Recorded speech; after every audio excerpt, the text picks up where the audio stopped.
Item 5.1, Community Empowerment Plan Listening Session Report. Magali Tejas leading us off. Good morning, Mayor Rogers, members of the council. Appreciate your time being able to present this, give this presentation to you all in the community. And sorry, I think our slides are not quite up yet. There we go. Okay. So I'd just like to start with saying, quisiera empezar por darles las gracias a la comunidad que nos regaló su tiempo, energía y esfuerzo. Este reporte no pudiera ser posible sin su apoyo. And I'd like to start off this presentation by thanking the community who gave us their time during a pandemic and in between fires and poor air quality, who met with us in person and online. I would especially like to thank them for their vulnerability, honesty, and commitment to working collaboratively towards change.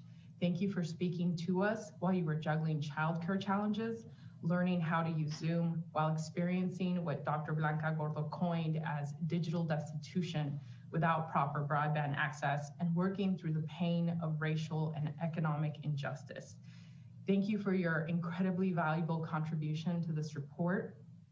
Also, want to quickly note that the full Community Empowerment Plan report that we're going to be presenting today is available in English and in Spanish. You can find those on our website, along with all of the other reports that were presented yesterday and today. There will be an abbreviated version coming very soon, which we will post as well. And with that, I'd like to turn it over to Danielle Garduño, who will be co-presenting with me today. Danielle?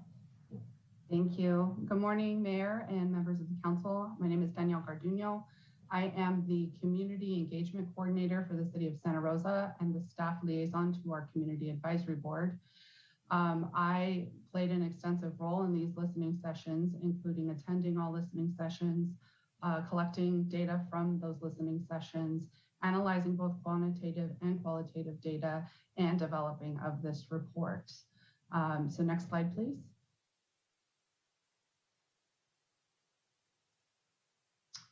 So as all of you know, on May 26, 2020, George Floyd was murdered by an on-duty police officer, which sparked protests across the nation, including here in Santa Rosa.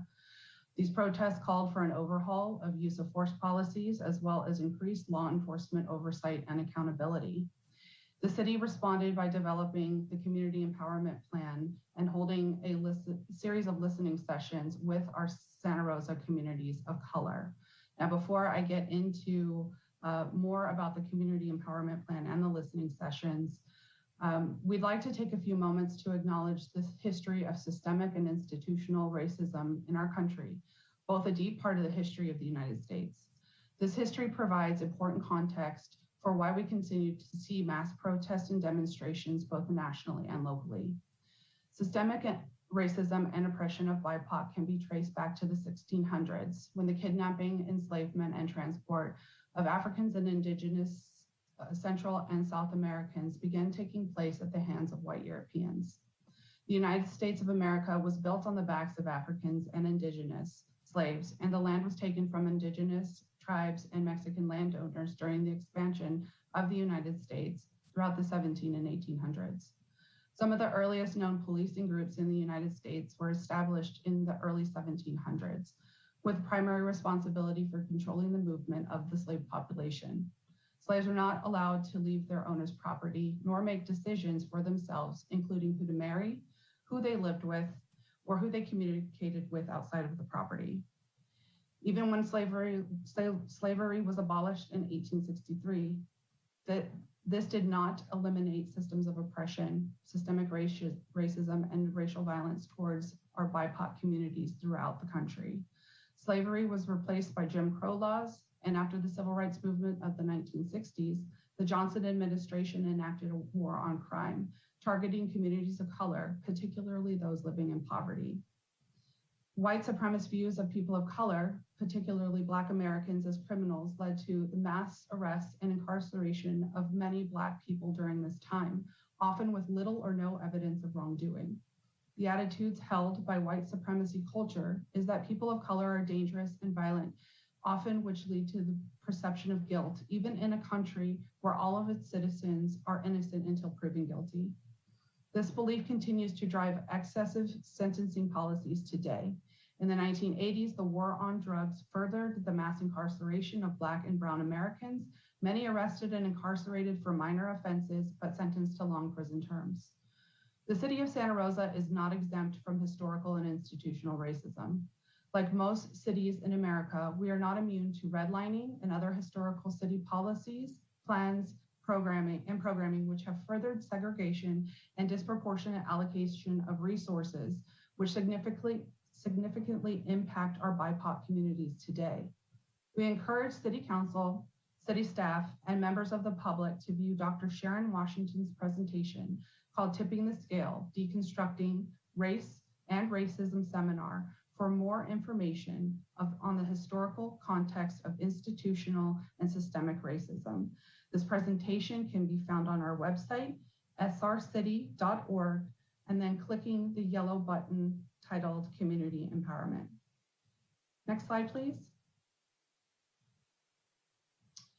So on to the Community Empowerment Plan Vision and Goals. The vision of the plan was to build a trusting and open relationship of respect between SRPD and the community, and a space for ongoing, inclusive, and constructive dialogue is available. The plan has 3 goals. The first is to increase constructive and inclusive dialogue between leaders from our BIPOC communities in Santa Rosa and Sonoma County and the city of Santa Rosa. The second is geared towards SRPD policies and use of force policies and practices, which state the community is provided with opportunities to review and provide input on Santa Rosa's Police Department use of force and community policing policies. As the third one is establishing a feedback loop to engage effectiveness of efforts in and with the community and among city staff. While we are here today to present information on the listening sessions, which are a part of Goal 1, it is important to note that for Goal 3, we are currently working with the city's equity officer and other staff to develop a feedback loop for this plan, which can serve as a model for other city projects. Next slide, please. So again, as I mentioned, this report and presentation only covers Goal 1 of the Community Empowerment Plan. Goal 2 will be addressed by SRPD in the next presentation. Goal 1 outcomes include, we engaged 280 people in this work, of which 265 people of color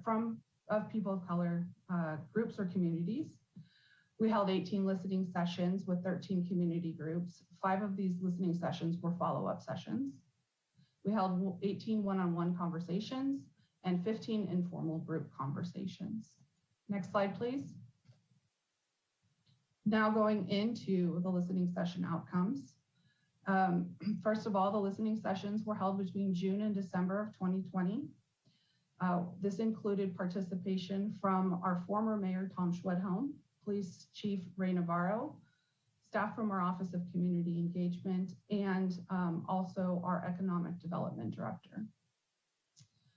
We engaged 215 participants throughout these listening sessions. Again, 13 community groups were engaged, which included 5 Latinx community groups, 4 Black community groups, 1 Indigenous community group, and 3 mixed race community groups. We chose groups from our BIPOC communities, including community members who have historically not been intentionally invited to engage with local government, including monolingual Spanish speakers, our Eritrean community, members of our Indigenous community groups, members of various Black community groups, and members of our immigrant populations in Santa Rosa and Sonoma County. And from these listening sessions, 5 major themes reoccurred. Next slide, please. So diving into those themes.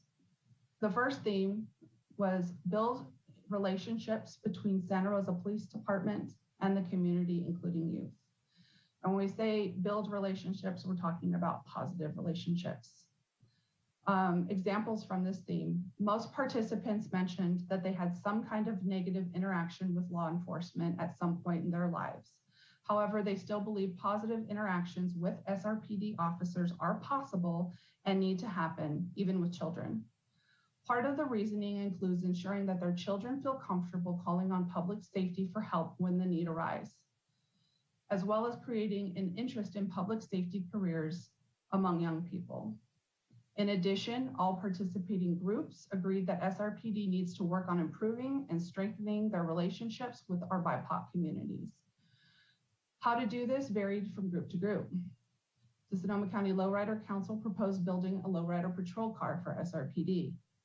Participants from the Indigenous Community Listening Session expressed interest in having a cadet program for youth, as well as utilizing community space at Yakaama for activities with officers and the community. One resident from this particular group also proposed doing spiritual check-ins between members of the Indigenous community and officers before officers start their shifts for the day. In addition to early interactions with police officers and more opportunities to engage with SRPD, several groups stated that they would like to see more police presence in their neighborhood. Some participants said that this presence of police would help improve their sense of safety within their own communities. The second theme was around investing in community programming and services, particularly for our BIPOC communities. This includes programming and resources that include increased services and housing for individuals experiencing homelessness, recreation centers for Black community members, financial opportunities for small BIPOC businesses, financial assistance for culturally appropriate mental, behavioral, and educational needs, community housing and development for older youth ages 18 to 24, and violence prevention and healing strategies, such as mentoring programs and opportunity for youth.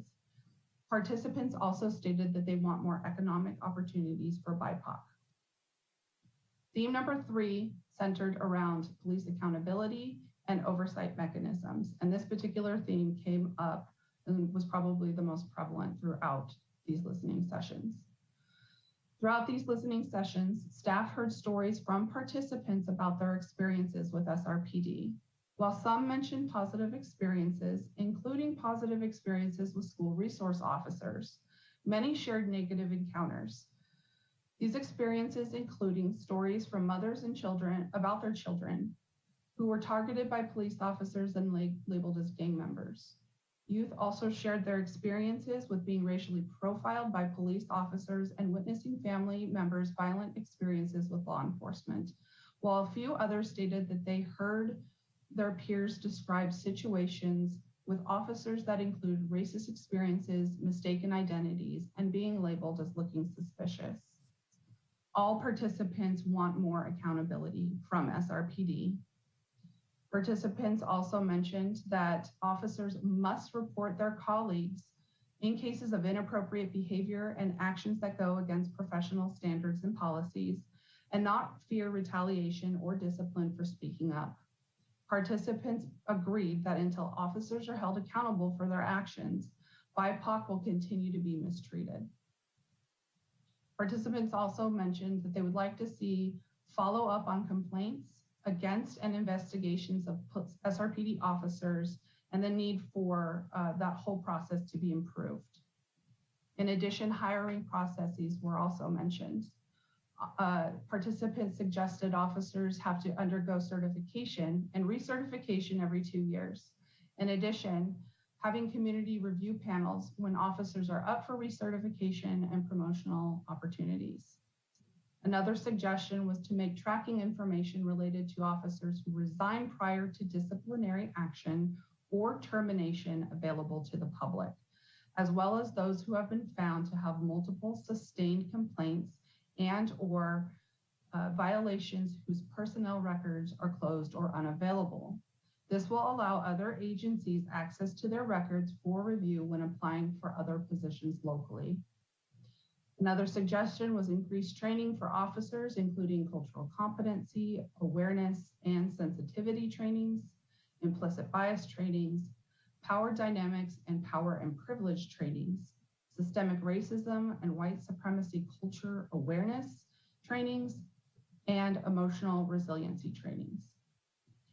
Theme number 4 really focused around addressing institutional racism, systemic racism, and the culture of white supremacy in Santa Rosa, and uplifting and celebrating Santa Rosa's BIPOC communities.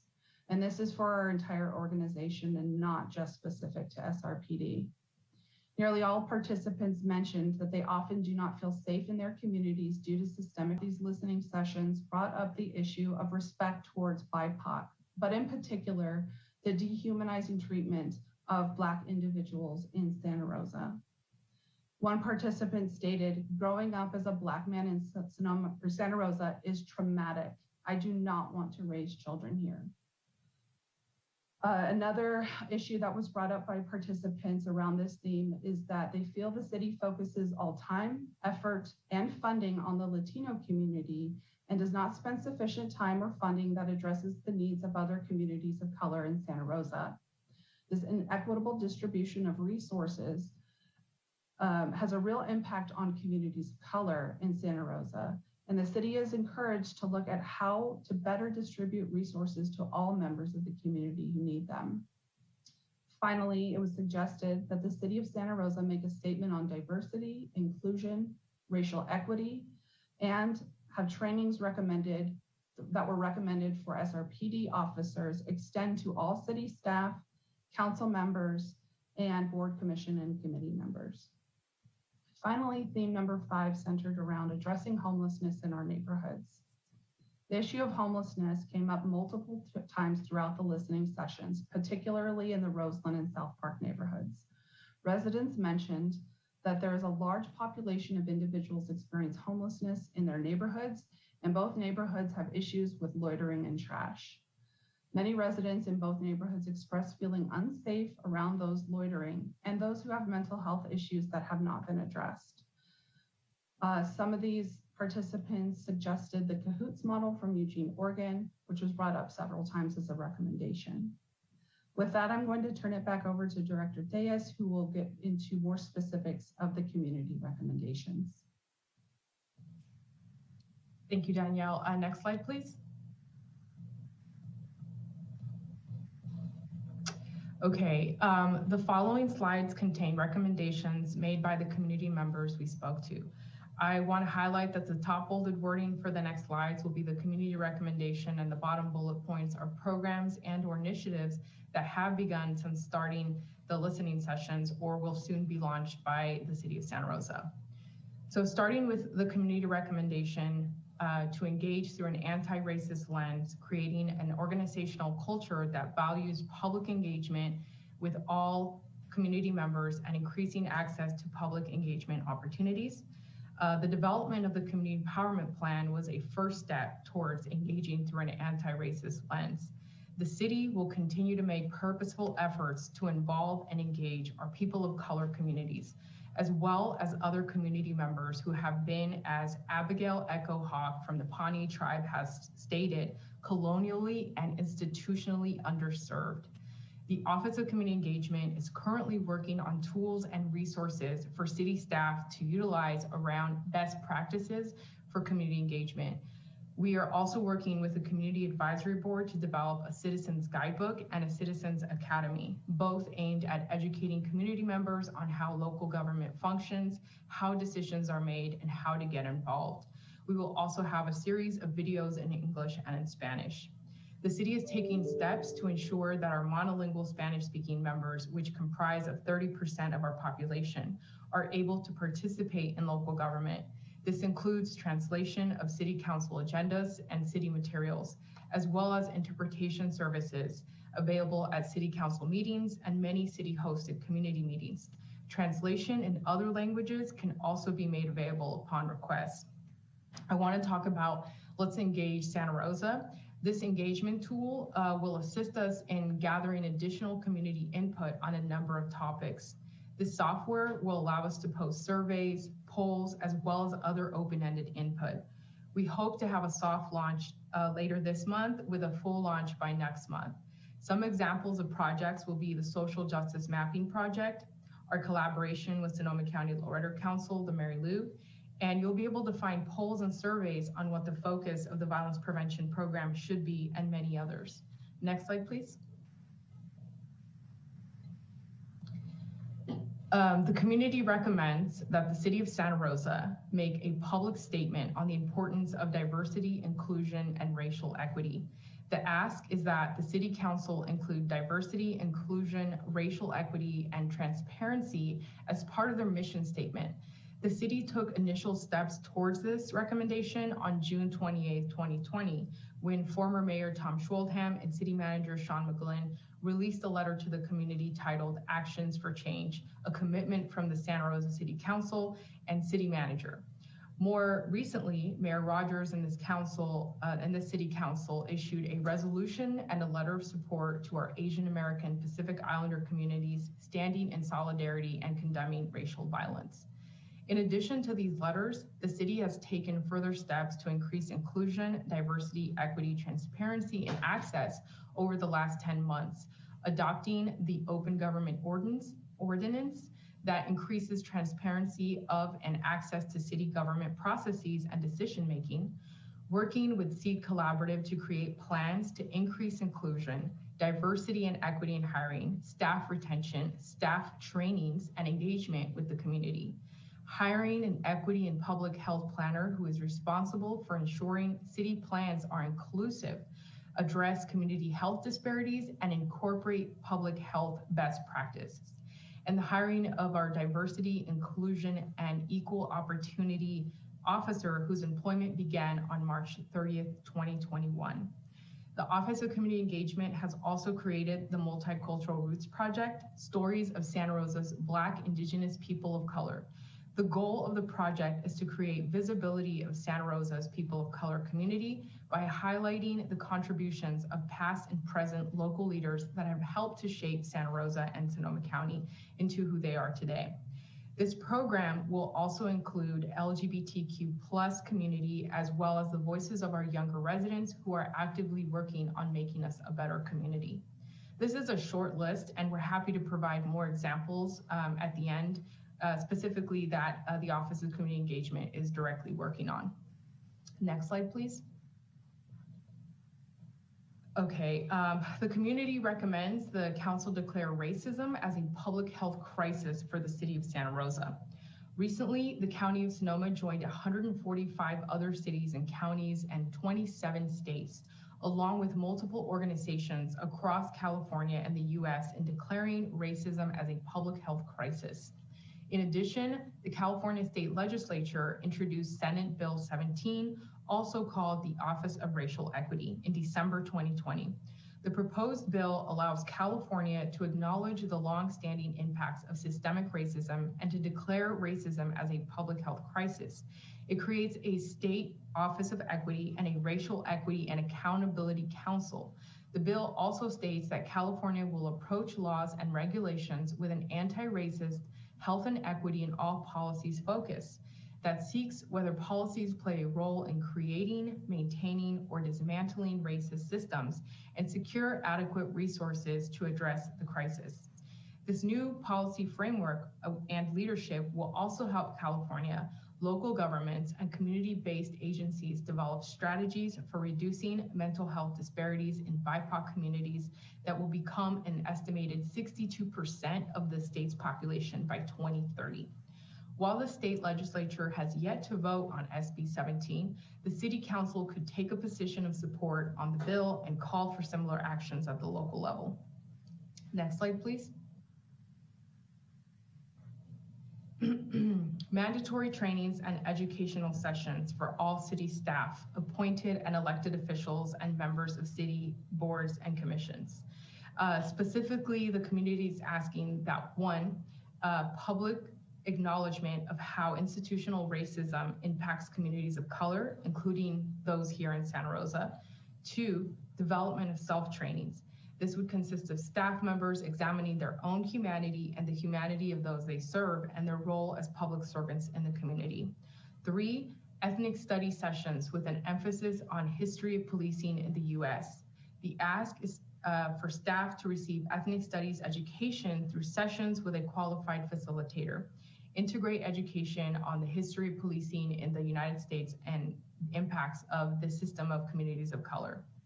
Furthermore, requesting annual required trainings for officers, which would include cultural competency, awareness, and sensitivity trainings, power dynamics, i.e. power and privilege trainings, systemic racism and white supremacy culture awareness trainings, and emotional resiliency trainings and mental health resources.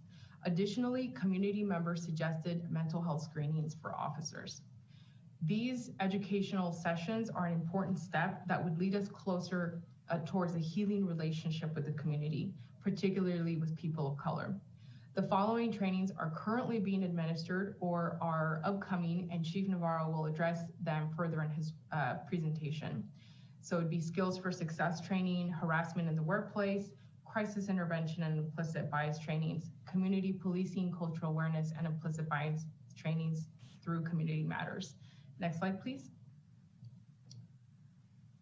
The community recommends the city develop a model of civilian oversight of law enforcement. The police department has recently issued a request for proposal for an independent police auditor, a position that will be overseen by the city manager.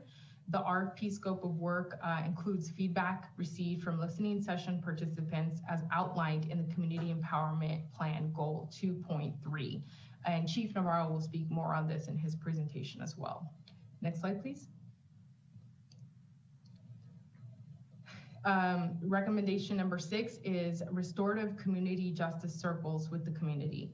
In addition to working with the Violence Prevention Partnership and its partner organizations who have subject matter experts in this field, we are looking at continuing to schedule speakers like Dr. Sharon Washington, who walked us through the history of systemic racism and how that has influenced where we are today, to Dr. Daniela Dominguez, who will be speaking to the Community Advisory Board on May 19th on self and community care as an act of resistance. We will be reaching out to community to seek further input on what community healing looks like for them. This can and will look different for the many diverse communities that we have in the city, and we are aware that there is no one size fits all. This work will have to be ongoing and constant. Next slide, please. The final recommendation extends not just to SRPD, but to all city council, city staff, and Santa Rosa community members, that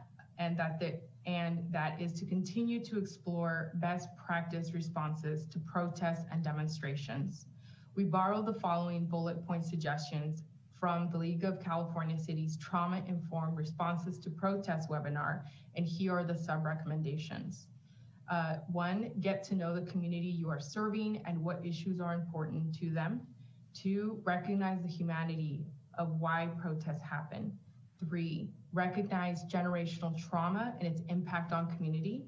4, refrain from labeling protesters, demonstrators as dangerous individuals. 5, engage with the community and find out what they need to feel safe. The city has taken great strides towards these efforts via the Community Empowerment Plan, and we recognize that we still have quite a bit of work to do. Next slide, please.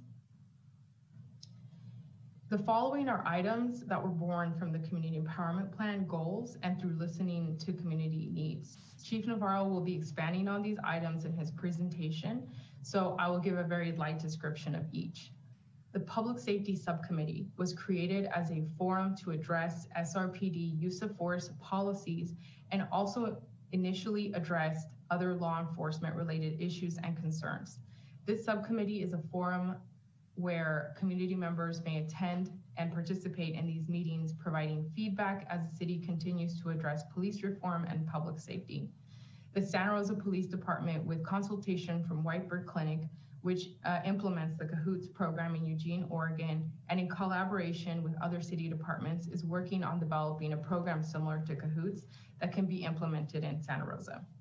The Chief's Community Advisory Team is designed to be a bridge between the community and the Santa Rosa Police Department. It will facilitate and enhance communication and the relationship between the police department and the community. The Office of Community Engagement and SRPD are teaming up with the Sonoma County Lowrider Council to build the Mary Lou. The car has been named after Mary Lou Armour with permission from her family, who was a fallen officer from SRPD and died of complications due to COVID last year. The Mary Lou Lowrider Patrol Car will be used to engage community members of all ages and serve as a public safety recruitment tool. With this collaboration, we hope to develop opportunities for learning and growth where we can share lowriding culture, not just as art, but as a form of healing and resistance. To be able to bring in multiple speakers on the importance of cultural resiliency, the opportunity to partner with museums and connect segments of our communities that may have not intersected before, and appreciation for each other. We'll have more to come on this. In closing, I'd like to state 2 items that came up for my team in this process. One, that BIPOC community is not a monolith. Even within our Latino community, we can have differing opinions and needs, and we heard that diversity of thought throughout the listening sessions. Thoughts and opinions that were formed based on each individual's experience, immigration status, level of education, and access to resources. As an institution and as a community, we need to honor that. 2, we need to continue to actively identify ways to invest in our communities of color. We have a number of programs that the Office of Community Engagement would like to launch next fiscal year, which are specific and intentional in nature. In addition, we are actively looking at programming that will assist our communities in the healing process. Some of our communities of color have compounded traumas which have been exacerbated by fires. Next slide, please. And that is the end of our presentation. Great. Thank you so much, Director. Council, who wants to start with questions?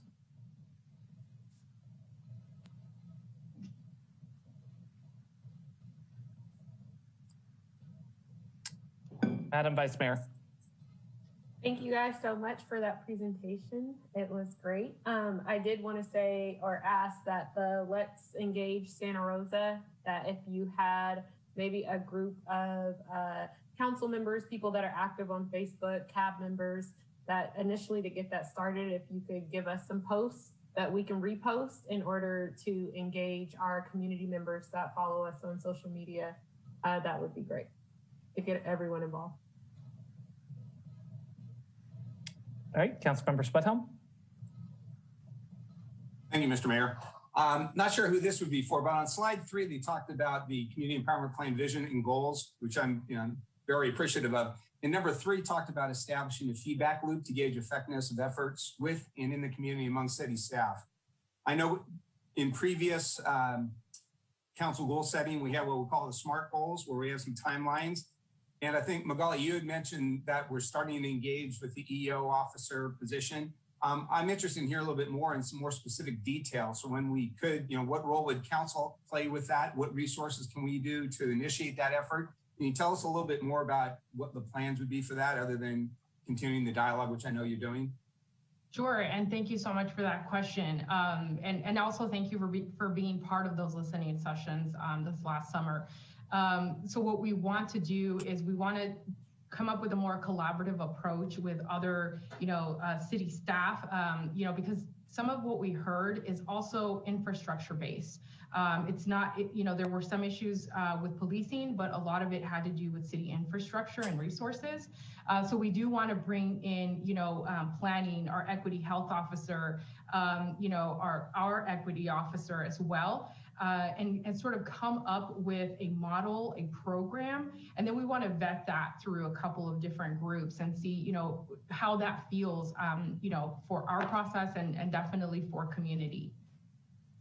So we'll definitely have more to come. I'm hoping to be able to update you all during our staff report. Danielle? Yeah. In addition to that, we are also building a toolkit and training for staff on community engagement. And really what that looks like is community engagement beyond programs, right? So what are the best strategies, the best practices out there? And also community engagement doesn't just have to be a community meeting. It can be multiple strategies put together as a full initiative. And so we are in the process of developing that. And through some of our other staff, we'll be holding trainings, hopefully towards the end of the year and into the next year as well. And then what do you see collectively as the next steps with the listening sessions? Because I know, I was very appreciative of being invited to be able to participate in those. but I'll just use the one example that Mr. Alvarez, prior to being on council, was at. I remember asking him, what would it take to make you feel safe in the community? And again, it was just listening. So that's pretty much where the conversation ended. But I think that's where the real value of community, this entire community working together to solve some of those issues. What are the next steps there, and how can council be involved in some of those discussions? Because I don't want to just leave it to the police department. And I know Chief Navarro will be talking at the next presentation, but how do you see council involvement in those type of dialogues? Thank you for the question. And honestly, I really wanted to refrain from saying this, but we really need resources.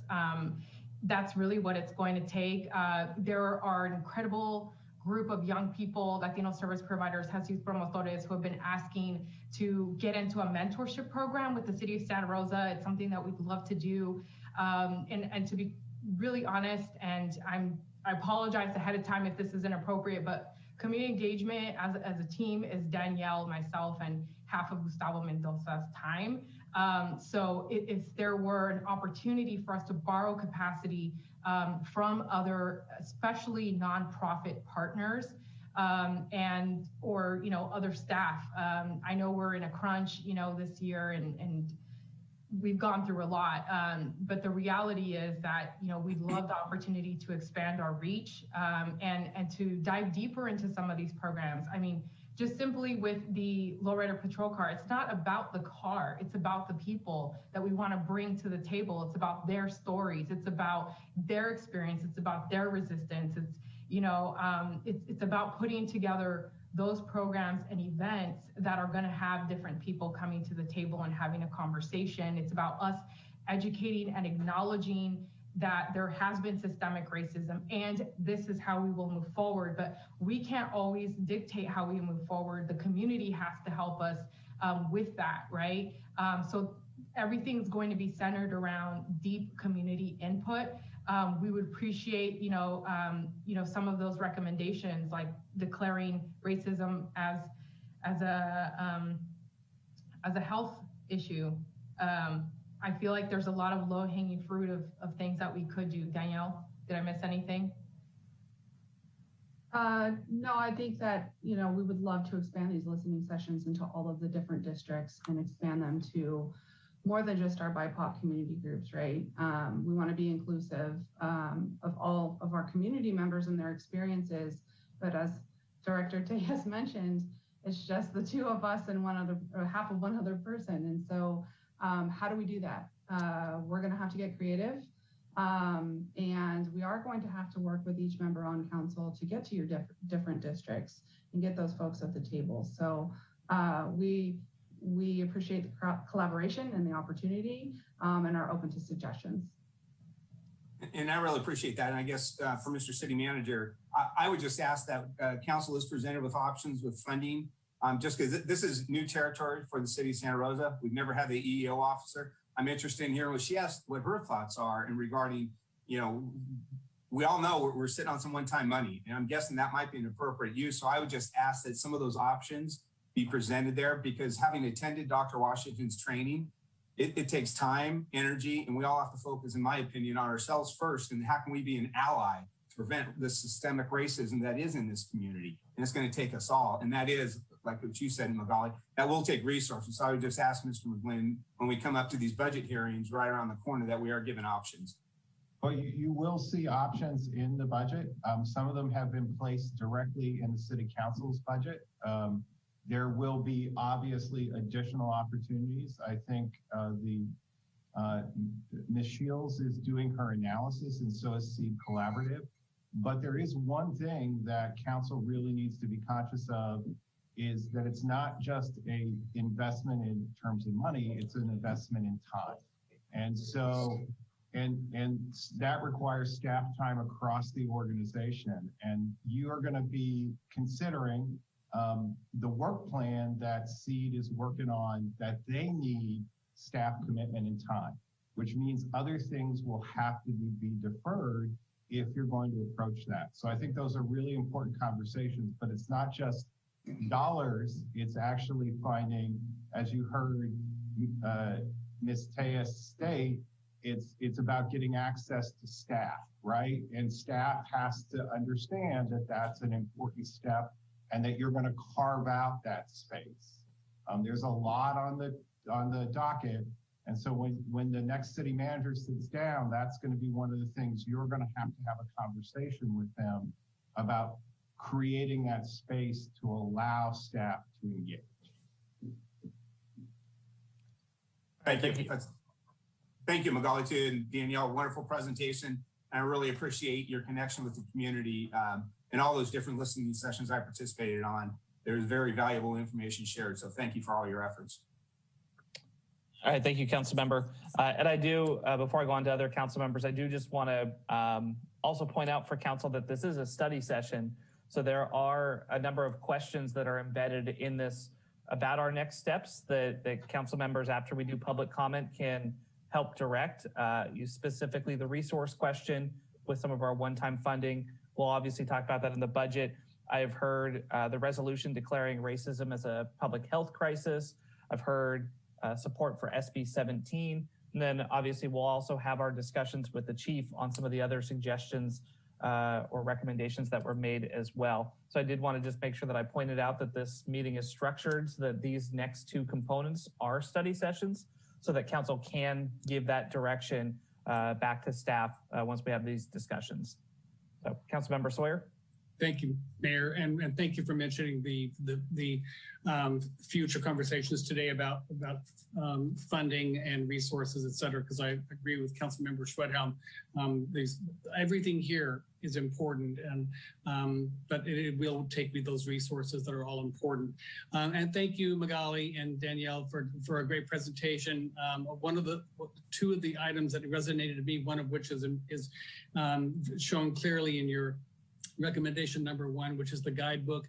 You know, kudos to emphasizing the need for that guidebook. We especially now with districts having more and more people involved in the community and knowing what it takes to run for council and to be involved in boards and commissions is so all important because the pool, given our circumstances right now and families being challenged and the entire community being challenged, the pool is has been lessened somewhat. And so it's a shallower pool in which to find people that have the time and energy and willingness to spend the kind of time it takes to serve their community. But between the guidebook and an academy, a city academy that we used to have, again, lots of resources necessary, but so important. The more people know about how our city functions, the more they can decide or not decide to become involved. But it's all important. And thank you very much. You brought some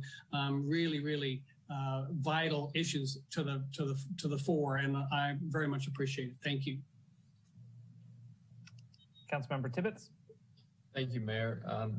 I had a question about community engagement. And I know that it sounds like the listening sessions, it sounds like they went well. Sounds like we're going to do more of those, but you know, I guess we have the Lowrider Council.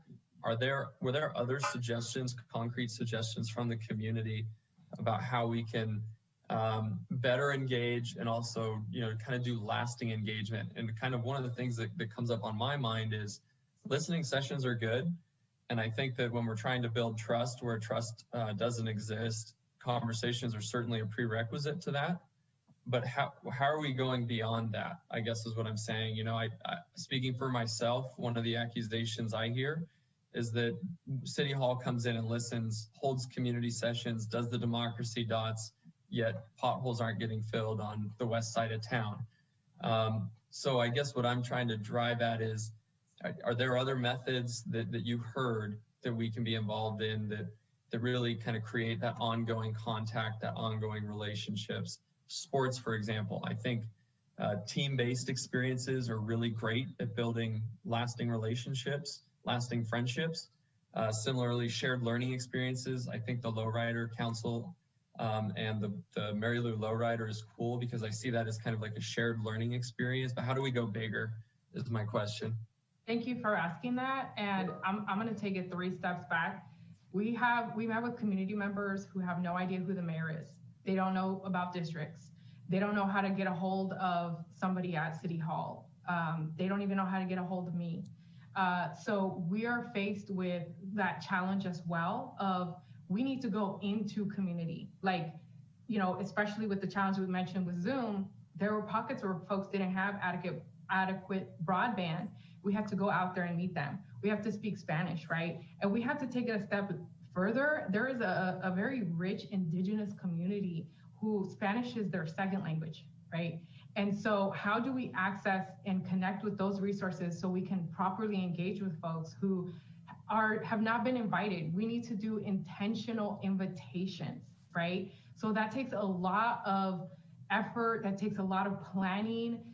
So we have to set up those really basic steps and then get to the point where we can get folks to, okay, think about, how do I serve on a board and a commission? Our young people tell us all the time, like, I want to be mentored because I want to understand how to be on a board and a commission. And I'm scared because I might be the only person that looks like me. And I might be the youngest person. Are they going to listen to me, right? So we're listening to all of those community concerns and trying to find ways, how can we either borrow capacity or find capacity somewhere, or find funding somewhere to connect community members to feel more empowered to step into those roles, right?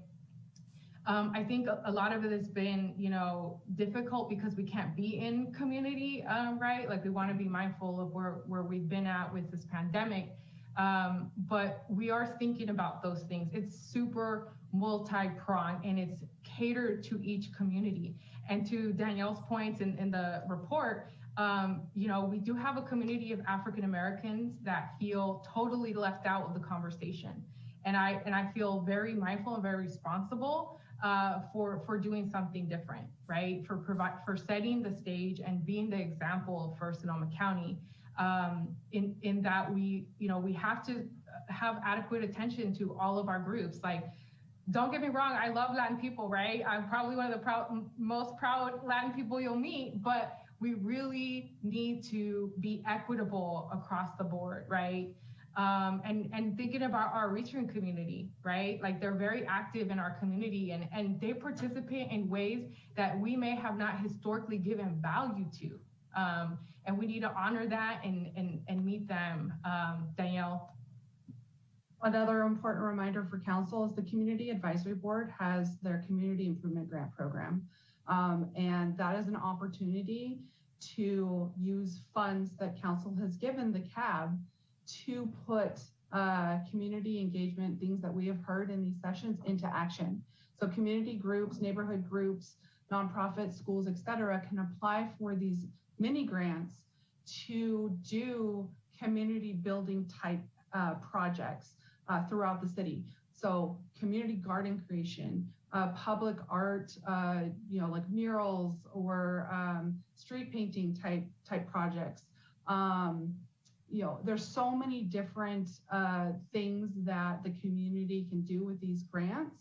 So please let your district constituents know that the grants are open right now. The first round closes June 30th, but there are other opportunities to apply. There are other deadlines, including September 30th and December 31st of this year. So the CAB has opened it up to have an ongoing application process. So please let the community know, help us get that word out, that community members can apply for up to $2,500 mini grants for these community improvement and community building type projects. And to Danielle's point, that the grant program is amazing. She's done a really fantastic job of putting presentations together in English and in Spanish. One tiny roadblock. If you are a community group and you are not a nonprofit, you get reimbursed, right? If you're awarded this grant, you get reimbursed. But if you are disengaged from the process and you don't know a nonprofit that will be your fiscal sponsor, then it's really difficult to participate. So we want to look at, you know, are there foundations in our community that would like to partner with us in figuring out a way to create, you know, some sort of fiscal sponsorship model, or how can we make this easier for community members to have access to, right? Sorry, I had to do that shameless plug.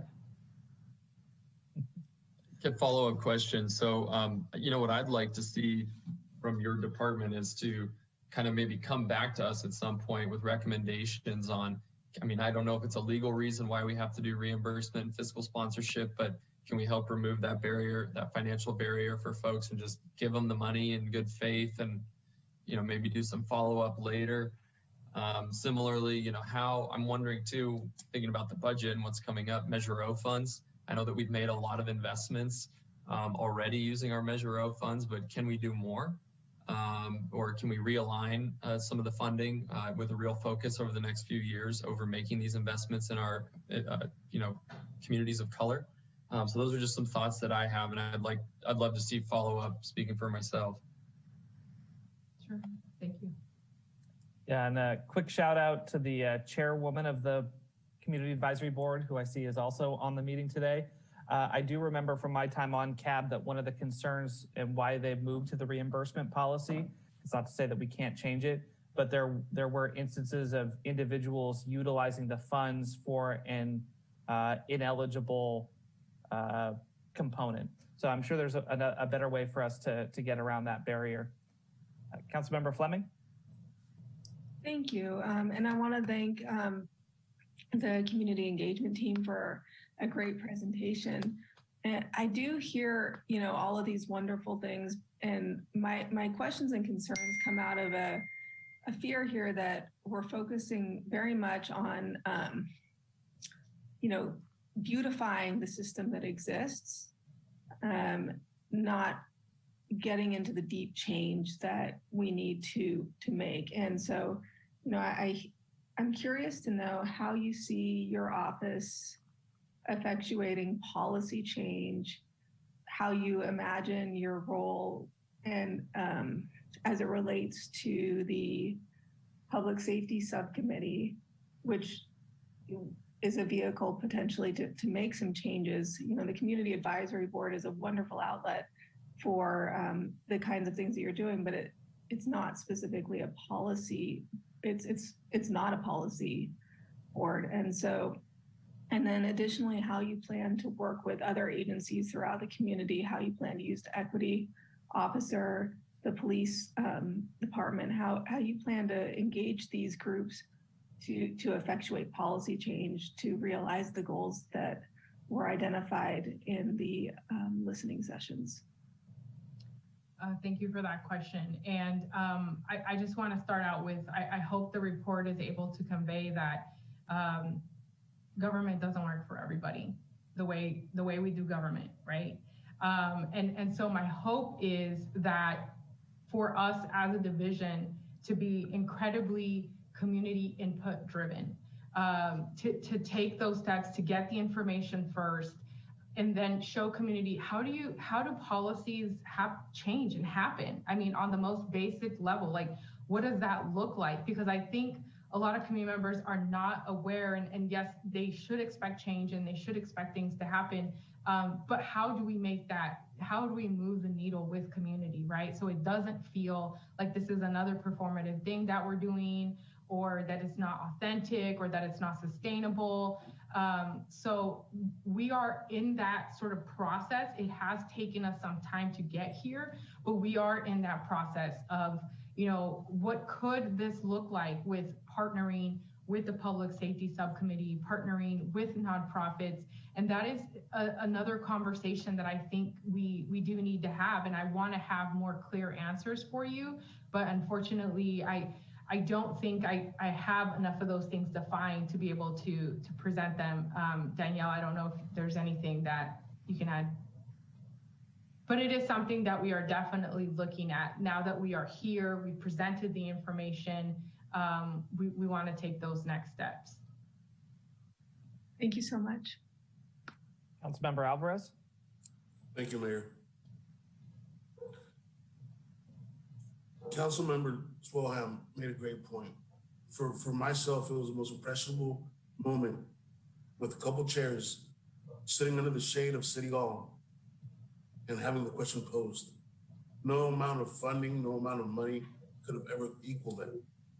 And Magali is absolutely right about council members going into the community with a handshake once we're able to do that. For myself, with the experience that I had with Gustavo, was exactly that. Chairs, or actually at the time it was Zoom meetings, and we had a great conversation with our neighbors over by the Santa Rosa Creek about the Santa Rosa Creek. And what I would hope to see out of the community engagement is the tools that you possess, the experience that you possess, and how we can use that, especially if it's a council member that really has no tools when it comes to community engagement. I like to go and shoot with the community, but that's where my skill level comes in. It's not really taking the notes down. And Jen Santos, I mean, that's an angel to me, as she really lent me her experience into being effective when we had these talks with the community. In regards to moving forward, and once the COVID is over, I would love to see us really going into those communities, and even our Eritrean brothers and sisters. If you think of Eritrea, they have Plaza de Mexico, and I bring that up because it is Cinco de Mayo. You know, the pride that our Eritrean brothers have of always being independent and never having been conquered speaks to the pride that they have, and yet we haven't been able to acknowledge that of them. And it'd be beautiful to bring them into, and I believe there was a course that we spoke of preparing people that want to know about how to get engaged into local government. Maybe it's good that we didn't have that when I was thinking about running, because I might not have done it, but nonetheless, though, I'm glad that I did run. And I want to thank each and every one of you as council members and city managers and Magali, Daniel, everyone included, because of the support that I've received here. I feel confident in being able to tell other members from my community, it's okay to step forward. It's okay, and you're going to find a great set of people who are going to take you under their wing and going to educate you on how to be effective. Hopefully, one day I will be effective, but it comes down to the support. And I want to thank each and every one of you for allowing me and giving me the support that I need to be effective to represent my community. I'm sorry about the voice. I'm drinking my tea. It's not working. Thank you, Council Member. Director, first I want to thank you for inviting me to speak with the Youth Promotores just last week. It's one of my favorite things that we do is talking with youth. And I know Georgia Pedgriff, when she was with the city, was a huge advocate for youth involvement in governance and in the city council. And I'm just wondering if you have any recommendations on next steps that we can take to start getting the ball rolling, so that as we come out of the pandemic and as we're able to do more things in person, how can we better include our youth so that they feel like their time is well spent and that it furthers their interest in participating in their own local community? Thank you. And we have a list of things. Danielle, I'll let you go first. Yeah, I'm glad that you asked that question. So actually, through our AmeriCorps Vista program, our next Vista will actually be taking that citizen guidebook for participation and making it a youth-friendly version, number one. They will also be helping to take the CAB Citizen Engagement Academy and making that also youth-friendly, and helping us to roll that out with various youth groups throughout the community. So that's definitely a first step. We have looked into the teen council, but again, teen council takes staffing and resources and additional funding because working with youth is quite different than working with adults that serve on our board and commission, right? And so we have to have the necessary tools and resources available for them. So at this time, unfortunately, we won't be able to do that. The CAB has been talking about doing a mentorship program with youth. So having each CAB member bring on a youth that they can mentor and that can sit with them virtually first. And then once we're back in person, can sit with them during CAB meetings and see how these types of meetings work. How do Brown acted meetings go, right? And learn more about what is going on in their community. And Macaulay, I'll turn it over to you. Yeah, I would say internships. I mean, I worked at Sonoma State, I always say this, for 17 years. And young people are so interested in learning more about, but we haven't had that open door, right? You know, when I was working with students at Sonoma State, you know, I would ask them, like, do you know what a city planner is? Like who are your council members? And constantly, right, we didn't know because we were so disengaged from that process. And, you know, one idea that I've been floating around with my team is doing, when we're allowed to, tours of, the city facilities, right? Like departments, and this is who does that. Open houses, right? We can do specific teen open houses, right? For young people, questions that they need to ask where they don't feel intimidated because there's, older community members there who may know more. And so just creating those spaces that are particular to specific groups of people that we want to intentionally reach. But internships, whether they're paid or we can, make a connection with Sonoma State or SRJC where students could receive units. We have the work available. So we just need to connect with the young people as a next step. No, I really appreciate that. And it's something that I hope we'll continue to talk about and implement.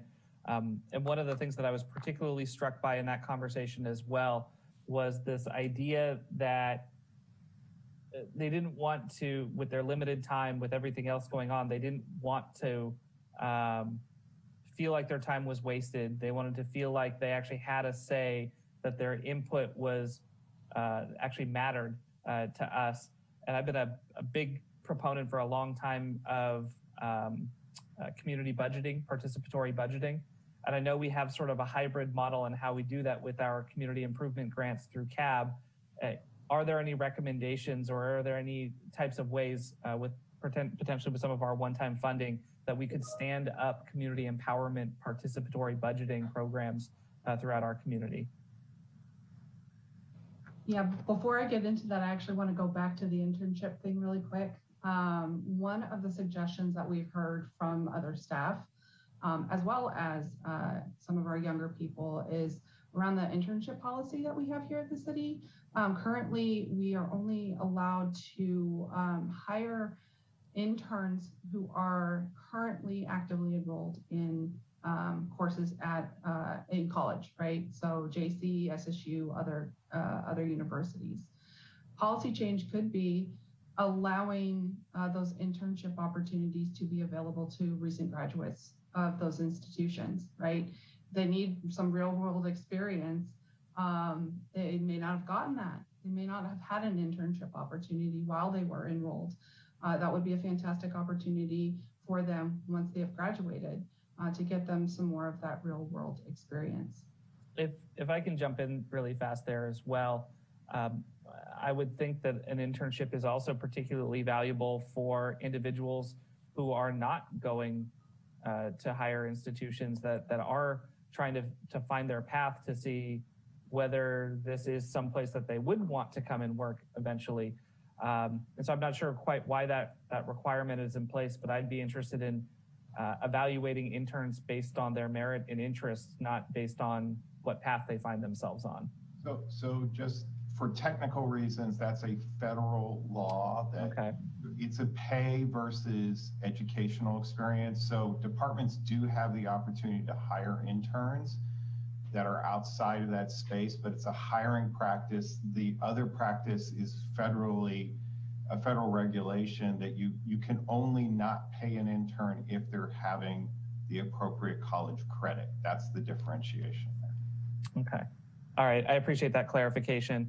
And then before I go to public comment here, and I jumped in and mentioned it for council members, I am looking for council consensus in this discussion on a couple of these items.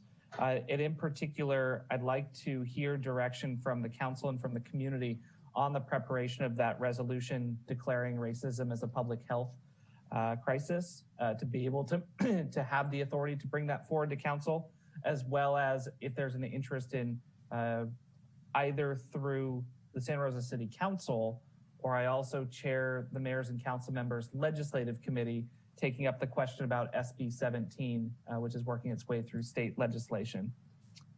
So with that, I'll go to public comment, and we'll start with Elaine.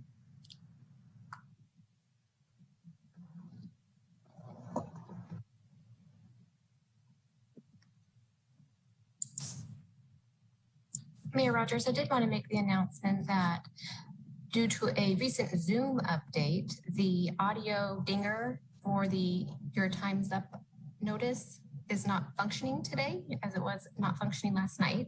So we just ask the public commenters to please be mindful of the visual reminder. Thank you. I appreciate that. So, thank you so much, Dina. I'll be polite but firm in reminding folks when their 3 minutes are up. So go ahead, Elaine, if you can unmute. Can you hear me? There you go. Okay, I really appreciate this. I was very involved with the Andy Lopez situation. We went to meeting after meeting after meeting, same kind of recommendations I heard, same kind of conversations, same kind of promises. I was very shocked when Councilman John Sawyer said that he was very appreciated learning all this new information and new recommendations. I heard these recommendations over and over and over again. And I would like to be reassured how this is going to happen. I mean, how are we really going to bring about change? And I am still stunned that nobody knows who signed off on allowing those weapons of mass destruction to be thrown into the crowd at that protest. I can't believe that there was no accountability, you know, and all they keep saying is accountability, accountability, accountability. Everything I hear is in the report of 2000 made by the United States Civil Rights Commission when they came in. And yet we're still in the same quagmire, we're still having the same conversation. So as an older woman, as a person who's been in this community for 40 years, who's trying to understand, I hear the same things over and over again. And hey, what happens? More and more problems. So I really think the public needs a little bit more reassurance rather than all these reports. So thank you so much for listening. Thank you, Elaine. We'll go to Evan, followed by Michael.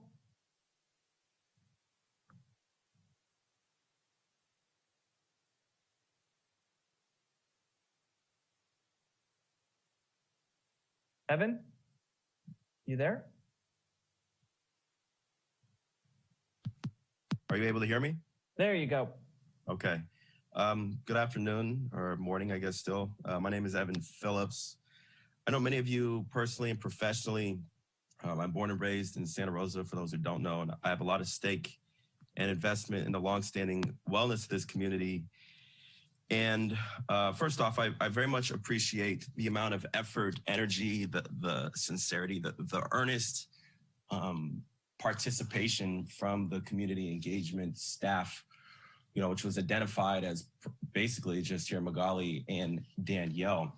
And it seems that we have this ongoing trend in some of these issues we face, not just with law enforcement, but for the city in general, where we really lack perspective on an order of operations. And we've spent a lot of time and energy around responsive measures when we are not doing what we are capable of doing to have healthier communities in the first place. And the fact that we wouldn't start with a larger investment with a department that is more equipped, not just to gather this information, but to actually implement models and to partner with additional third-party service providers, whether it be nonprofit or otherwise, is just going to keep leading to the exact same result. I mean, how do we get to a discussion where we're talking about our own police department tear gassing and firing live munition rounds on its own people?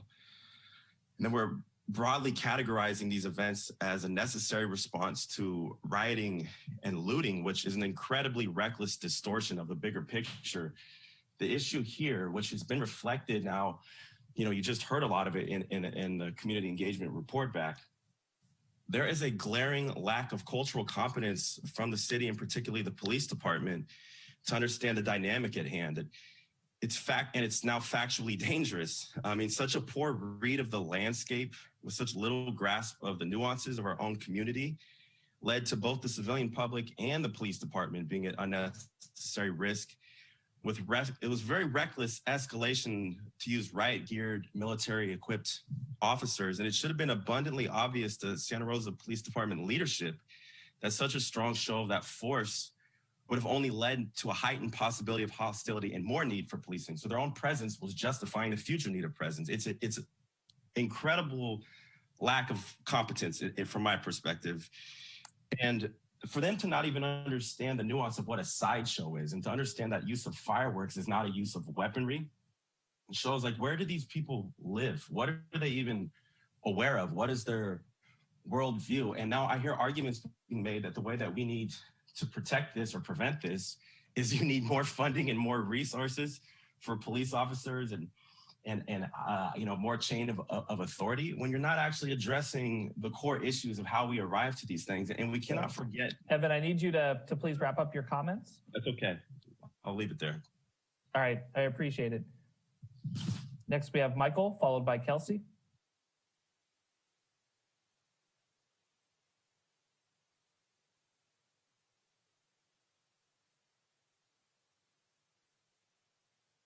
Are we all able to unmute Michael here? Hey, I just saw the unmute button. There we go. I'm up for a little while. So I want to say, I guess, the first thing I want to say here is this is not a publicity issue. This is an accountability issue. What we saw happen with the protests last summer, a lot of violence was committed against the protesters. And I think it was disproportionate. The level of violence that you saw against police officers, we're talking about, water bottles being thrown at officers in full body armor. There were, a couple instances of fireworks being shot at officers. But we're talking about people who got their teeth smashed into the roof of their mouth, protesters who had a testicle shot off. We're talking about sexual assault. We're talking about all kinds of things that absolutely need to be held. People need to be held accountable for these things. The problem is not that the community, it's not how do we get the community to trust SRPD more. It's not that. The community doesn't trust SRPD because of what SRPD has done, and we need to hold them accountable for that. Programs which are trying to make them look less racist than they are is not what we need right now. I've met with the group that met with Magali, and we had a good discussion about the ethnic studies with the COP pilot program, which was launched as part of the community empowerment program. Programs like that, which put officers in the classroom with students, and the idea that we're learning ethnic studies with students and not really having a real ethnic studies curriculum. Again, this is more trying to make good publicity and doing it in a way that's not, I don't think, culturally responsive. But, my main point is, I think that it's the work that we do in terms of community outreach is one thing, and it's not my main issue here. My main issue is how this has been kind of held up as the city's response to these protests, the ways in which we're trying to make better. But it's disjointed, it's unrelated to the atrocities that the community experienced. And it doesn't touch on, the real issue of how much is our department like the department that killed George Floyd? What are the links? We didn't know about Barry Broad until recently, but we do know now. So what are we going to do about that? What are we going to do to make sure that SRPD is held accountable for its internal culture? It's not just about trying to get the community to trust SRPD more. We need to have them to have good reasons to trust SRPD. All right, thank you, Michael. Kelsey, followed by Kimberly.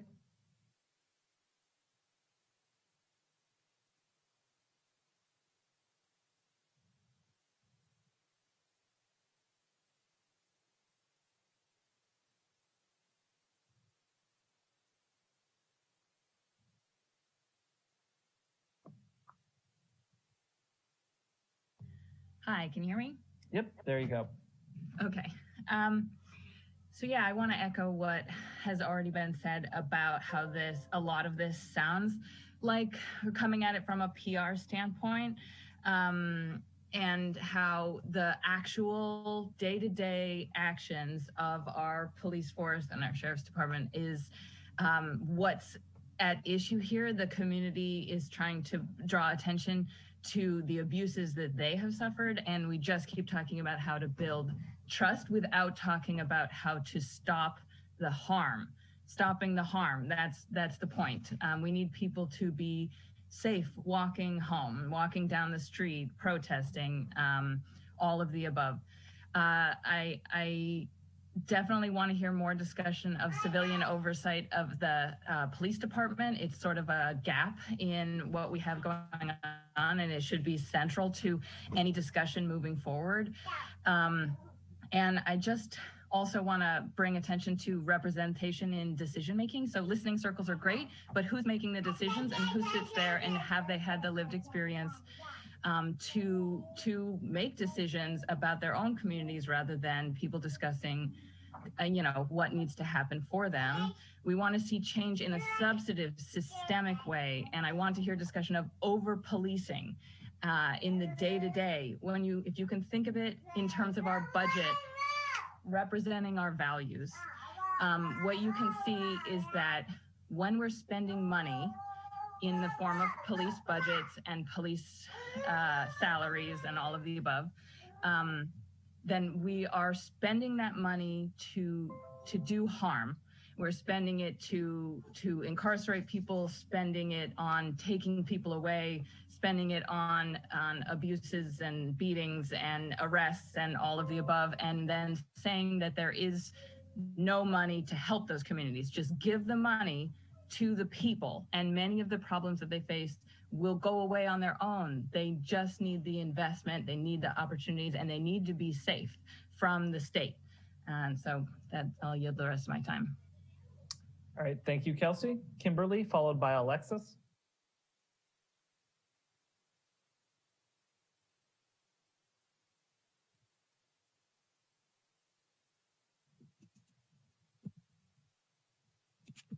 Hello, can you hear me? Yep, we can hear you. Hi. It feels like this meeting is completely unrelated to the presentations the day before regarding the police use of force. Nothing mentioned here encourages deep systemic change, and if the goal is to create better public trust, then you need to address the root of the issue, which is that people in this community are being harmed by law enforcement and no one seems to take it seriously. This is something we've said over and over again for years. We want to help public image. Consider that right now we see regular police raids during the pandemic against most vulnerable shelterless neighbors. We see council and Navarro not bat an eye when there are accusations of sexual assault of people last summer. And if we learned anything this last month is that we need to take these types of allegations seriously. I reviewed Navarro's presentation today, which did not even include a response to the human rights report, which not telling you that he still doesn't take it seriously. And at the OIR group, did we lose her? It looks like, Mayor. Okay. Go ahead and re-raise your hand and we'll jump back if possible here. But for now, we'll go on to Alexis, followed by Madonna. Hi, can you hear me? Yep. Wonderful. I want to echo a lot of what's being said about this. Really feels like a Band-Aid that we've seen time and time again by government, where it's like you want to seem like you're being proactive about something, and then it just turns into really nothing. It just kind of seems like more of the same, and it's really frustrating and hard to hear. And I was really grateful that I'm sorry I missed the name, spoke up and said, this isn't doing anything. This is just words. I also want to talk for a second. Tibbetts, I hear time and again very tone deaf things coming out of your mouth. There's a lot of privilege that I don't think that you're even aware that you have.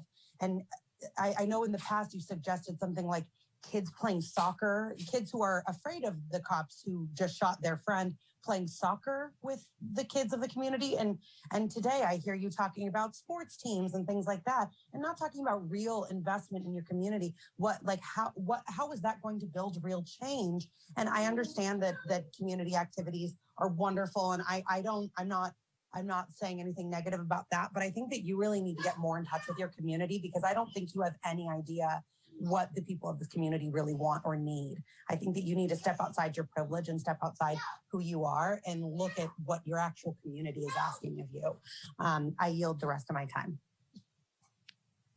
Thank you, Alexis. We'll go to Madonna, followed by Katrine.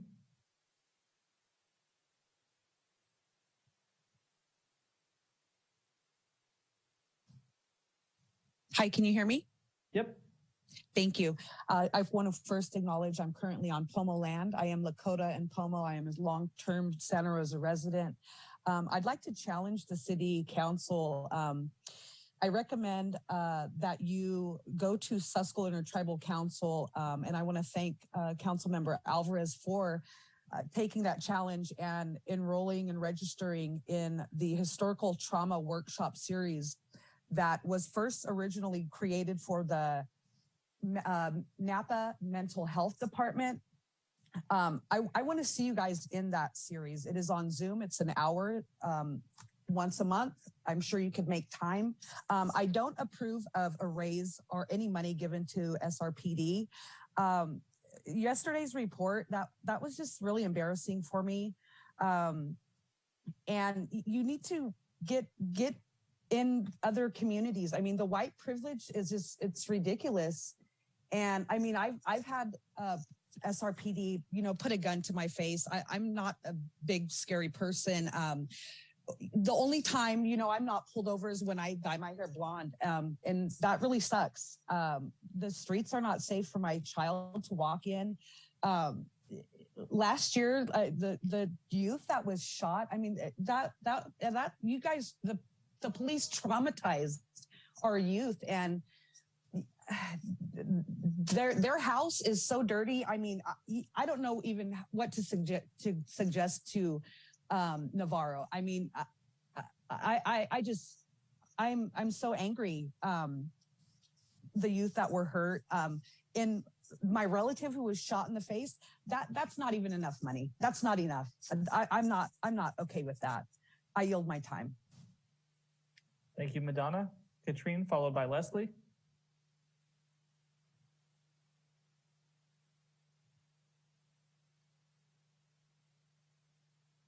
Hi, can you hear me? Yeah. Hi, thank you. Just from a personal perspective, real quick, I'm a privileged white woman living in Santa Rosa, and I am grateful to our youth, including my own daughter, for shaking me awake from my liberal complacent slumber during the week of so-called civil unrest last summer. I'm forever changed because of the courageous and bold voices and actions of the youth who took to the streets of Santa Rosa, and I'm proud to walk and stand with them anytime. I personally know youth who were tear gassed, kettled, dragged out of their cars, zip-tied, and arrested while trying to get home after distributing water to protesters. The cost of a few broken windows pales in comparison to the grave injuries inflicted on protesters like Marcus Red Bear Martinez and Michaela Stacks by local law enforcement.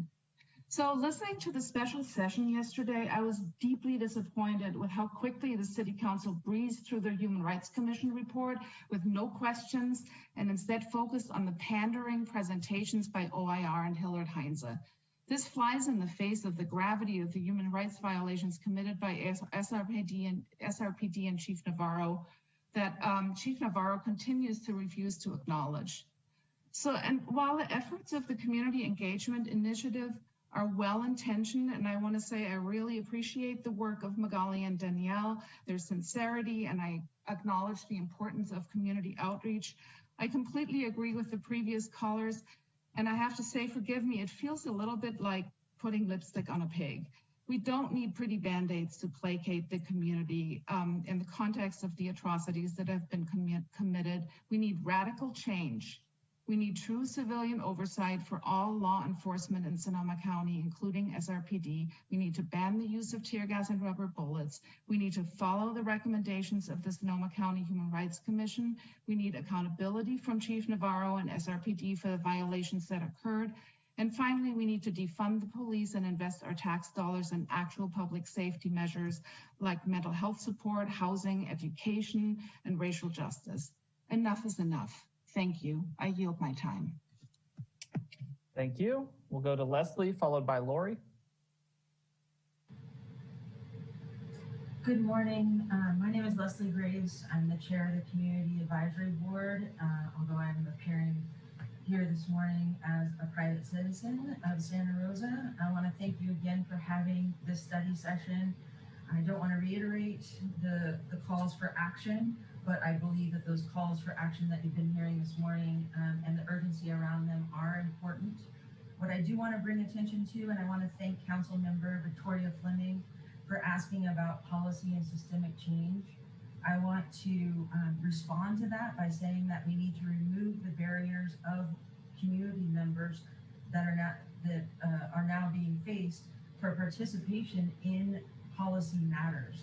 I know that there are a good many community members that want to be more involved, but their time is valuable. I want to point out that 280 people were engaged in these listening sessions. I think that more could have been engaged and would have come to listening sessions if things like a stipend and pay would have been part of the system. I think that starting with the Civilian Oversight Committee that needs to be brought together as soon as possible, and with the hiring of an auditor for the police department, that Community Oversight Committee members need to know that a stipend is available so that it breaks down the barriers to participating. We want to see people of all backgrounds and for that committee to be completely inclusive. I realize that there is going to be a report by the police chief coming up, and we might get into a little bit of talk about the new police chief ambassador team. I would call for a stop action on the police chief ambassador team. The Civilian Oversight Committee takes precedence, and we need that action faster and more urgent for that committee to be formed.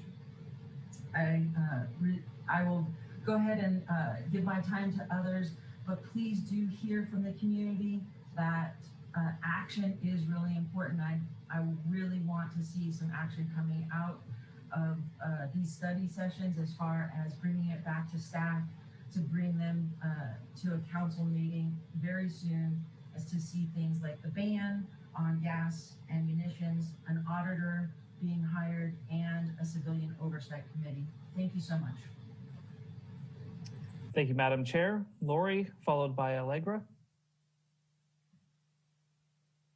Hi there, can you hear me? Yep, we can hear you. Great. My name is Lori Anderson, and I really appreciate the attention and consideration of the council members and especially other folks who have offered their super important beliefs and anecdotes and public comment.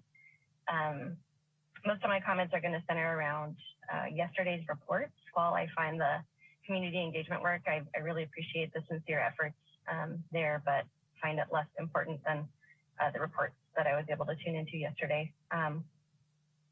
I can't help but be a bit disturbed by the contrast between what we heard in the Human Rights Commission presentation and the other two. Even so, much of what I heard in the second presentation was also super scary, albeit dulled by fancier vocabulary. Part of what I heard, for example, is that during the summer protests, the SRPD sent officers out to police the protests with an unknown number of dangerous projectiles that it did not keep track of before, during, or after with proper reporting. Furthermore, the sergeants in charge of overseeing this action were also deploying these unaccounted for projectiles. So this alone is terrifying and shows an ineptitude that should really give us pause. And even it pales in comparison to the real harm caused by the SRPD to folks in our community. Injury to and traumatization of individuals were and are real. And I'd appreciate the council acknowledging that by giving equal, if not more, airtime and precedence in these presentations and these resolution processes to the points of view of those people who were injured and traumatized. I appreciate the incorporation of contracted experts, and I want to see immediate change from Mr. Navarro and the SRPD. I hope I can trust that taking tear gas and these projectiles out of the rotation are necessary and immediate steps, but I think from council on a higher level, what I'm looking for is a response that acknowledges the humanity of the folks you're representing. I wanted to also address the line of questioning that I believe Council Member Fleming brought up yesterday, which is why a curfew was declared in Santa Rosa in the first place.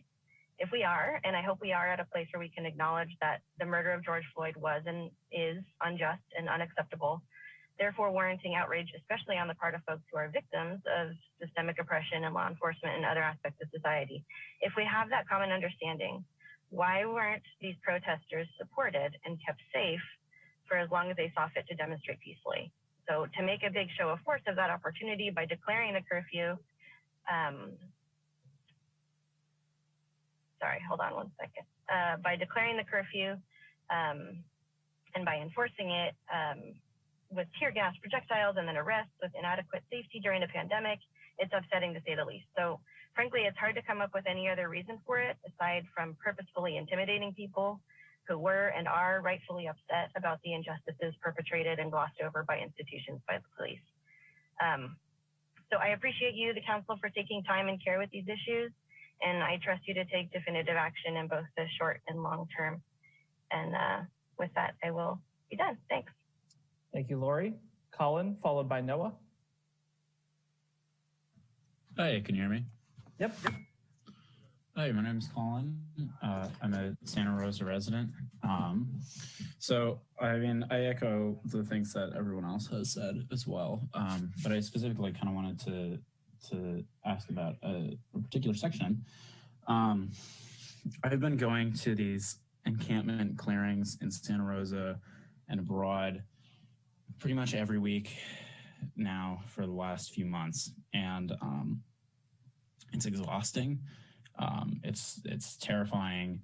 It's incredibly upsetting. And I noticed in your community discussion on houselessness, which unfortunately I missed the section where you discussed that this morning. So feel free to let me know if there's just something I missed there. But I mean, I would first like to know if that discussion included members of our houseless community and asking them what they think would help for their community.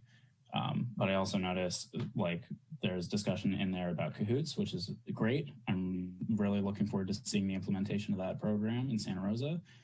But I think a discussion also needs to be had about just stopping sweeps in general. I understand that there are a number of places that camps crop up that are then become public safety hazards because folks are in the street and there's some concern about vehicles, you know, drivers not being careful enough and hitting people who are just trying to sleep, who are just trying to live their lives.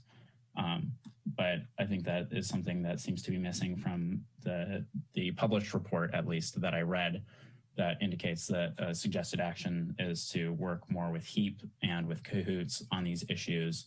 And it seems like a discussion about stopping the sweeps at all is severely lacking. There are a number of places that people live that are public safety hazards. There were people living in historical fire areas across Santa Rosa, which would be a public safety issue for them as well moving forward. And you don't see the city coming in to evict them in the same way that the city comes in to evict camps every week. It just needs to stop.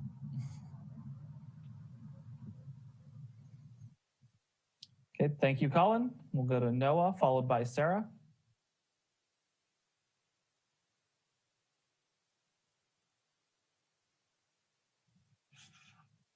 Can you hear me? Yep. All right. I want to uplift the speakers before who spoke to many of the same points that I will be reiterating. And I want to especially uplift the fact that one of the speakers named that we are on Southern Pomo land. And I think that should be brought before the council before public comment. Fundamentally, stop being performative. This runs deeper than just asks for participation and further labor from Black, Indigenous people of color in our community in a system that already alienates them. This runs as deep as the bloodshed of our own police department. This runs as deep as the pockets of white and wealthy county decision makers who ignore marginalized people. A few lowriders and inadequate ethnic studies with armed officers prowling over students is an insult to the collective intelligence of this town. We've been saying the same thing for a year, a whole year, where the police have proven themselves to be only increasingly violent. Images mean nothing if our community is suffering under police oppression. PR means nothing. And instead of taking that suffering seriously, we heard protesters get vilified and systemic issues distorted into a narrative of a few bad actors yesterday. If anyone in this council doesn't know this phrase by now, a single sentence, which has been carried predominantly by women and trans and queer people of color throughout Santa Rosa, learn it. No good cops in a racist system. Think about how many millions this council hands to police. How many meals could that buy for struggling families in a pandemic? How many shelves in the Roseland Library would that fill with books? Tibbetts, do this community a favor and actually engage with anti-racism before you open your mouth. We will not accept a single dollar more towards police departments. We will not accept the vilification of youth of color. We will not accept mass evictions of unsheltered people who it is this council's duty to shelter. We will not accept propaganda from cops given more credibility than the lived experiences of trauma of young people and Black, Indigenous people of color organizers. Disarm, defund, and dismantle SRPD. Reinvest in communities of color. Listen to us. I yield my time. Thank you, Noah. Sarah, followed by a Rose.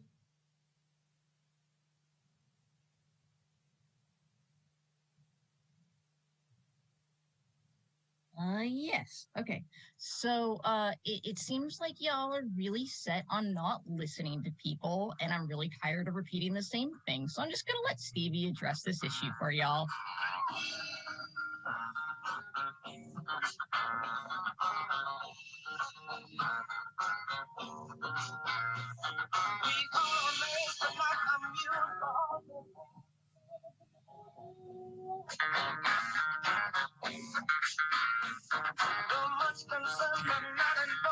Decisions that are made by you. But we are sick and tired of hearing this song, telling how you're gonna change right from wrong. 'Cause if you really want to hear our views,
All right, thank you so much, Sarah. We've got to wrap up.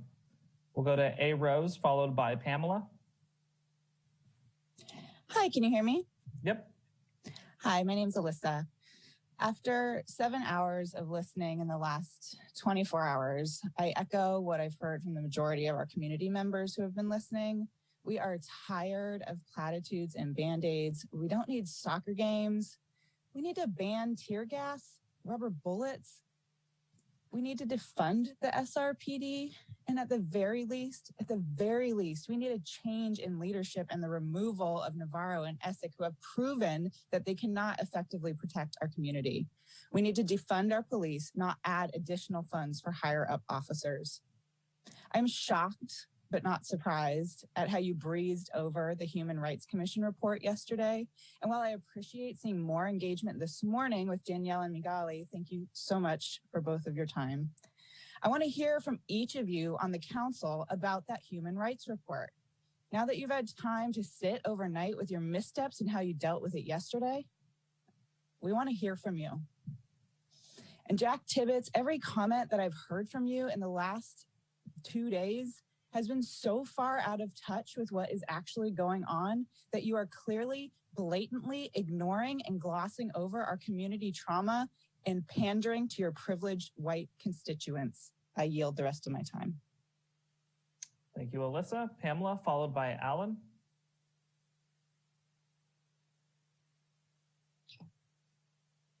Hi, thank you for this opportunity to speak.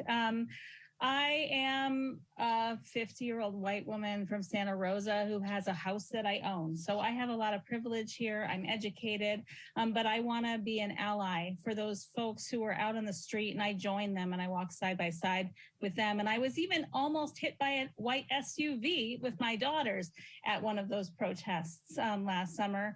And I feel very strongly that if this is a true community empowerment session, I want to talk about power and I want to talk about community. Because are you trying to really empower or make people feel empowered? That's different. To have authentic empowerment means that you are being vulnerable, you are being humble, and you are saying, you know, the police have too much power and our communities don't. And so let's not have a performative situation where we want people to feel heard. Let's actually have them be heard and make policies that actually bring more power, economic power, opportunity power, voices being heard and acted on in our government. That would be really democratic, wouldn't it? That would really be empowering. And in fact, it would be safer. Let's face it. If you want to hold people down, have bullies with power lording over them so people don't feel safe, that's not a safe situation. Let's have public safety, not instead of enforcement. Let's have a place where every life is valued. Let's truly value the people who live in Santa Rosa, no matter who you are, no matter if you have a roof over your head or not. And that's what I'd like to see. I love the idea of Magali, of having these vistas, helping in the community with training and community empowerment. In fact, I think each city council member should have a team of 6 or 10 of these, helping them understand who is living in your district and how you can really be listening and really acting on the needs and desires and interests of your people that you represent. Lastly, I'd like to advocate for a public parking area for RVs and vans and tents, fully accessible with some toilets and showers and trash receptacles for those who do not have permanent homes. It's not illegal to be homeless, but it is hard to be homeless, and we need to help those people more and provide a place for them to put these vehicles. I yield the rest of my time. Thank you, Pamela. Alan, followed by Veronica. Can you hear me? Yep, we can hear you, Alan. Okay, thank you for allowing me to speak, and I leave this on behalf of the community.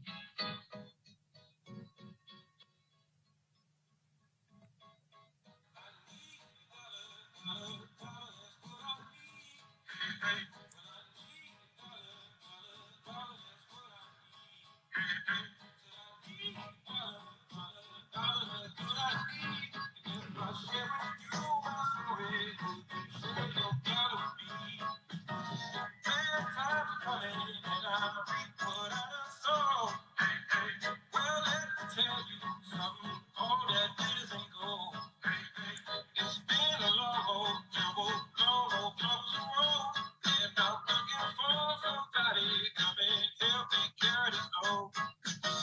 I need dollar, dollar, dollar, that's what I need. Hey, hey, well, I need dollar, dollar, dollar, that's what I need.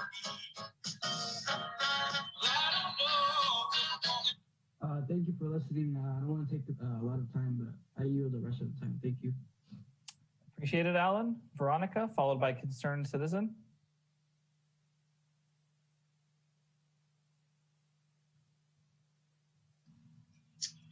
Good morning or good afternoon, and I just wanted to thank you guys for having this forum.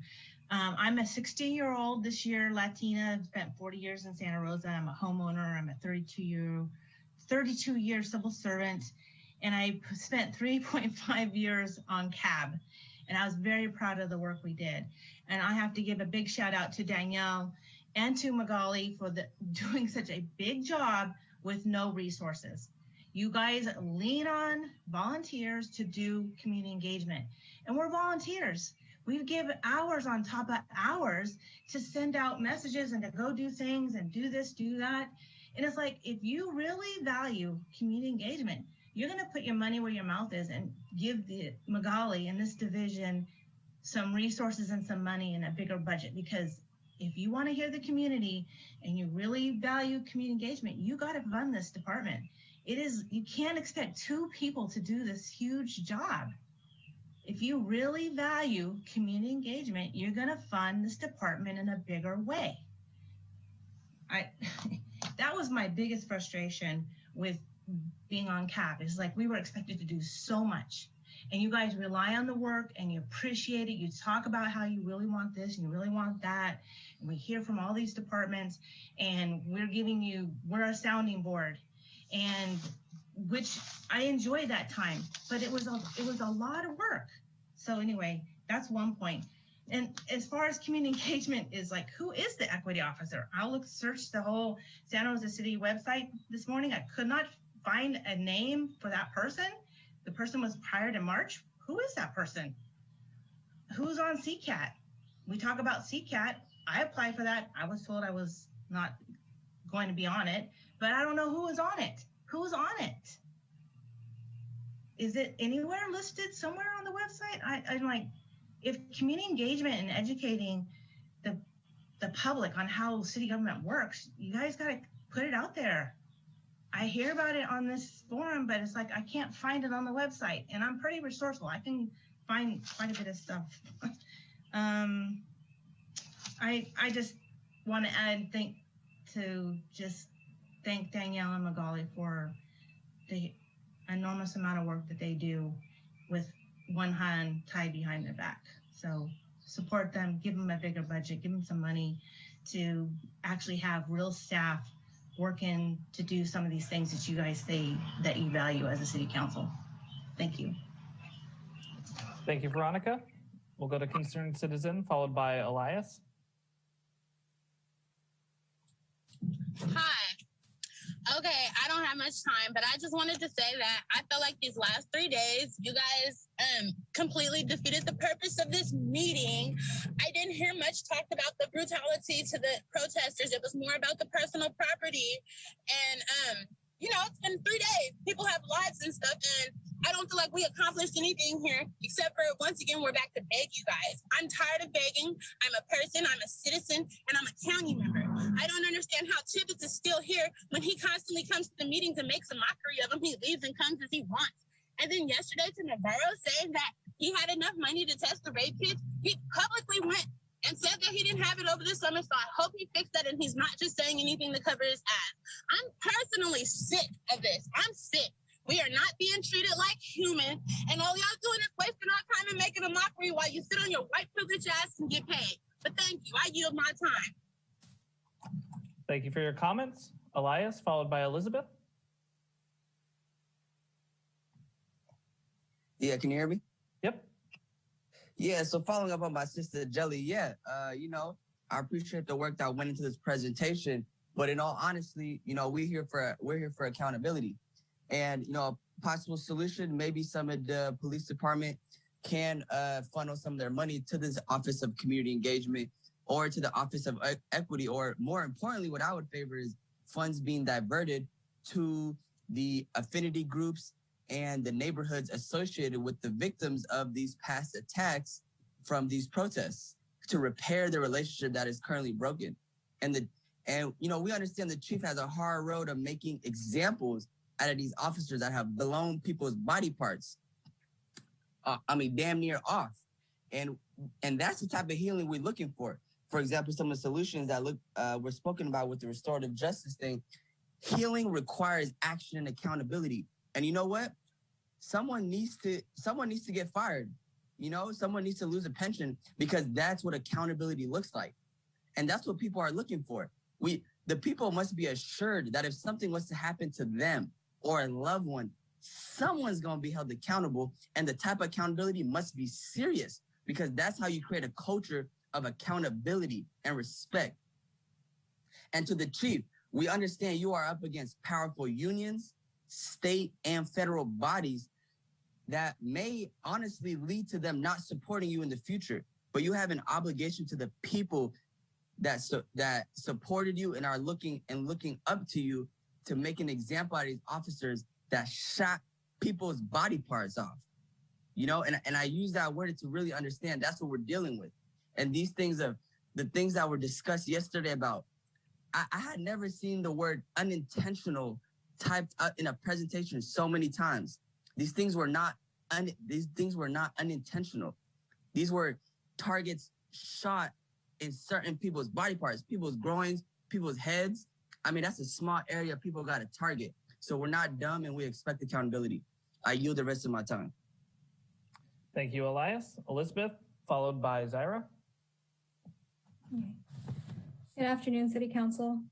Can you hear me? Yep, go ahead. Thank you. Well, after listening to all the public comment that has come before me, the report that was given out today that was very thoughtfully prepared by Magali and Danielle, thank you very much for doing all of that hard work on getting in touch with your community and seeking those solutions to restore, to hopefully restore the trust that your community is having a hard time to restore with the SRPD. I might recommend too that we need to take a couple steps back, because trust cannot be even talked about yet unless there is accountability, and unless these, the atrocities that happened last summer are addressed. And more listening sessions, more additional time for, we're sorry, we made a mistake, and letting out a hand, because just trust us to do our job. But the job was not done correctly the first time, or even worse. So let's think about that. And also referring back to page 26 of the Human Rights Commission report, the recommendations put before our commission. Accountability. Okay, I'll bullet point that one. Highlight accountability of the SRPD for the inhumane treatment of peaceful protesters. And also, if we're asking for more money for the PD, then maybe let's consider banning the use of the military grade weaponry that is not required for our city. Okay. And like the last speaker said, Mr. Elias, it's really funny to use the word unintentional when you hold such weapon, and perhaps even that appetite for power, to shoot projectiles towards the direction of a group of protesters where, there were young people, people of color, children even. How is it unintentional to fire a projectile and these tear gas and whatnot into a crowd of people? I ask for humanity too when thinking about what moral compass you might have. Please consider this. And please, again, read the report from the Human Rights Commission in its entirety. I'm pointing to page 26, section 4, and take those recommendations to heart. Thank you, Elizabeth. Zaira, followed by Ava. Hey everyone, thank you so much. So I echo what everyone had already said, and those recommendations on the Human Rights Commission should definitely be looked at and sincerely considered. And it sounds like your community is wanting you as leaders to put in the work and not just check boxes. This is why representation matters, because the reality is, as white people, you don't experience racism or systemic oppression, and learning about racism and systemic oppression is actually a privilege that y'all have. This isn't meant to be an attack. It's just, you have to acknowledge that you represent a system that for centuries have oppressed marginalized communities. So when community comes at you, it's not about you. It's the system that you represent. It's a system that is flawed. So for trust to happen, your community is asking for transparency to data and accountability. Again, I want to thank Councilmember Fleming for asking about policy within the EO department. We also have to recognize about tokenization and gatekeeping because most of those folks are going to be safe. Why are they safe? They're safe because you don't want confrontation and you don't like when people rock the boat. That needs to stop. So also, you need to stop reinventing the wheel. There are resources like nonprofits such as NBOP, LSP, Quota Project, the Junior Commission on Human Rights, Sonoma County Black Coalition, LGBTQ Connections, Positive Images, Sonoma County Acts of Kindness for Unhoused Communities, Sonoma County Tenant Union, as well as the AAPI communities. And that's just to name a few, because organizers save lives. So this is going to take a lot of time. It's going to take years. And this is going to be something that you need to acknowledge, that you are working on undoing centuries of oppression. This isn't within a flick. This is going to take years. So therefore you need to have to spend time in undoing these things. So if you want policy into action, don't include police in your community engagement, reimagine your tax dollars, create a civilian oversight committee, which can be done because Petaluma has done it. I sit on that ad hoc committee. And thankfully, our city was smart enough to hire a DE&I consultant, Tracy Webb, who is a Black woman, to ensure that we are creating a culture for racial equity. Justice is keeping our Black and Brown communities alive. So we also, that's all I wanted to give tonight and appreciate the time. Thanks so much. Thank you, Zaira. And that's the last live hand I see. So we'll go to voicemail pre-recorded public comments for this item. Mayor, there were no voice message public comments for item 5.1. Great. I'll go ahead and bring it back to council then. There was, in particular, there was one question that was asked about who our new EEO officer is. That's Socorro Shields. And I know that she is working her way into the job and is looking forward to getting out and engaging folks and working with the community engagement department even more. So I did want to mention that. There's also a question about the CCAT and who serves on that. I'm actually going to hold that question. The next presentation is from the Chief of Police, who I know will go over that, and so we can talk about that as well. And then I'll bring it back for comments from council members. Again, this is a study session, so it's an opportunity to provide direction to staff on next steps. Councilmember Fleming. Thank you, Mayor. I appreciate the opportunity to give feedback on a couple of things. One is that and I understand that staffing is limited, and I encourage our council and city management to look at ways to increase funding to make the playing field more equitable in terms of community engagement. And in the same breath, I encourage our community engagement team to look for existing opportunities within the organizational structure, because as has been made abundantly clear, government does not work super quickly, even though individuals like yourselves work really efficiently. We're going to need to look at collaborations, hopefully with our new equity officer and with our police department. And, I want to say to the community, I hear really clearly what you're saying about the structure being difficult for people to engage with when, people are working a lot and taking care of small children. And these positions are not paid. And it's something that is systemic throughout the policy side of the shop at the city. It doesn't end with, it includes the city council as well, and how and who is able to participate.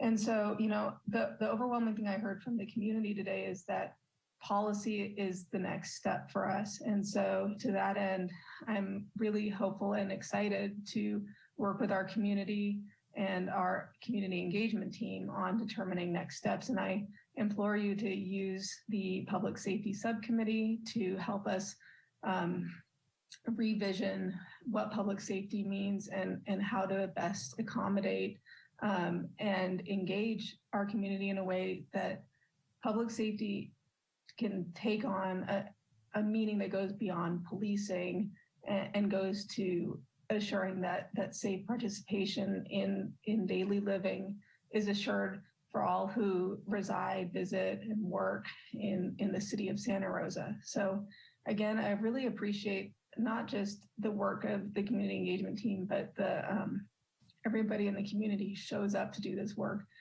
I hear loud and clear that this is difficult and traumatic for many of you. And so I just want to acknowledge that it takes a lot to show up here and to put yourselves out, and I'm deeply appreciative. Thank you, Councilmember. Councilmember Tibbetts. Thank you, Mayor. I just wanted to go through and give my comments. One of the things that I definitely want to support for the Office of Engagement is the crisis declaration, the public health declaration of crisis around racism in Senate Bill 17. I do want to support increasing the budget for the engagement department to, do some of that initial outreach work that Danielle and Magali brought up, putting in the foundation to have more input. As far as something else that was brought up that I actually thought was interesting, and it's something I'll probably bring up in the next presentation, assuming we get into more policy conversations, but about kind of a restorative justice model or restorative justice circle, and what role does that have? And did I answer all the questions, Mayor? I think that it was really those two, was it not? Yeah, I think that there was the lingering question also about SB 17. Yeah, so supporting that as well. Danielle, Magali, did you need anything else? Okay, Councilmember Schwedhelm. Thank you, Mr. Mayor. It's interesting, having been with the city for a while, we never move fast enough for all the events that are coming. But I know Magali's current position, you're the third occupant of that chair. It wasn't created until after the Open Government Task Force that was just recommendations were made in 2014. So is it fast enough to anyone's liking? Absolutely not. But we are making progress, and even just the investment that the city and this city council has made in the SEED Collaborative, which I think is foundational. And that's, again, why I was asking what are some of those specific objectives that will be participating? How do we embed this in the organization? That doesn't happen overnight. And again, I think we've heard, and I'm very supportive, we need to give our employees and our community time to hear, learn, and make those changes to make this better and inclusive community for all. Additionally, with our EEO officer, Ms. Shields, I'm really anxious to hear her perspective on many of these things. And she's been an employee here since March of 21. So I'm anxious to get that information to see how we can start prioritizing that essential work for the city of Santa Rosa. And Mr. Mayor, for the two questions that you asked, I think it was on slide 9, declare racism as a public health crisis in Santa Rosa. Absolutely supportive of that. But I'm also interested in hearing more information about it, because I think it's easy to say, yes, it's a public health crisis, but what are we going to do? What other investments are we going to be doing about that? So I don't want this just to be a check the box. We've declared it as a public health crisis, but what proactive steps are we going to take to make a difference? Same thing with SB 17. I would like to hear more information about what are the impacts and what we can do. What can we do other than just saying, yes, check the box, we're supportive of it, but how do we embed it in our culture and the steps of the operation in the city of Santa Rosa? Thanks. Thank you, Councilmember. Councilmember Alvarez. Thank you, Mayor. In regards to increasing the funding to empower our community, absolutely. I would like to see that happen. In regards to our mission statement, I believe one of the words was diversity amongst others. Magali, if you would like to touch on that and what the other changes that you want to see to the mission statement, I believe, as well as the health crisis declaration, but also echoing what Councilmember Schwedhelm just stated, that it just can't be words. It has to be what we do afterwards. And I am interested in what is happening with the police auditor and how we can move that forward. One of the things that I hear from the community is that we speak a lot about empowering the community, but yet we haven't put those tools into place.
All right, Madam City Clerk, are we ready to resume?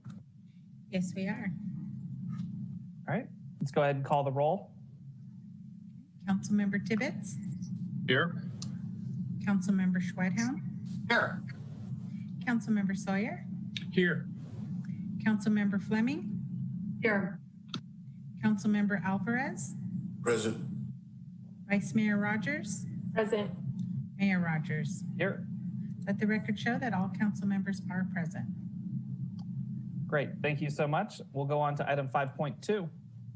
Item 5.2, police reform updates. Chief Navarro leading us off.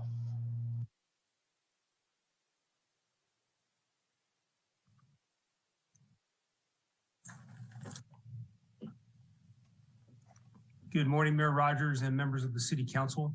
Sorry about the delay. It goes off when I rejoin here. Rainer Navarro, Chief of Police. Captain Cregan, Captain Litchfield, and I will be presenting this item.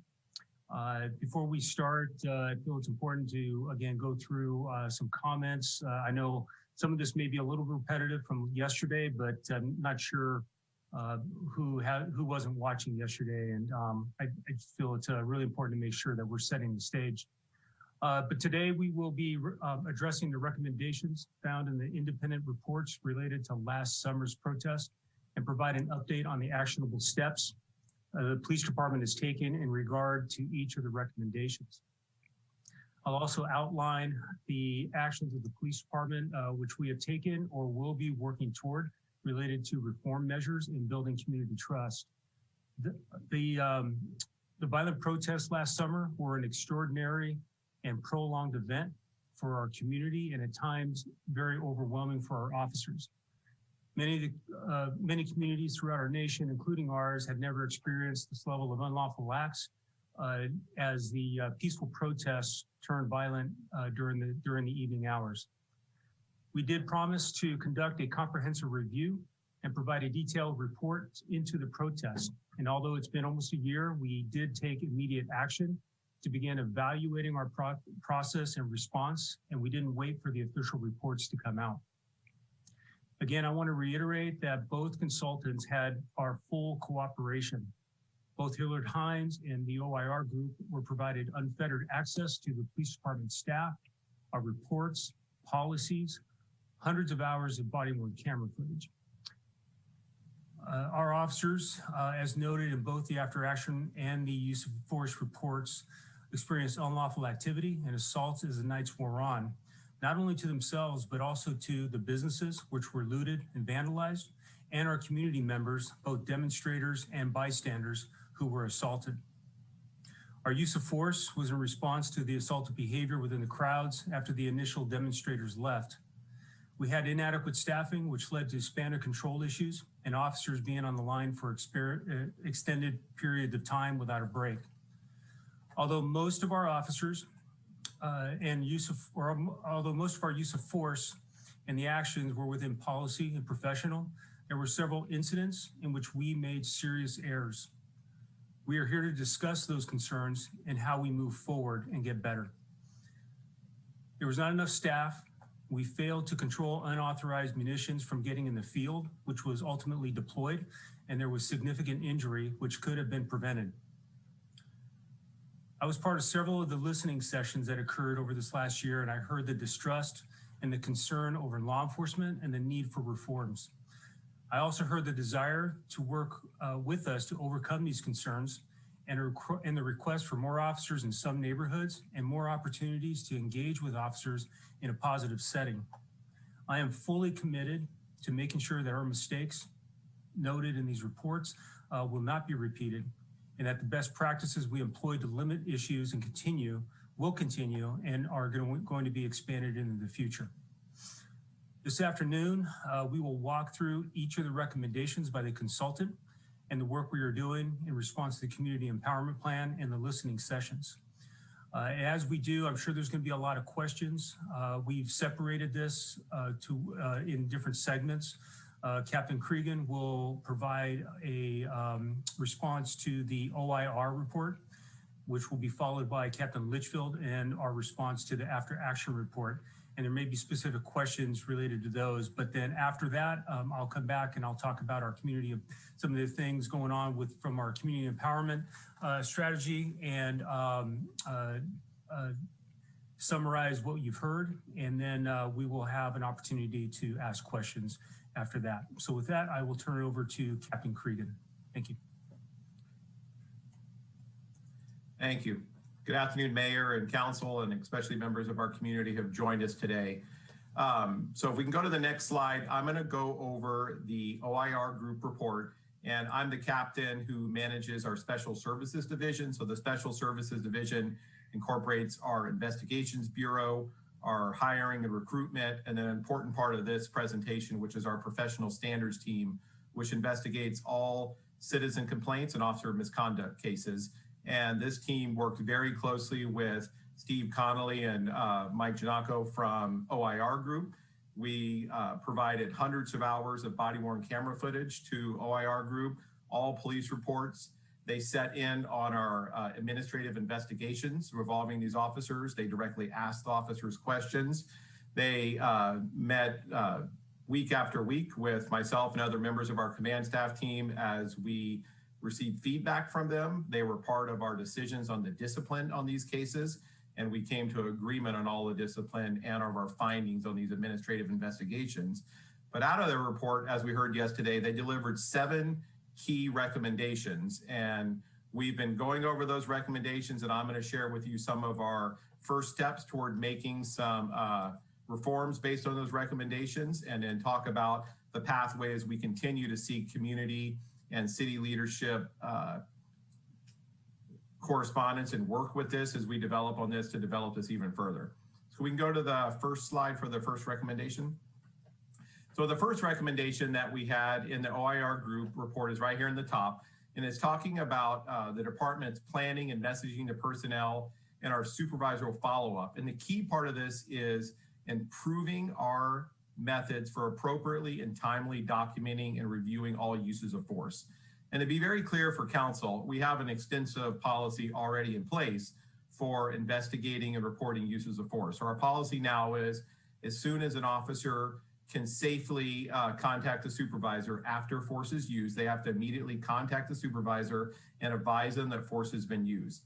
Then the protocol is that the supervisor actually responds to the scene and they assess the use of force as soon as practical to be able to view it in the field. And that incorporates talking to the officer who deployed the force and used the force, talking to the individual the force was employed against, and determine if they can get a voluntary statement from that individual about what led up to the force, and any witnesses that may be on the scene. The sergeant then reviews the report that's later written by that officer and reviews the body-worn camera footage to be able to see if that force was applied legally and within our policy.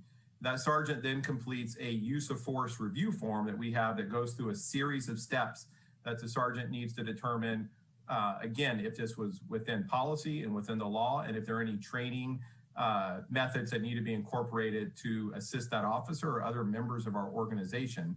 Then we have a second stage review where a lieutenant who oversees the patrol teams reviews again the body-worn camera footage and goes through that use of force investigation. So those first 2 levels of review happen on every use of force that's documented by the Santa Rosa Police Department. What the OIR group pointed out is some of these mechanisms weren't able to be followed in the setting of these large crowd control situations where multiple officers were out on the scene. As we talked about clearly, multiple applications of force were applied throughout the week, and it made it difficult to follow that, of having a supervisor stop what was going on and obviously be able to talk to people where the force was used against. So what we're looking at is incorporating some mechanisms where we still can have that use of force review. Some of those things that are outlined here as us starting with are in our incident action plan. And the incident action plan is at the beginning of every pre-planned event that happens, where we have a team who outlines who the supervisors are in charge, some of the basic rules of engagement for our staff, some of the safety plans, and talks about the use of force application and goes over some of our policies. But this is where we want to be able to go over some of this stuff and discuss some of the big changes that we're going to talk about today about that we've already made in our use of force policy with restricting when less lethal devices can be used, with having more oversight on the deployment of gas and less lethal munitions. Another key part when we be looking at other agencies across California and what they're doing is implementing the safety or compliance supervisors that we're going to have out in the field. Now, again, this is going to be one of the key triggers for this is having the staffing to allow this to occur. And last time that was something that we saw throughout the week was quickly running out of supervisors and staff to be able to fill some of these roles. What we want to be able to work toward is having a plan of these compliance supervisors, and their key role is going to be in the field to be monitoring the deployment and the use of all force and the actions of our officers to make sure that they're staying within the bounds of our policies, within the law, and with the direction by the supervisors who are managing that event. And that's going to be one of the key things that I think is going to be an addition, and it's really going to be able to help address some of the key community concerns that were brought up and concerns that were brought up through our after action report and the OIR group report. So this is something that we're going to be working, and we'll continue to educate our community and our city leaders on how we implement this program and identify the supervisors for that role. Can we go to the next slide, please? So this one talks again, and the first three recommendations all have a common theme. And this one is talking about supervisors staying in traditional functions and to not actually be stepping out of their supervisor roles and start deploying force. So IR brought up some examples where supervisors were supervising the officers who were on the scene, but due to the lack of available resources, stepped into the additional role and actually deployed force themselves.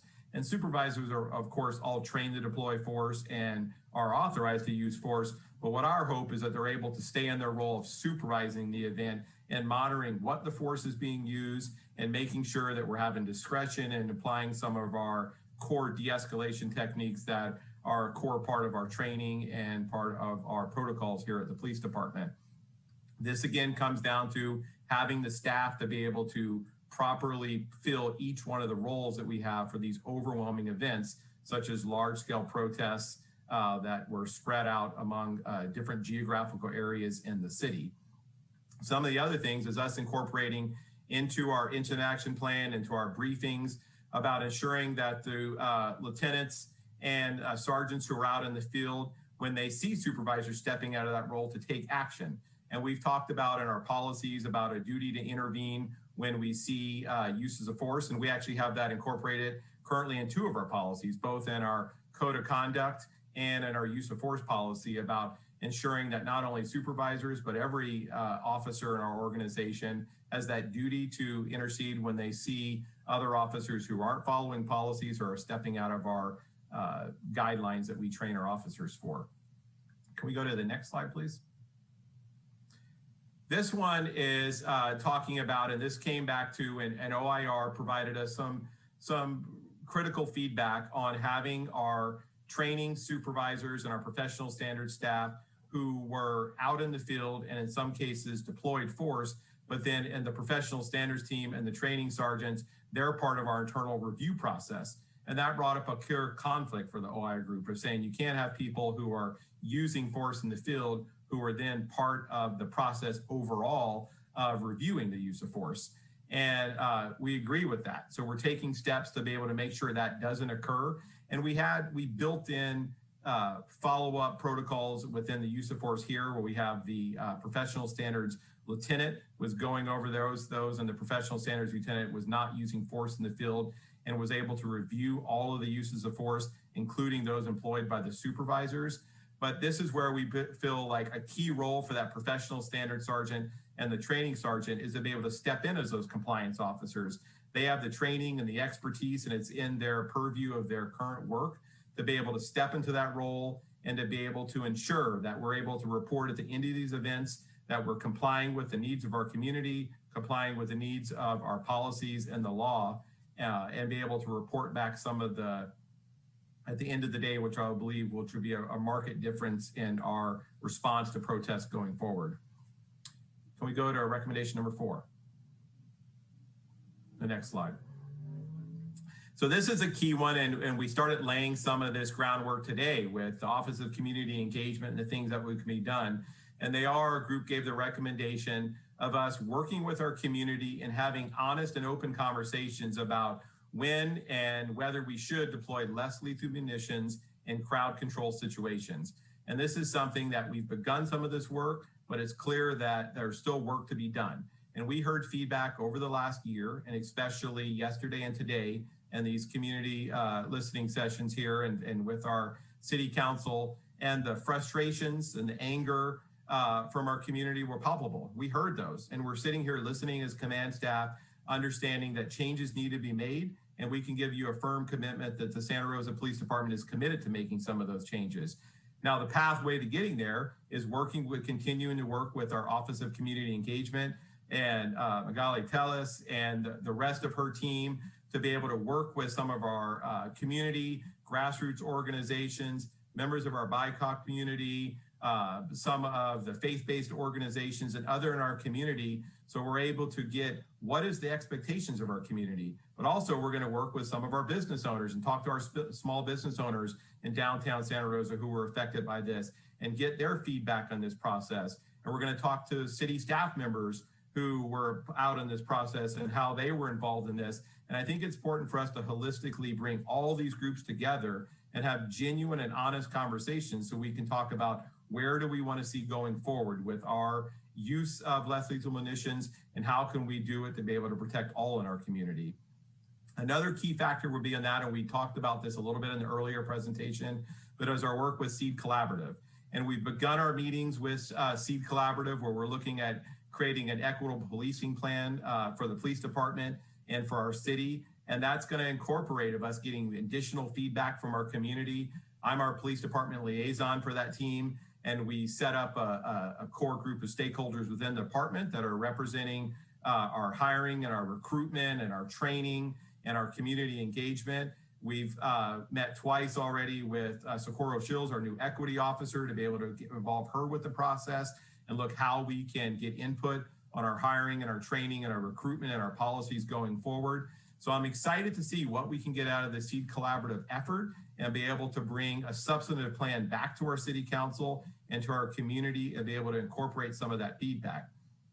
Chief Navarro will talk later in the presentation about the Chief's Community Ambassador Program, the CCAT team, and how we're going to use that as key stakeholders from our community to be able to provide feedback on some of these changes that we can be made. And I think this is going to be in the months going forward, something that we're putting a lot of effort to and working with not just these 3 organizations we mentioned here, but with many more organizations. And we want to be able to receive that. So for community members today, we'd love for you to reach out. You can reach out to me or other members of our organization to be part of those conversations. We'll be working with the Human Rights Commission and other people who have given rather critical feedback. And that's the feedback that we need. We want to be able to hear how can we make some of these changes.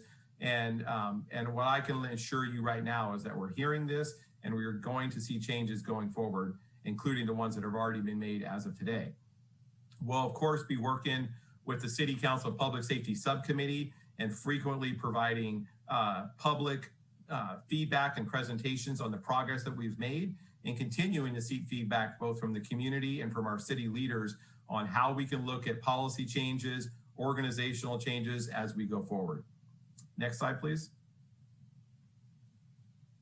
Now, this is another one that came up, and we've heard this over the last couple of days and through the OIR reports, but it's talking about when we're actually declaring an unlawful assembly. And it's important for everyone to understand that many of these interactions were starting around 12:30 in the afternoon, and for 10 to 12 hours, peaceful protests occurred and people were able to exercise their First Amendment rights and be able to express their frustrations with some of the societal issues and policing issues in America. And that was done safely and done without breaking any laws and without any violence to others.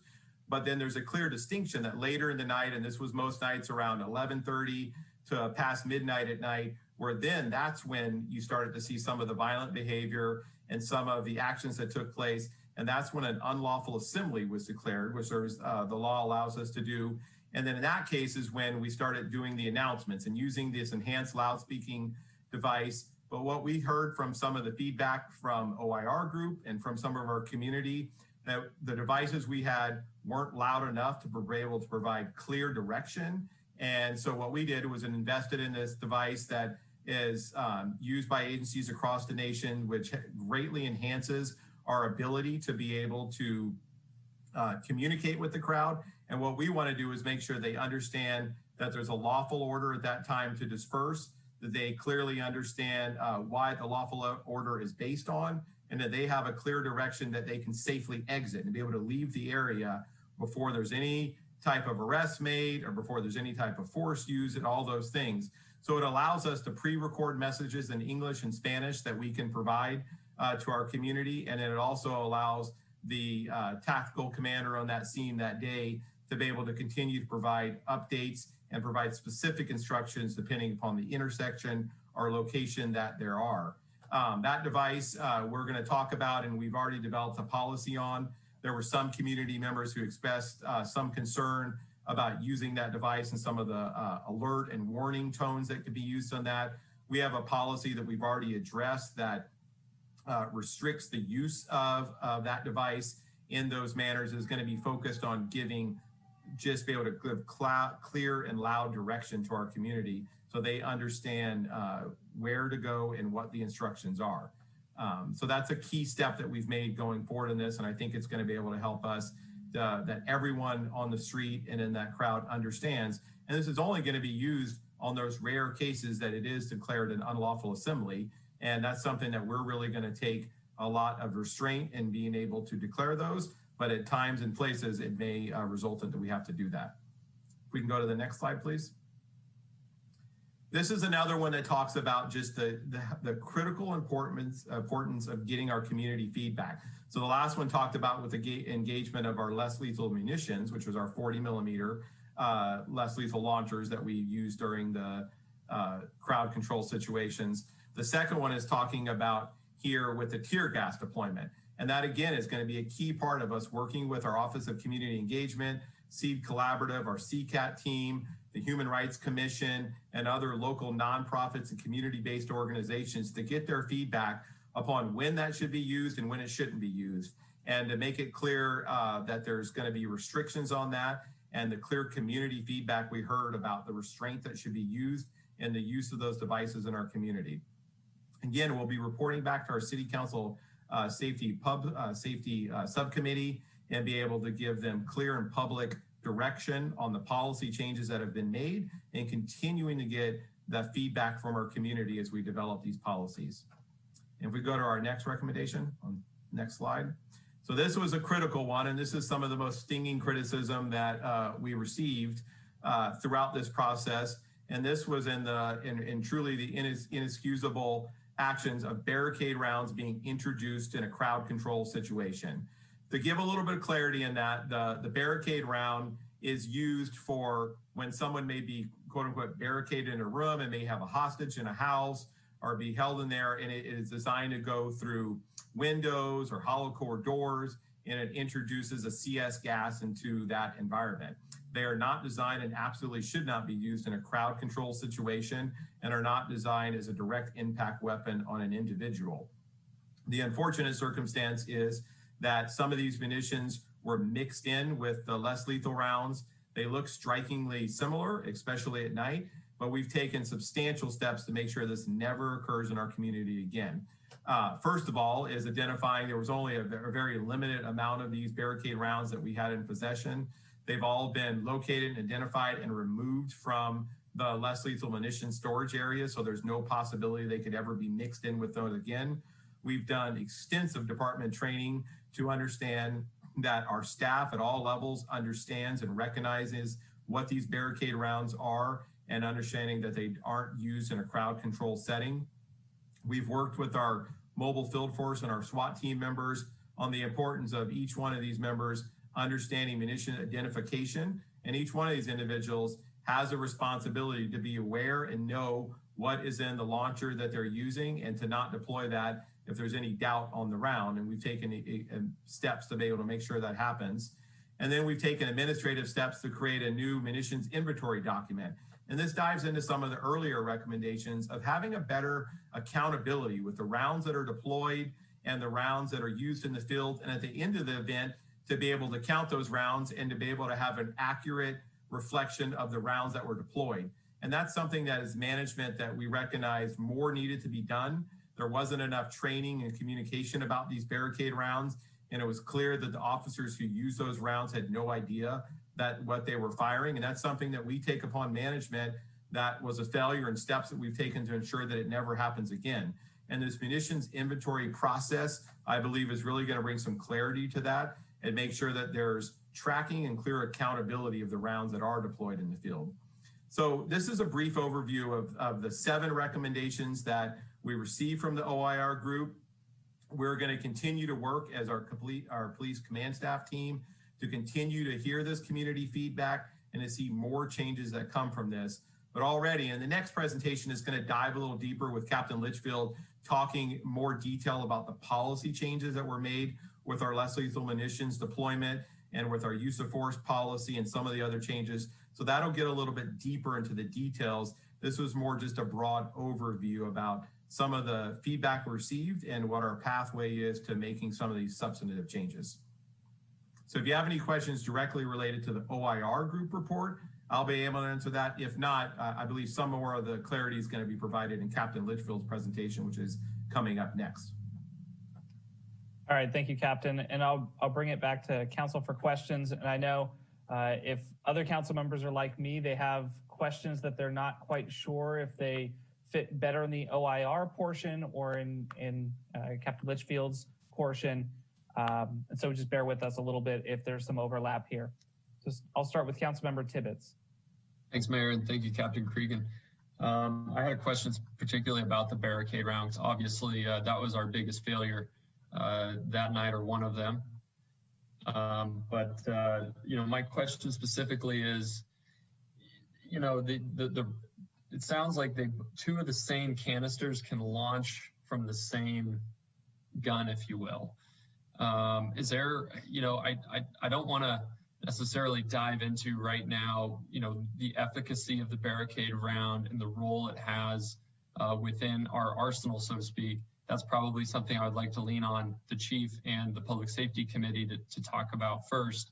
But, to me, it seems like kind of a big just failure in the system to have a weapon that fires 2 very distinct rounds out of the same barrel. Is there something operationally that can be changed to ensure? I mean, I see that you're making operational changes already. That's appreciated, but is there something that can be done about, having 2 different distinct colored rifles, perhaps? I don't know. Well, that's one of the versatility of this less lethal munition, is that it allows you to be able to use tools that are appropriate for the conditions. So where we're focusing on is the training and the application and the storage to make sure that doesn't happen. And that clearly came back as something that there wasn't enough training on this, and there wasn't proper protocols for the storage of those 40mm rounds. And I think we've taken substantial changes to make sure that never happens again. And we can have some more holistic citywide talks about the appropriateness of having a barricade round in our arsenal. There are times and places that I think that could be a crucial tool to be used for the safety of a community member who may be being held hostage or in some situations. But clearly steps need to be taken to make sure. And I think the training that's happened and the storage and then the more accountability of the deployment of those rounds. Some of the things that we're going to do, and Captain Litchfield will be able to dive a little deeper into this, is just really be taking substantive changes toward restricting when 40mm are deployed in the field, but also of going to this team where instead of line level officers having a 40mm of only trained individuals and restricting that to 2 per team of the officers. And those 2 are going to be directly supervised by a sergeant who's trained in this, and having 2 of what we call like a grenadier, or someone who's been trained and gone to special enhanced training. And that greatly restricts the amount of these weapons that are even deployed in the field. And then having a supervisor right there and being one of the themes that we talked about yesterday about being more strategic with the deployment of some of these tools. And I think that you'll see through the restriction and who is even has these launchers in the field, having direct supervision over them, having enhanced training, and having a more strategic approach to the deployment of these tools, you're going to see substantial changes going forward if we have additional protests that reach this level here in our community. Thank you. Councilmember Sawyer. Thank you, Mayor. And thank you for these responses. My question has to do with the communication system, the loudspeaker. And even though this is not necessarily a question around protests, but public safety in general, would this device also be able to be used during other public emergencies like wildfires, earthquake, just communicating with our community in various neighborhoods where just loudspeakers in the patrol cars might not do the trick? Yeah, that's an excellent question, Councilmember Sawyer, and absolutely it will be. So it'll be deployed in our fire evacuation protocols. We can use it on search warrants, and part of our de-escalation tactics is to not necessarily all going in and busting down doors on search warrants, but to do sometimes a surrounding call out where we can use this and have people voluntarily come out of the house so we can reduce the chances of force being used. We'll be able to use them in search and rescue operations, so other natural disasters. So there's quite a lot of capabilities that we'll be able to use this, and it's easy to deploy in the field. It's mobile. And so I see it more often actually being used in fire evacuations and some of these other events than it actually is used in a crowd control setting. Outstanding. Thank you. Councilmember Sweatell. Thank you, Mr. Mayor. Thank you, Captain Craig, for your portion of this presentation. I'm just going to go over some of the recommendations. I had some questions. So the first one was recommendation 2 that I had a question, and it was about taking steps. The second bullet point was taking steps to ensure that lieutenants in the field take action when they observe supervisors and officers stepping out of their expected roles. I'm surprised to see that because I thought, maybe Chief, this is more of a question for you. Is that not your expectation of all managers and officers, that if they see something, inappropriate action or out of the roles, that they take action versus just observe it? I'm going back to some conversations that I know you and I had during this time frame about the 8 can't wait, because that was one of those recommended policy procedures. So can you clarify for us what your expectations are of all of your organization when they see officers or any employee stepping out of their expected role? Yes, that's a very good question. So we've had a lot of discussions about roles and expectations, and it is my expectation that if we have supervisors out in the field, that they are taking charge and they are making sure that everybody is in a designated role and not stepping into something else. So that's an expectation. We talked about it here, and those are things that we're going to be we're reinforcing through our operational plans, and make sure that our staff have clear guidelines before they even step into the field when there's a potential demonstration, or even even when we have special events, anything that goes on. It's important that everybody has clear roles, and so when chaos does come, and things start going not as planned, we do have those clear roles and responsibilities to people, so people can be they know what they need to do and they can be supported. And just to clarify, do you have that same expectation of officers? Because as we all know, when we talk about the span of control, you're not always going to have a captain, lieutenant, or sergeant at the scene. Do you have that same expectation of officers who are seeing colleagues or peers stepping out of their roles? Yes, it's very clear for our officers. Everybody knows if they see something, they need to say something. Great, thank you. And then Captain Cragen, on recommendation 4 and 5, which was the deployment of chemical agents and munitions, are the Santa Rosa Police Department's current policies consistent with the California police officer standards and training standards? Yes, absolutely. And one of the things we've done since these protests, so we didn't wait for the OIR group or the after action. So actually in October of this year, and Captain Litchfield will go into a little bit more detail with that, made some pretty significant changes. So the deployment of our less lethal and that policy went into effect in October, and he'll be able to dive a little deeper into some of those details next. Okay, that may be, okay, we'll get some more there. This may be for you too, Chief, then. On that same question regarding all of Sonoma County agencies, when we have mutual aid, are all the agencies' policies when it comes to chemical agents and less lethal munitions consistent from your understanding at this point? Yeah, it's another really good question. So most of the agencies are, they work with a private company called Lexipol. And the reason for that is to standardize under best practices for all of these, for all of our policies, and specifically for the ones that are what we used to call red GOs, right? Red general orders, right? The ones that are going to be the high liability ones. And so although there may be some differences from one agency to another, we try to be consistent. We do have a chiefs monthly chiefs meeting. We do have MOUs in place. There was some talk yesterday about MOUs and it expired one with the Sheriff's Department. That has to do with calls for service. It does not have to do with emergency responses, and those are dealt with through our chiefs protocols. But we try to be as consistent as possible. Not every single one is the same, but most of these high level, high liability policies are consistent within the county. Great. And would that also be consistent with the state agency, the California Highway Patrol? Are their policies fairly consistent with those policies of the Sonoma County law enforcement agencies? Yeah, we're all fairly consistent. Again, we do have conversations. There might be some specific areas that might be different. And again, we can't dictate what CHP officers do when they come onto the streets, or vice versa. You know, we can tell them what our role is and what our policies are, but ultimately they have to rely on their own policies, which there may be some differences, but we do try to stay in line as much as possible, specifically in this region.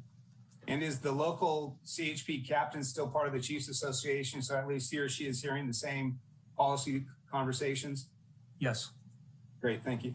And then Captain Cregan, on number 5, we talked about giving the dispersal orders. And I know some previous years, tactical operations, there were employees at the back of the incident tape recording what direction was given, whether it was a knock and notice. Have we employed any of those tactics, or is that still a standard practice? So someone actually who's at the very back, a city employee, police department employee, is actually tape recording what is being heard at the back of the crowd or place that's about to be entered? Well, one thing that's really helped with that now is just the overall deployment of the body-worn camera. So it pretty clearly is able to capture, and officers are able to articulate on the body-worn camera about being able to hear it. But that's certainly something our tactical commander, who's out in the field and is the one who's making the unlawful assembly announcements, ensures that appropriately the crowd and all officers in the area are able to clearly hear that. But it is something, honestly, that we said we have to get better at. And so that's the purchase of this new equipment, I believe, is going to allow us to do that in a more effective manner. And it's something that I think that will benefit the community and allow those who want to peacefully leave the area to be able to do so and have clear direction on how to do that and where to do that safely. Great. Thank you for the information. Absolutely. Madam Vice Mayor. Thank you for the presentation thus far. I did have a question, though. It's pretty simple. What is force for those in the community that are listening and those of us that just really don't know? Like, when you say force, we may have different interpretations. So what is force? So force is going to be in our policy outlines that are talking about using any of our, so it goes from using hands, of being able to do some of the things that we saw, like doing like putting people in control holds, or doing like a leg sweep takedown that we saw deployed in one of the things that the Human Rights Commission talked about. And so those for us require that you document that, you notify a supervisor, and we do a use of force investigation. And then certainly when you use some of the less lethal tools that officers are equipped with, whether that be pepper spray, whether it be a taser, whether it be a baton, whether it be any of these less lethal munitions, those would all be deployments of force. And then certainly, obviously, using a deadly force tool such as a firearm or a rifle. So any of those things, so as far as going from a control hold to using deadly force, any of those, even at the smallest level, must be documented, must be reported to a supervisor, and then supervisors do an independent review. And we're trying to really look at it the lens of, was this appropriate? Were there other decisions or pathways that could have been taken? And then our training department reviews that and saying, hey, maybe this was appropriate, but this is something we need to do more training on to make sure that we utilize some of the other tools. And that's where the chief will talk about this exciting grant that we're having this year, which talks about some of the things that we can be using for de-escalation and some of the things that we have that we're working with a local group on some of the implicit bias and the culture, diversity, and things we're working with. And our training department utilizes that and utilizes some of the grants that are out there to enhance the level of service by our officers to our community. Thank you so much. Absolutely. All right, Captain, thank you so much for taking the time to walk us through some of these. I have a number of questions, and some of them are not in particular about the recommendations, but I noticed in the OIR report that there are quite a few areas that are critical that stop short of actually making a recommendation. And I'm hoping to suss some of those out and see where we're at in discussions and see if you have a response or something for us to further consider with them. I want to start just right at the beginning of the protests. And the OIR report does, I don't know if I would say it's critical, but it certainly implies that officers being in riot gear in a protest about policing helped exacerbate, and we talked a little bit yesterday about the psyche of both the protesters as well as the officers, that it did further escalate the tensions that are there, was at least perceived to further escalate the tensions. The OIR report doesn't make any recommendations about that, but it is glaring in how it starts the report. And I'm wondering if that's something that we have started to have initial conversations about within the department, because I know that there are certainly conversations happening in the community about that.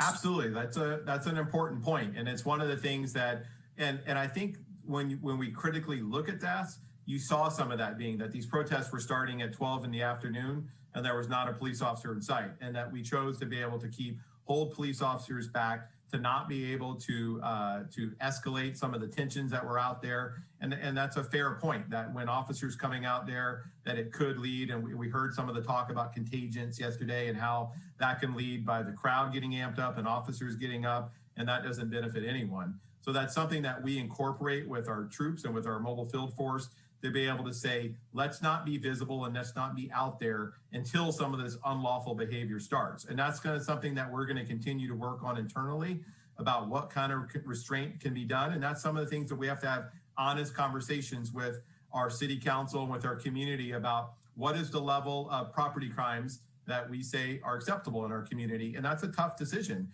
And if you're the business owner, you may have a different opinion than someone else. And so we have to come together and say, what is acceptable for our community? And then we'll work with our city leaders in our community to say, what are the triggers and what are the threshold when we will have officers deployed in the field? And that's something that we really want to continue to seek feedback on. And I know Chief Navarro is going to be looking at as we make refined policy changes going forward. No, I really appreciate you bringing that up. That was actually my next question. And I asked a little bit yesterday in the OIR report about what officers understood that point to be at which they engage. It is something that I'm very interested in. And I mentioned officers stood down and just watched graffiti happen to the police department headquarters, but then engaged at other opportunities or other times things were happening. I'm just going to speak for myself. I don't think that it is worth putting an officer or anybody in the community at risk to prevent some graffiti. It's something we can clean up later. What was the department's understanding of when they would engage? Was it broken windows? Was it potential harm to bystanders? When did officers choose to engage, or what was their understanding of what the policy and the expectation from city leadership was and the community was when they engage? And that's a good question. And so the officers are following the direction of the incident commanders, and the captains are the incident commanders, and we have a lieutenant who's a tactical commander in the field, and they're following the direction provided by us. So that was a calculated decision about not engaging those graffiti in the front of the police department. And that was a calculated decision that came from our command staff team, which directed the officers not to. Now, it becomes a little bit of a grayer area when you're out in the community, because it's kind of a mixed response, that there weren't people engaging people who were just doing graffiti. It became, when it was a mix, when you're having intermittent rocks and bottles thrown at the officers, and then it was changing the dynamics to some violence toward our city employees and our staff members here. And then you're also seeing at the same time some of like what we talked about with the contagion. So once that starts happening in the crowd, you see, hey, some people are throwing rocks and bottles. It becomes that others in the crowd start throwing rocks and bottles, and then that spreads to maybe breaking a window or doing some other things like that. So that's when it's like a tipping point that the incident commander has to say, all right, is this a threshold where we're going to engage? And that's something that we've really spent a lot of time reflecting on and having some of the tough conversations about, is it going to be just violence toward others in our community and those on the line versus the property crime? But it is important to understand that the officers were out on the line and who were later in the evening into the early morning hours who were receiving the rocks and bottles and a host of other items being thrown on it, that made the incident commander say, okay, this is the time that we're going to change our tactics proceeding forward on this event. And it wasn't based just on graffiti. You did see at one point where they were able to breach Forever 21 and the Macy's at Santa Rosa Plaza and were taking clothes and other items in there. And then forces did move forward at that point. Okay. Yeah, Mayor, I just, if I could just add real quick, there was a lot of discussion at the very beginning about, you know, what happens, what type of vandalism that would happen downtown. You know, early on, we made it clear that, you know, just graffiti, we were not going to be responding to. And that's why we held back. We didn't have any officers out in front of the police station. And that's why you saw graffiti all over the downtown area.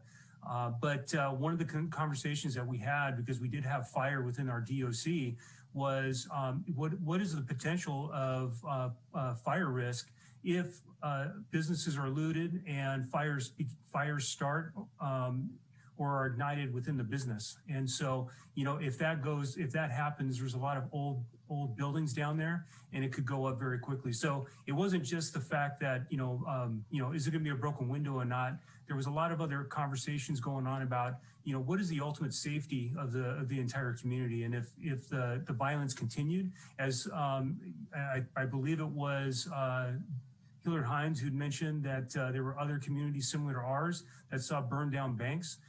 Those were some very, very valid concerns for us, especially in the downtown area. So we took it very seriously, and that's why we felt there was, at some point when there was looting and people were starting to enter businesses and assaults were happening. That's when we made the decision to take some actionable steps.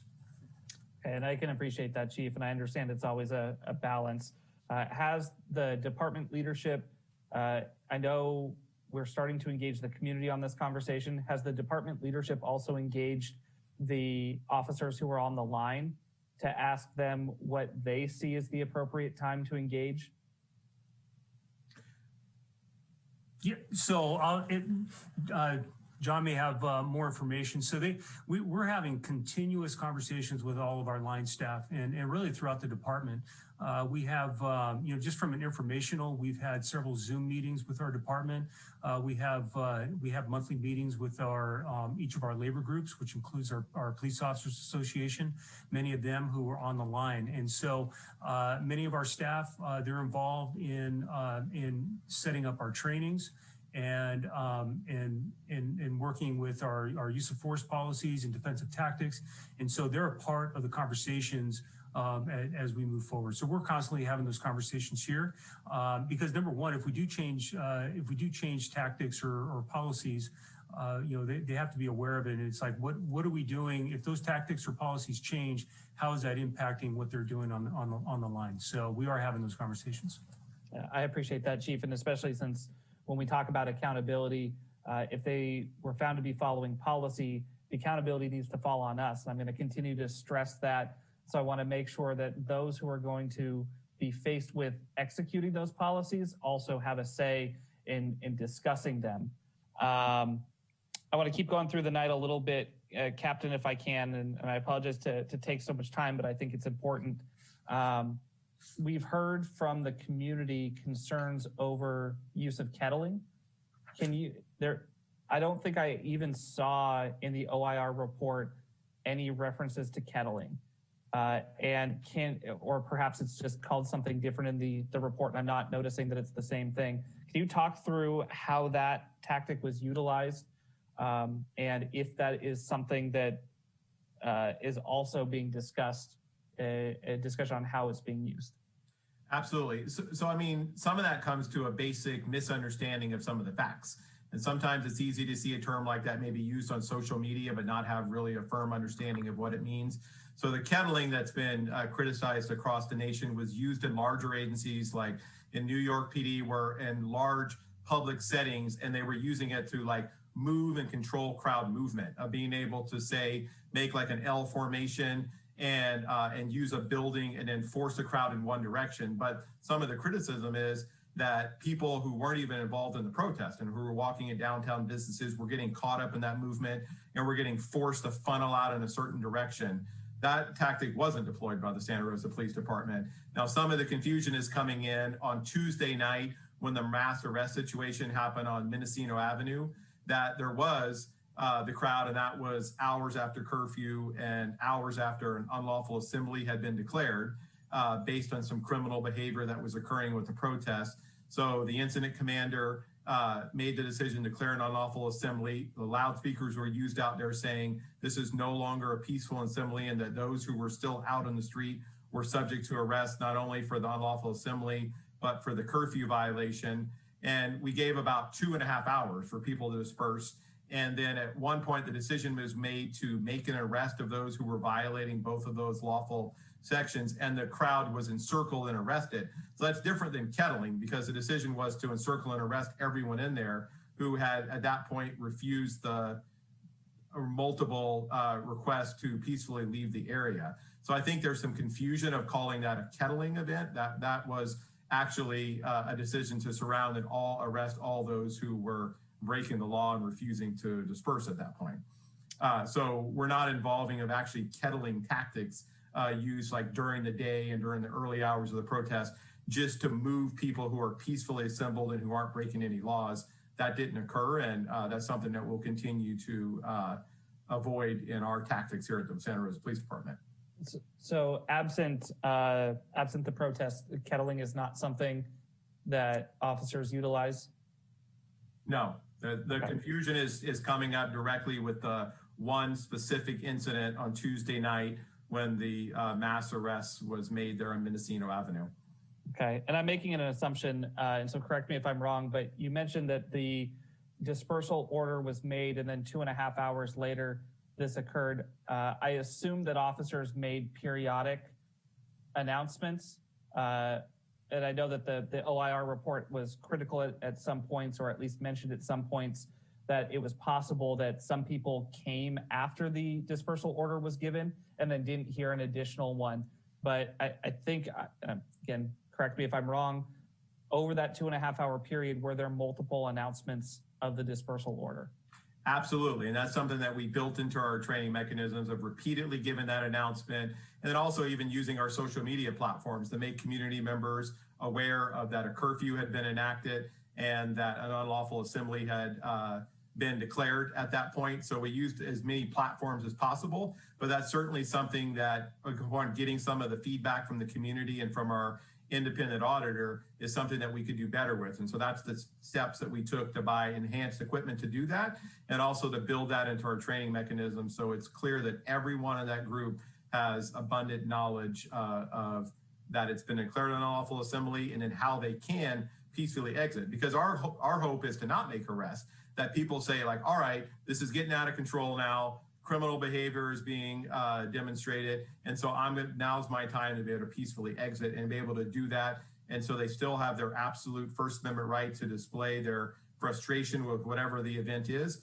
but at that point to be able to peacefully and safely exit the area.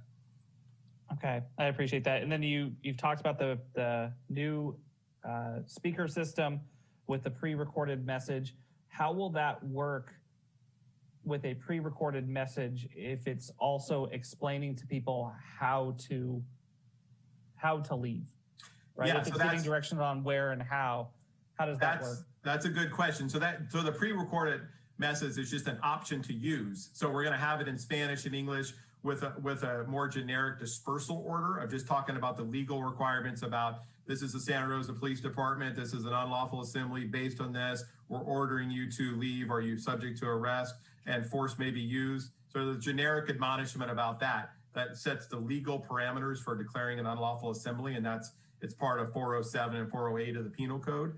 But then the operator there, our tactical commander or whoever his or her designee is, would then be able to use that mic to be able to give more of an impromptu talk about, all right, we're directing you to go southbound on Mendocino and turn westbound on College, or whatever the direction may be, wherever you are. So you have both options available, but it also gives us the option to make sure that we're helping with being able to provide those instructions in Spanish as well. And we'll have bilingual officers who are part of that, are able to give those same impromptu directions to our Spanish-speaking community as well. Okay, thank you. Chief, you mentioned with the MOUs that we can't require, or it'd be difficult to require other agencies to follow SRPD's policies. I know from a practical standpoint, I can understand how that'd be difficult to, if they're not within our command, for them to be up on both their policies as well as ours. But is there a way for us to put them in a position to where one of our command staff is making the determinations about their use of force? And I ask this question particularly because I do hear criticism both from SRPD folks as well as folks in the community about other agencies that are quicker to use force or don't have the same community mentality.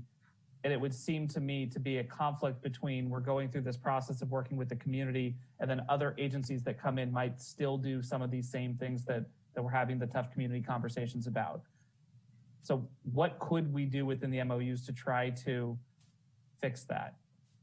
I think what we try to do now is we whenever there's an emergency, we try to instill or operate under a unified command system where we do have one particular agency or entity that is going to be in overall control of the situation.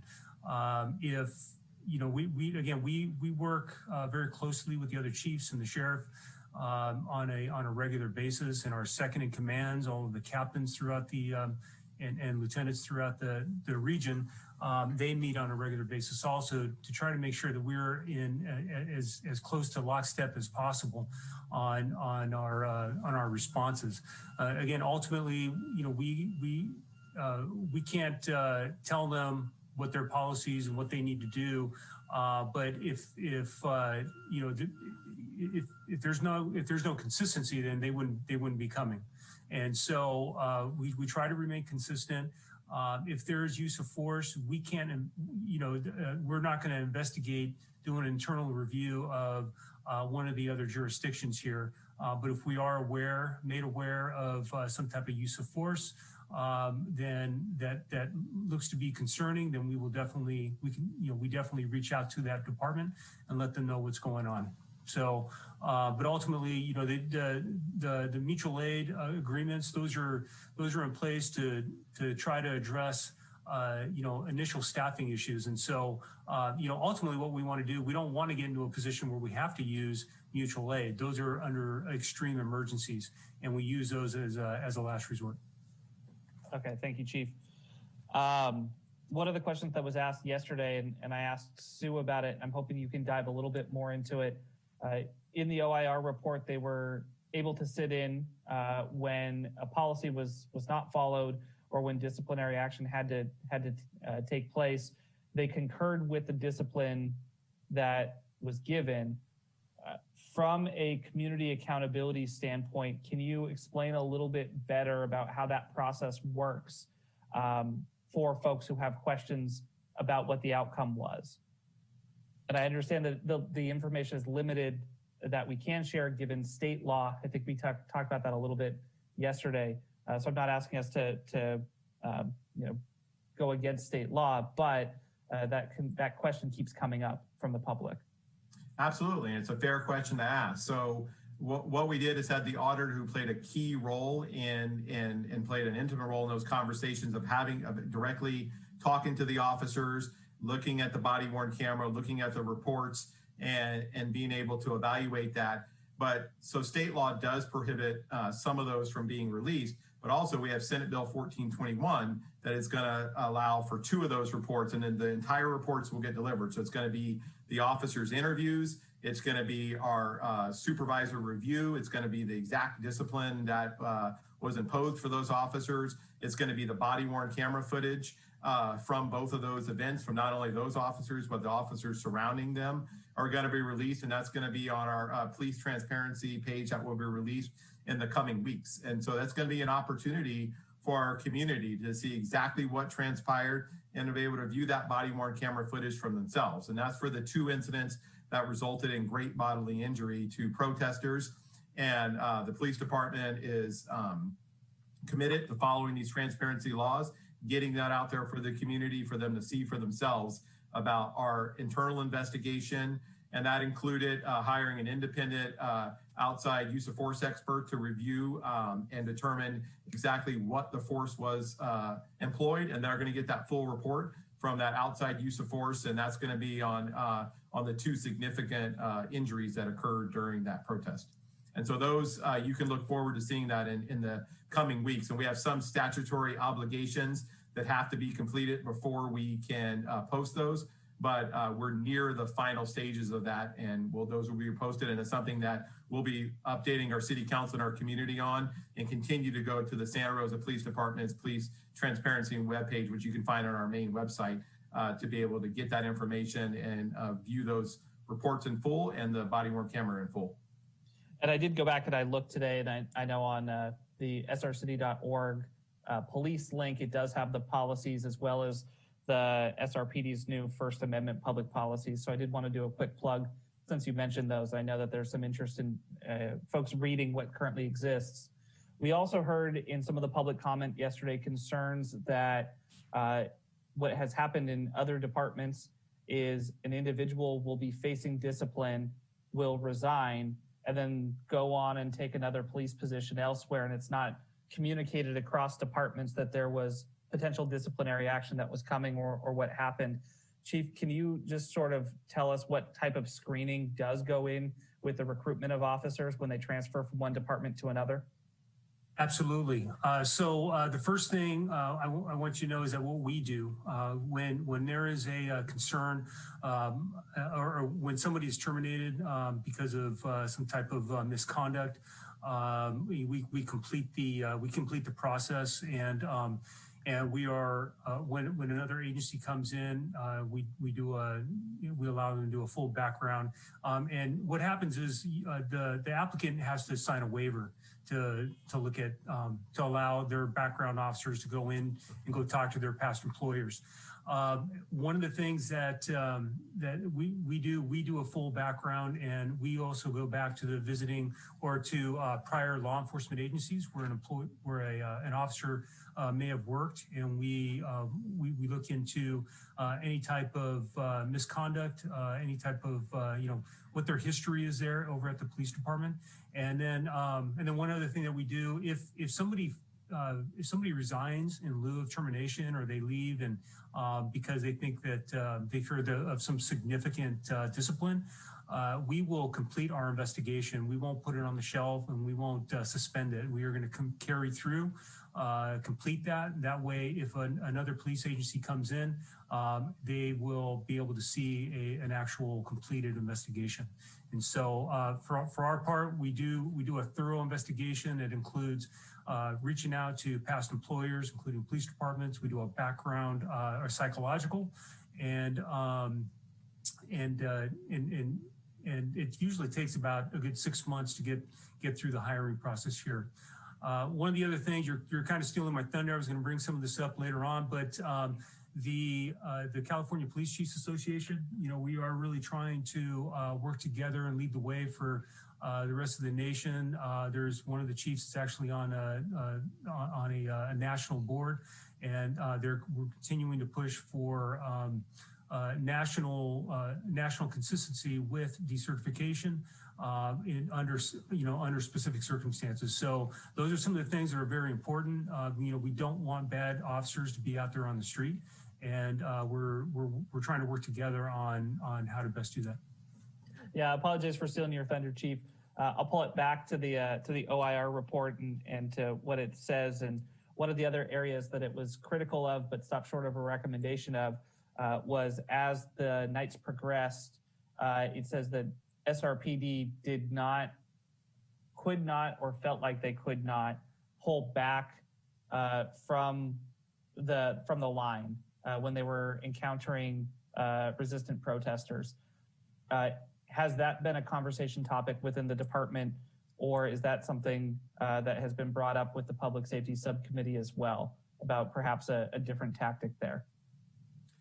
It's something that we'll continue to evaluate. In reality, a lot of the troops did pull back and were given the direction to do that and showed a lot of restraint throughout the night, and were ultimately, as you mentioned earlier, just following the direction of the command staff and what we told them to do.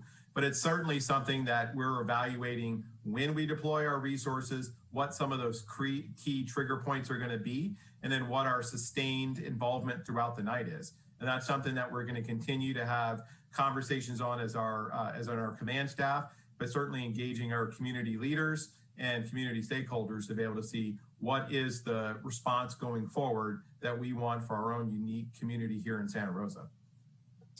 All right, thank you, Captain. And to be clear, I do put that question on the command staff because I understand that that's where the direction is coming. We've got two more, Chief.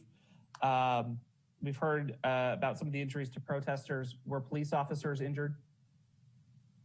Yeah, police officers were injured. They suffered bruises. I mean, part of it was, we have the safety equipment, so that helped out. But we did have injuries, and both physically and I mean, we have some officers that are out on stress leave, and so it's impacted our force. But we did have rocks, bottles with urine, and then industrial grade fireworks being shot and at our officers. We actually had, I think we had a trash can lid thrown at an officer who was struck in the head. Okay, thanks, Chief. And then my last question, and we heard quite a bit of public comment about this yesterday, was folks who had incidents that they had in the Human Rights Commission report, or that they had followed up with the department about, that then felt like the ball was dropped. Either it was not an incident that actually was opened, and so OIR didn't look at it, or they felt like there was not enough follow through from the department. I'm just giving you a little bit of a space to kind of talk about how we move forward from here and what avenues are available to folks who feel that way. Sure. Go ahead, Chief. So again, I was going to address this a little later too, but again, on our department website, we do have a link to be able to get our complaint forms. You can anybody who has a concern with any type of, whether it's a use of force or any type of misconduct, that they can contact us. They can contact us by phone. They can contact us by email. They can file a complaint form in and return it in, and we respond to every single one. So we have a professional standards team. They look at every single one. When an inquiry is brought in, I actually sign a letter that goes out to that person, and when we complete the inquiry, I send another letter out stating that it's complete. Sometimes we find that there was no misconduct or no violation of policy. Sometimes we do find that there's a violation of policy. So we let the person who reported it, the impacted person, know. But we don't go into further detail about what we're doing about it, just that it has been addressed. But I do want to assure everyone that if there is any information out there, we want to hear about it. We can only get better by listening and hearing about what these allegations are. And my team is completely willing to look into any of these issues. There were several that did come up yesterday during the public comment. We did roundtable to ensure that we're doing what we can. We did look into some of the ones again. OIR did look at one specifically that came up, and we do know that was looked into, and there was no finding of any type of violation. But if people are concerned about how we may be acting, we want to know about it, and I encourage everybody to call in or email, and we will look thoroughly into it. All right, thanks, Chief. And I know we'll talk a little bit more about the auditor position as well, and so I'll stop there. Believe it or not, I still have questions for later, but I don't want to steal all of your thunder. Council members, are there any other additional questions before we move on to Captain Litchfield? Okay.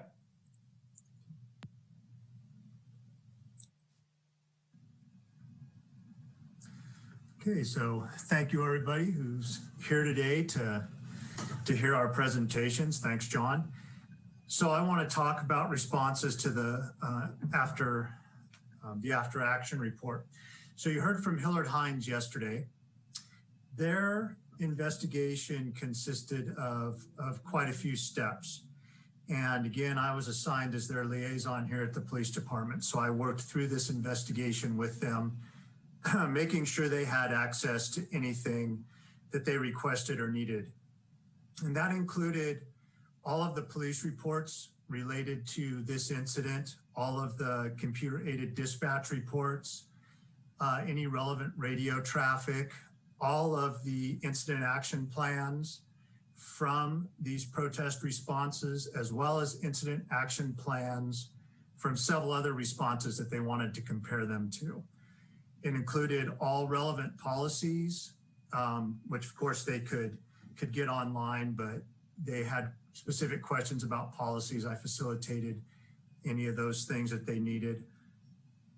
Over 1,000 hours of body-worn camera footage that they had access to, much like OIR, they had access to all of that, and in fact viewed several hundred hours of that. They conducted a 3-day site visit that included physically looking at all of the sites in question.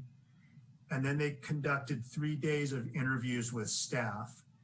That included multiple staff from the police department, from the dispatch center, the police officers, command staff, and anyone else who had a response or was present at the incidents. That included allied agencies, mutual aid responders, those who agreed to speak with them. It included community members, business owners, and staff from other departments that also assisted. And to answer a question you had, prior Mayor, they did talk to line staff about their understanding of rules of engagement, when to use force, command decisions, and so on.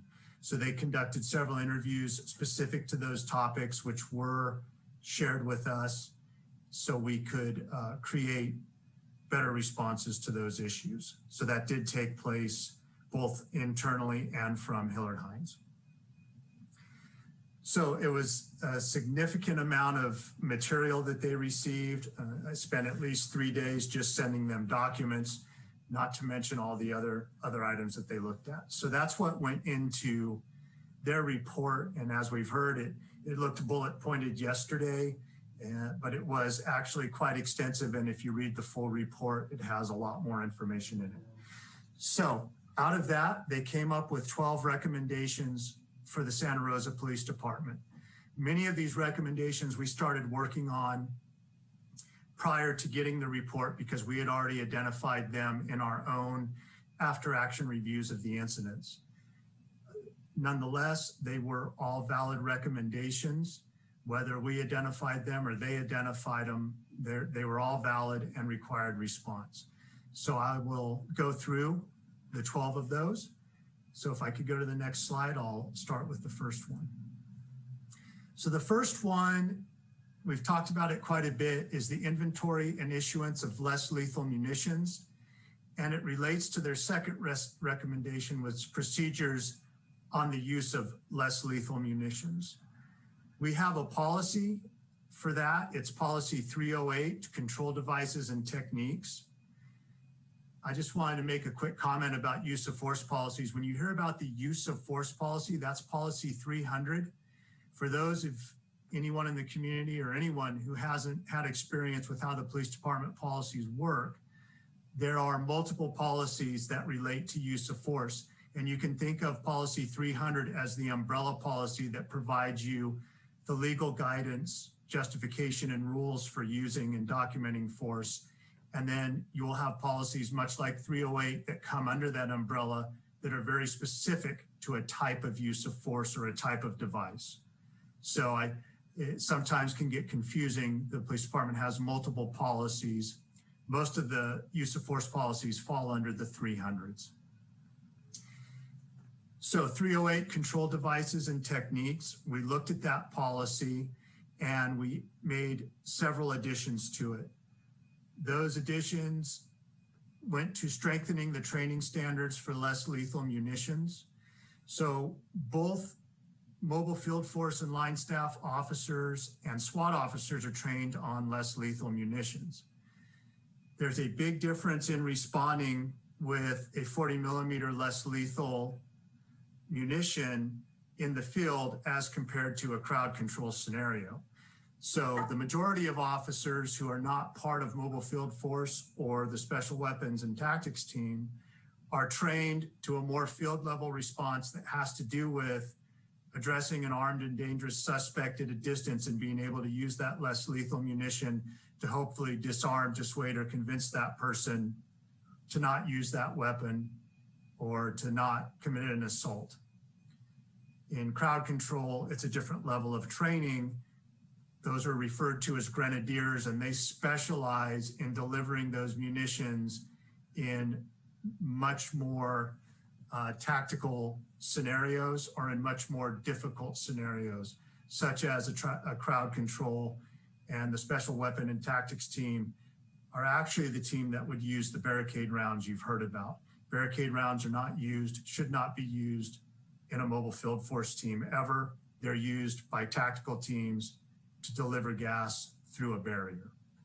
So those are the differences. So tightening down the training standards and more fully explaining the differences in deployments. The next thing that we changed was the department armor or designee controlling the issuance of less lethal munitions. Before, it was the training sergeant was the only person designated to control the issuance of less lethal munitions. It ended up that the training sergeant was actually out in the field during these incidents. He was not available to monitor all of the less lethal munitions, nor would he have been able to, over a 5-day period, over each operational period, control the issuance of every munition and track it. Because of that, it fell more to the logistics team, and the logistics team generally takes care of all logistical needs for the police department as far as getting supplies, getting food, getting things to officers, to the field, from the field, and so on. However, they are not experts in munitions and less lethal munitions. So a lot of that fell down to the logistics team. We changed the policy to indicate that the department armorers, which we have several of and who are experts on all types of munitions, in the future would log, issue, and track all of the less lethal munitions during an incident. So that will create a much stronger chain, people who are experts in those munitions handling them, to eliminate the possibility of an incorrect munition being issued out or somehow getting onto the street. We also expanded the deployment and use guidelines for the less lethal munitions. So as I mentioned, there's different levels of training for these munitions. So depending on what team or what your role is, you might receive a different type of training or a different type of school that you attend for these. So in order to make it much more clear, we expanded in the policy the section that talks about when munitions can be deployed, by who, and we specifically added a section that talks about in crowd control situations, only the grenadiers who are trained in those situations will be deploying a 40 millimeter. and they will only be using those against people that are engaged in assaultive behavior, specifically assaulting someone with rocks, bottles, projectiles, or committing other acts of violence. And lastly, it expands the guidelines for tear gas deployment. As we were mentioned in the OIR reports, a significant amount of tear gas was deployed during these incidents. I have been part of several crowd control incidents in the past 15 plus years in my dealings with different crowd control teams. And this is the first time I can remember deploying any significant amount of gas during a crowd control incident. In fact, I was at multiple protests during the Andy Lopez incidents, and I don't recall us deploying gas at those protests. So this was a much different level. And because of that, we had to expand our policy to meet this level of response, which we had not had before. So we did expand instructions and guidelines for using gas in crowd control scenarios. And next slide.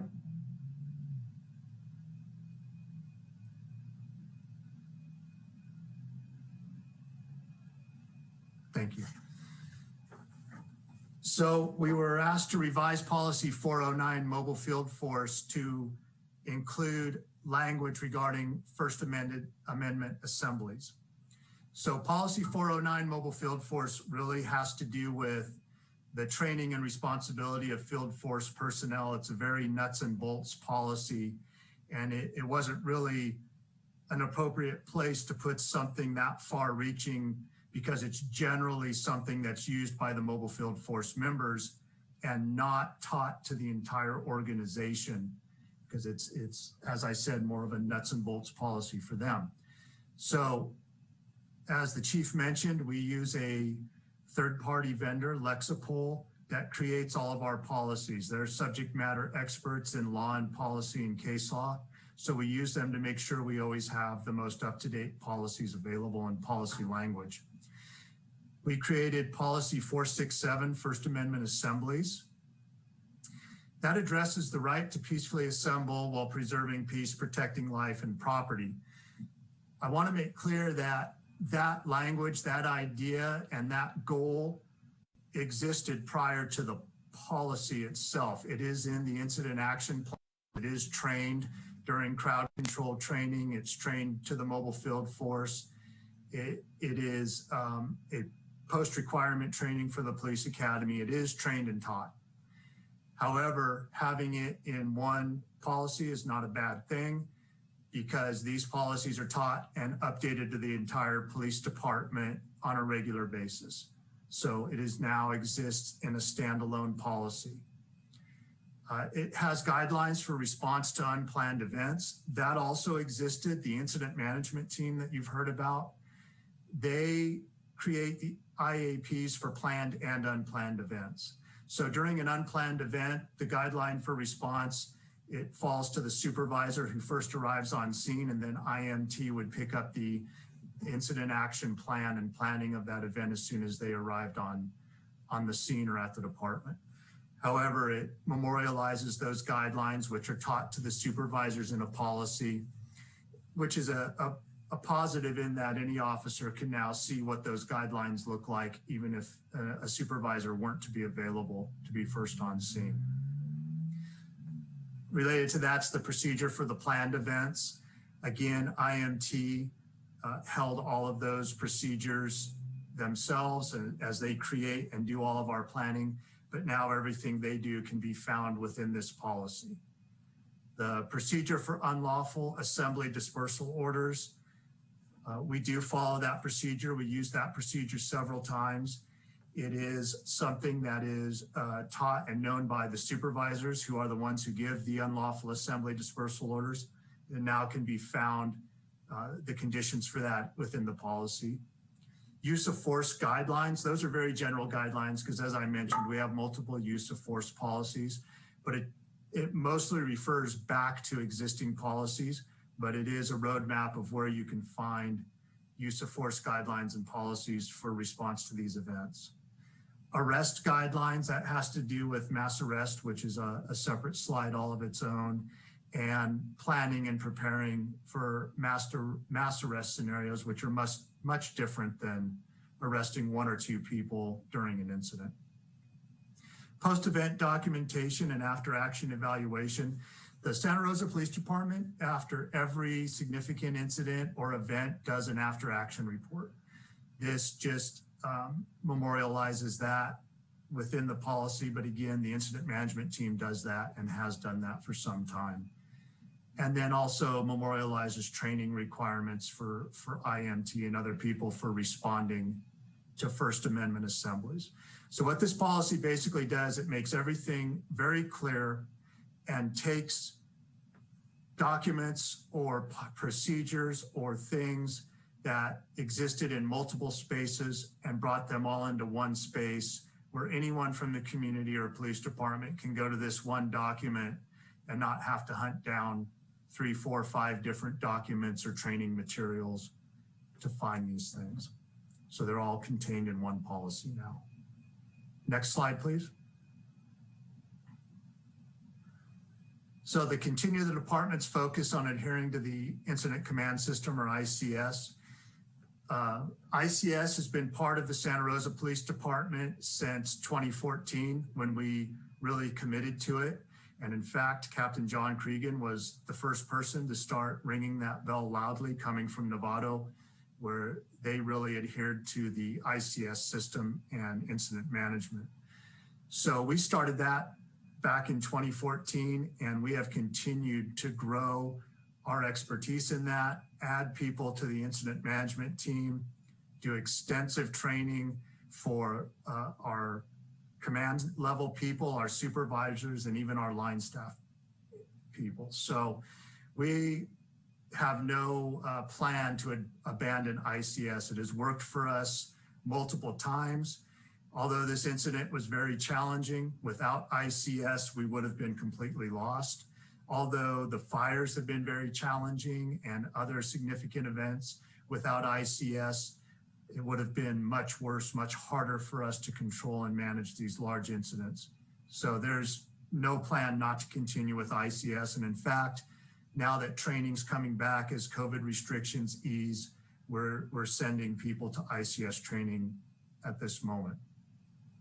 The succession planning for incident management team and command positions. Again, they talked about lack of depth on the bench. We only have so many supervisors, and we don't have as many supervisors as many agencies our size have. And that's been true since I started at the police department many years ago. We've always been light on supervisory positions.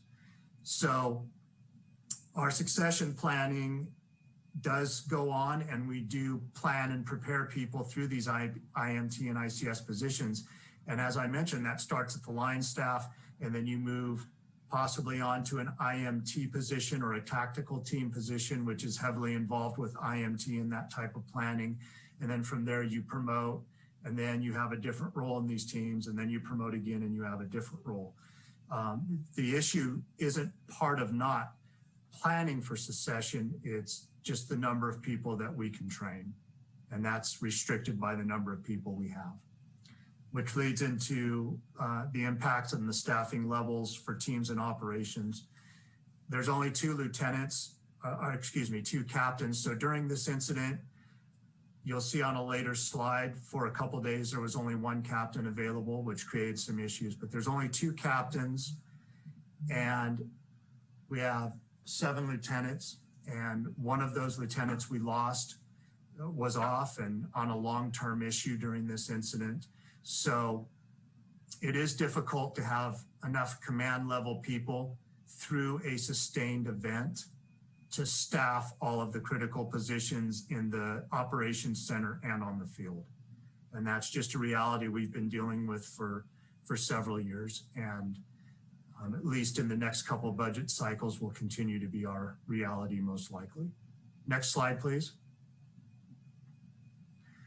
So countywide radio interoperability. So this one's a very difficult one because what it should say is national radio interoperability. This is not a problem just for Sonoma County, the state of California. It's a national problem, and it has been for many, many years with radio frequencies. And I am not going to sit here and try to talk about the technical side of radio interoperability and megahertz. I know we went from, from a 400 system to a 900. I'm not that radio guy in that sense. But what I can tell you is I do know who I can and can't talk to. And for Sonoma County, we have interoperability with every agency except for Rohnert Park. And the reason for that is Rohnert Park's a public safety agency, and the air, police, and fire have to be on the same frequency to talk to each other. So they're just simply on a different frequency and system than everybody else. We do not have interoperability with CHP. They're a statewide agency. They have much different needs than we do, much different system than we do. So we do not have the interoperability directly with them. So the way that we handle that is during a significant incident, we run under a unified command. So CHP will be in our department operations center. The sheriff's department might be there. Petaluma was there for these incidents. Whichever agency is bringing a significant number of personnel with them, they will come to the department operations center so that they can relay the commander's intent, the rules of engagement, and all these things. They make sure that those are relayed to their people and that they understand what's going on. So the incident commanders for this incident was Santa Rosa. They were working under our command, but they have their own commanders in the DOC who ultimately are responsible for their people and making decisions in their interests and following their policies. So when the officers come in, they're embedded generally with our squads and our people. So as mutual aid officers come onto the street, they are given a radio that has our frequencies. After the radio upgrade, we were fortunate. We have 200 radios that were switched out for the new radios for the new system. Those radios have a patch on them that allows them to talk to the new radios. So the old radios can talk to the new radios on our main channels. That allows us to have those radios to give to responding personnel. And that's how we solve a significant amount of that problem, is by providing them with a radio that they can directly communicate and hear what's going on with us. So before, when this incident was going on, we did not have 200 of those radios. We had maybe 30. Now we have a significantly more of them. So those can be given out. So between being assigned with our personnel and having our radio, that will handle a lot of these issues.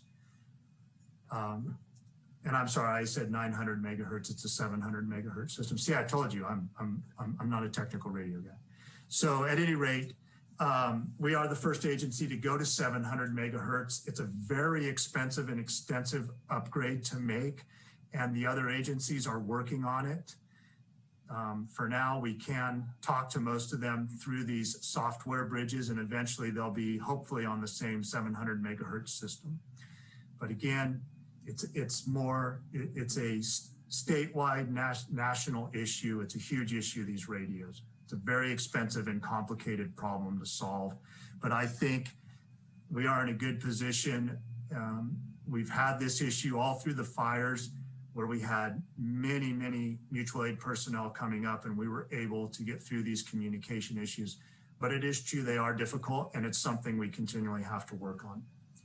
Next slide. Situational awareness briefings. So communication issues were identified between the first and second operational period. So the operational periods generally, that just means the time frame in which we're running an event or we're responding to an event. This event was very unique because popped up spontaneously. It wasn't planned far in advance. So we responded that day to an event that we could see was being planned and was growing. I was the incident commander on that first day. And as I mentioned, until the third operational period, there was only one captain.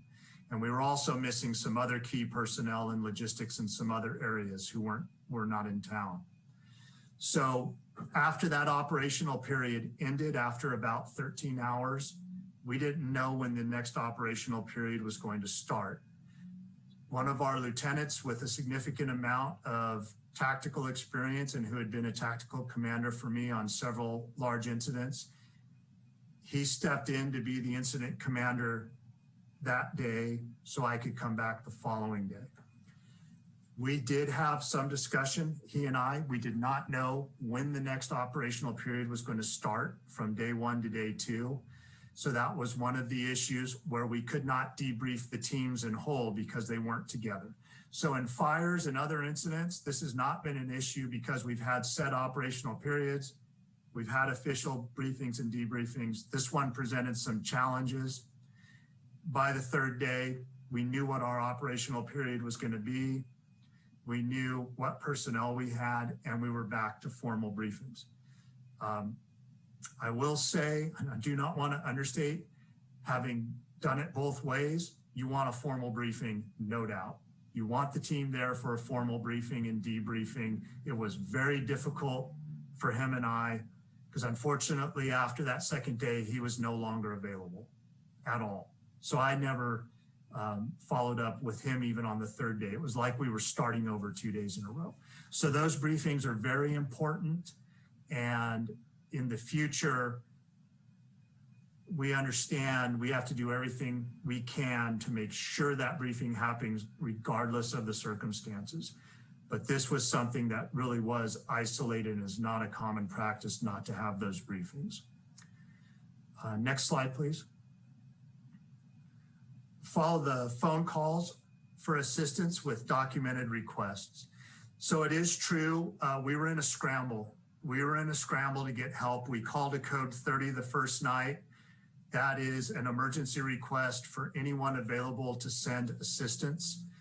So that was not followed up with CLETS because a code 30 generally isn't followed up with a CLETS response, and it's an emergency call out for help. In subsequent nights, most mutual aid requests were made through phone calls by calling agencies and asking who they could send so we could do planning for the incident. Those needed to be followed up with a formal request just to document and track who responded, who came, and what they brought, much like we do with the fires and other major incidents.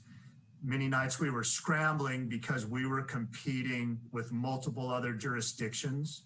So one agency that might be available one night was going to be in Oakland the next night, or was going to be in Southern California, wherever they were going. It just depended on who could get to them first and try to lock down assistance. So it made it very challenging, but in the end, the planning team in the future will be tasked with following up any phone call they make with a CLETS response to create that trail.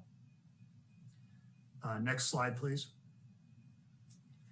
So install a CAD station in the DOC to streamline communications. So during this time, we were working in a temporary DOC. A DOC is a Department Operations Center. It's basically where Incident Command operates from. The planning and intel team, the incident commander, the ops commander, the logistics people, and the communications and any allied agencies inside or outside the city all come together in the Department Operations Center, and that's where the incidents run from. At that time, every time we had an incident, we had to take our training room and quickly convert it to an operations center. That is a less than ideal situation, and it didn't allow for a permanent CAD station to be installed. You weren't able to do that because it spends most of its life as a training room, and then a little bit of its life as a Department Operations Center. So due to the number of incidents we have, due to the growth of our IMT and our incident command, it made sense to create a permanent department operations center, which we accomplished about maybe 2 months after this incident. So we now have a permanent DOC that's in a completely different location and it's dedicated. And the CAD station this month, the permanent station is being installed in that DOC. Next slide, please. Restricting access to the DOC. This relates to what I just said, the kind of throw up DOC, the toss up DOC in the training room made it very difficult to restrict access. It was in a heavily traveled location, hallway, and it just allowed people to be able to be in the hallway or in the DOC. It had more than one entrance to it. It just wasn't ideal. The new DOC is in a different location. It has one entrance, and that entrance can be closed off to restrict access. So that will solve that problem.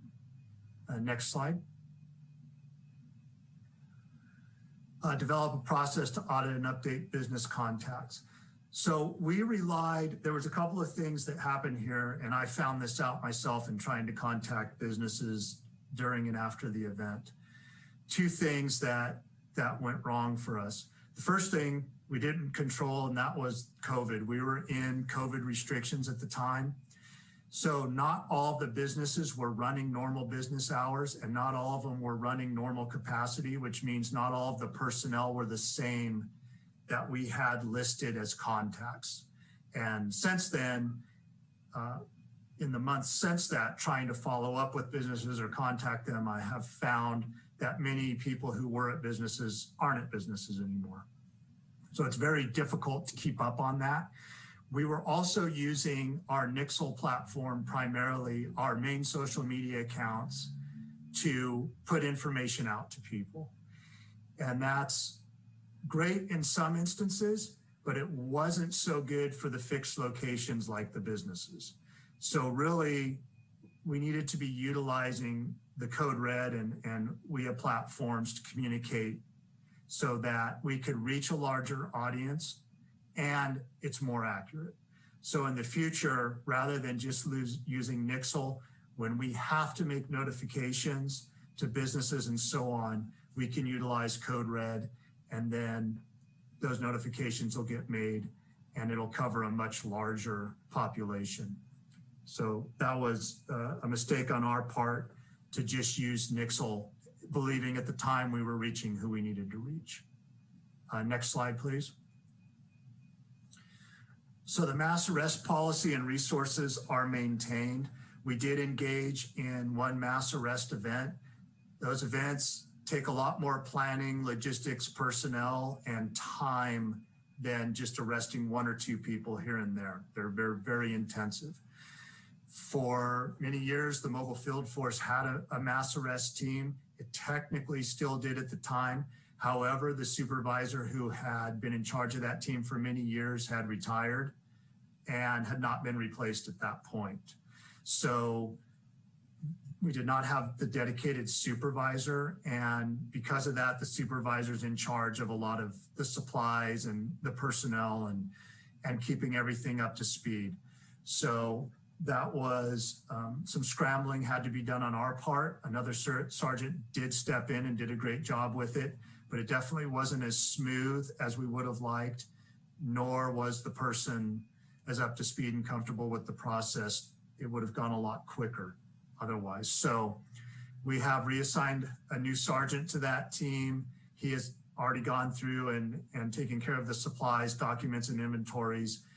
We've assigned new civilian personnel to assist with that team and made sure they're integrated back into the mobile field force training. Next slide. So create protocols between SRPD and City PIO for sharing information with the public. We did have 2 PIOs in the Department Operations Center for each event. One was a Santa Rosa police officer and the other was someone from the city's team. And we were sending out real-time information, in fact, sending out quite a bit of it. And we do not have a written policy for sending communications out in emergency situations, because those are very fluid and each emergency is different and each need is different. We have since created a full-time PIO sergeant within the police department. So that would be the person assigned for these events. And the reason for that is it's a supervisor level position with more authority and ability and knowledge to send out real-time information correctly and properly, and is able to be in higher level conversations in the DOC or elsewhere to be able to formulate messages quicker. So that is a major step up for us. The city PIO team as a whole is drafting a new citywide policy. I just want to make clear that that citywide policy will provide us some additional guidance, and you know, it's always good to have that kind of policy. I just want to make clear that they are not developing a policy to address specifically emergency situations, protests, things of that nature. It's just more of an overarching citywide policy on social media and such that will fall under that umbrella, and it'll help us facilitate messaging easier with the city team. So for guidance and information. And I believe that's the last one. Next slide.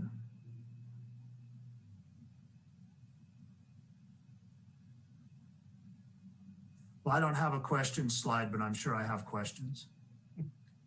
Thank you so much, Captain. Council members, do we have any questions for the captain? Councilmember Tibbetts. Yes, thank you, Captain Litchfield. And I apologize, I had to step away for about 5 minutes. My son was crying in the other room. But on slide 12, you were talking about the mobile field units or mobile force field units. And yesterday we had a comment from Jerry Threet about one tactic that can be used to prevent the, disbursement, if you will, of a peaceful protest by having officers be located or co-located within the protest itself. So if there is an incident where somebody acts unlawfully, instead of deeming the whole protest to be unlawful, we can kind of surgically, I think the term used was with a scalpel, go in and try to, address that individual, and then, prevent contagion was the term that was also used from kind of spreading throughout the group. Was that something that you've looked at, that the department has an opinion on? Because for me, it sounds good. I don't know how that works in practice. But one of the things that frustrated me most about this protest was generations of systemic poverty and racism and a genuine distrust of the system and how it's oppressed them for years. But then it also kind of got silenced because we declared it an unlawful assembly. And I'm not disputing how we declared it an unlawful assembly. That's a policy discussion for the council down the road. How much, law breaking do we want to accept? But just generally speaking, I was sorry to see that those voices got silenced.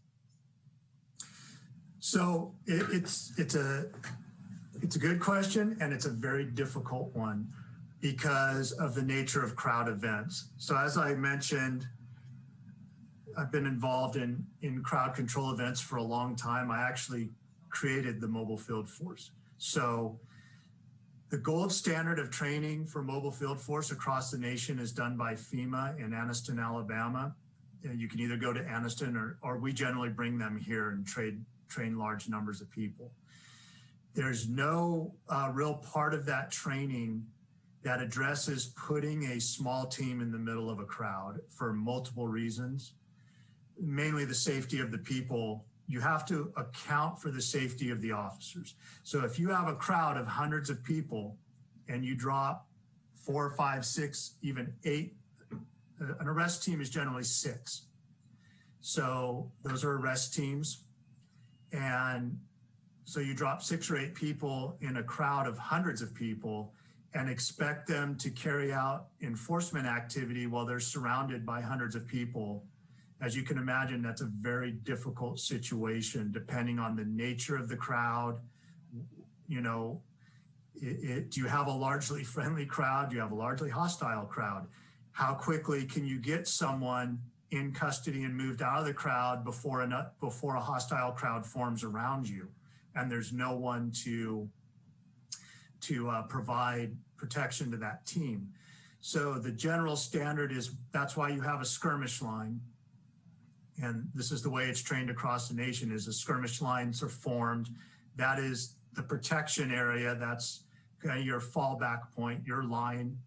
And the arrest teams come forward from the skirmish line, not very far into the crowd, literally a couple feet into the crowd, grab an agitator or a violent individual and pull them back behind the skirmish line. That's how it's done.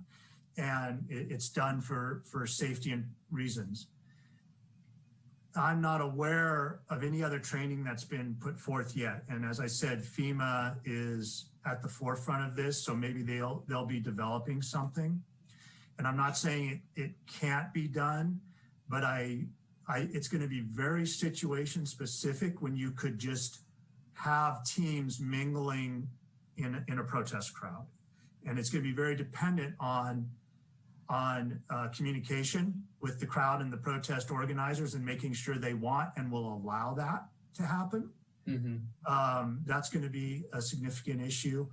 And if you have enough good communication and enough good understanding between the protest organizers and the police that we are only there for this reason, because a complaint we heard from peaceful protesters was, we don't want the agitators in the crowd because look what happens. You know, then it becomes this massive problem. And so I think it can be accomplished. It's not being trained that way presently. That doesn't mean that can't change. But I think your best bet for that kind of response would have to do with a lot of communication between the police department and the protesters, and an agreement and understanding that they're going to allow that to take place. No, I agree. And I think you bring up another valid point, which is, does the protesters want the police officers, involved or sharing space with the protest itself? But just speaking for myself, if there is training that can be identified where we're not putting officers in harm's way and we are communicating with protesters in advance, I hope that can be achieved, because what I think about is, I think a community should strive to always have a peaceful protest, and so that those First Amendment rights can continue to be expressed. We all know that police and law enforcement agencies, part of your job too is also maintaining First Amendment rights in the Constitution. And so any policies we can implement that achieves that outcome is going to serve the public better. I agree, and we're well aware that once you put police officers online on a skirmish line, you are going to change the reaction and dynamic of a crowd situation by the nature of being there. And which is why for 8 to 12 hours every day, we never appeared online. And at one point we came online for a request for call for help. And then we retreated when that situation was resolved. And in fact, we got criticized for doing that in one of the reports for retreating at that point. But again, once you put officers online, it is extremely difficult to remove them, to back them out of that situation. You're now have changed the dynamic and you've changed the incident. And we are very well aware of that. And ever since 2014, we've done everything we can to delay or not put officers online.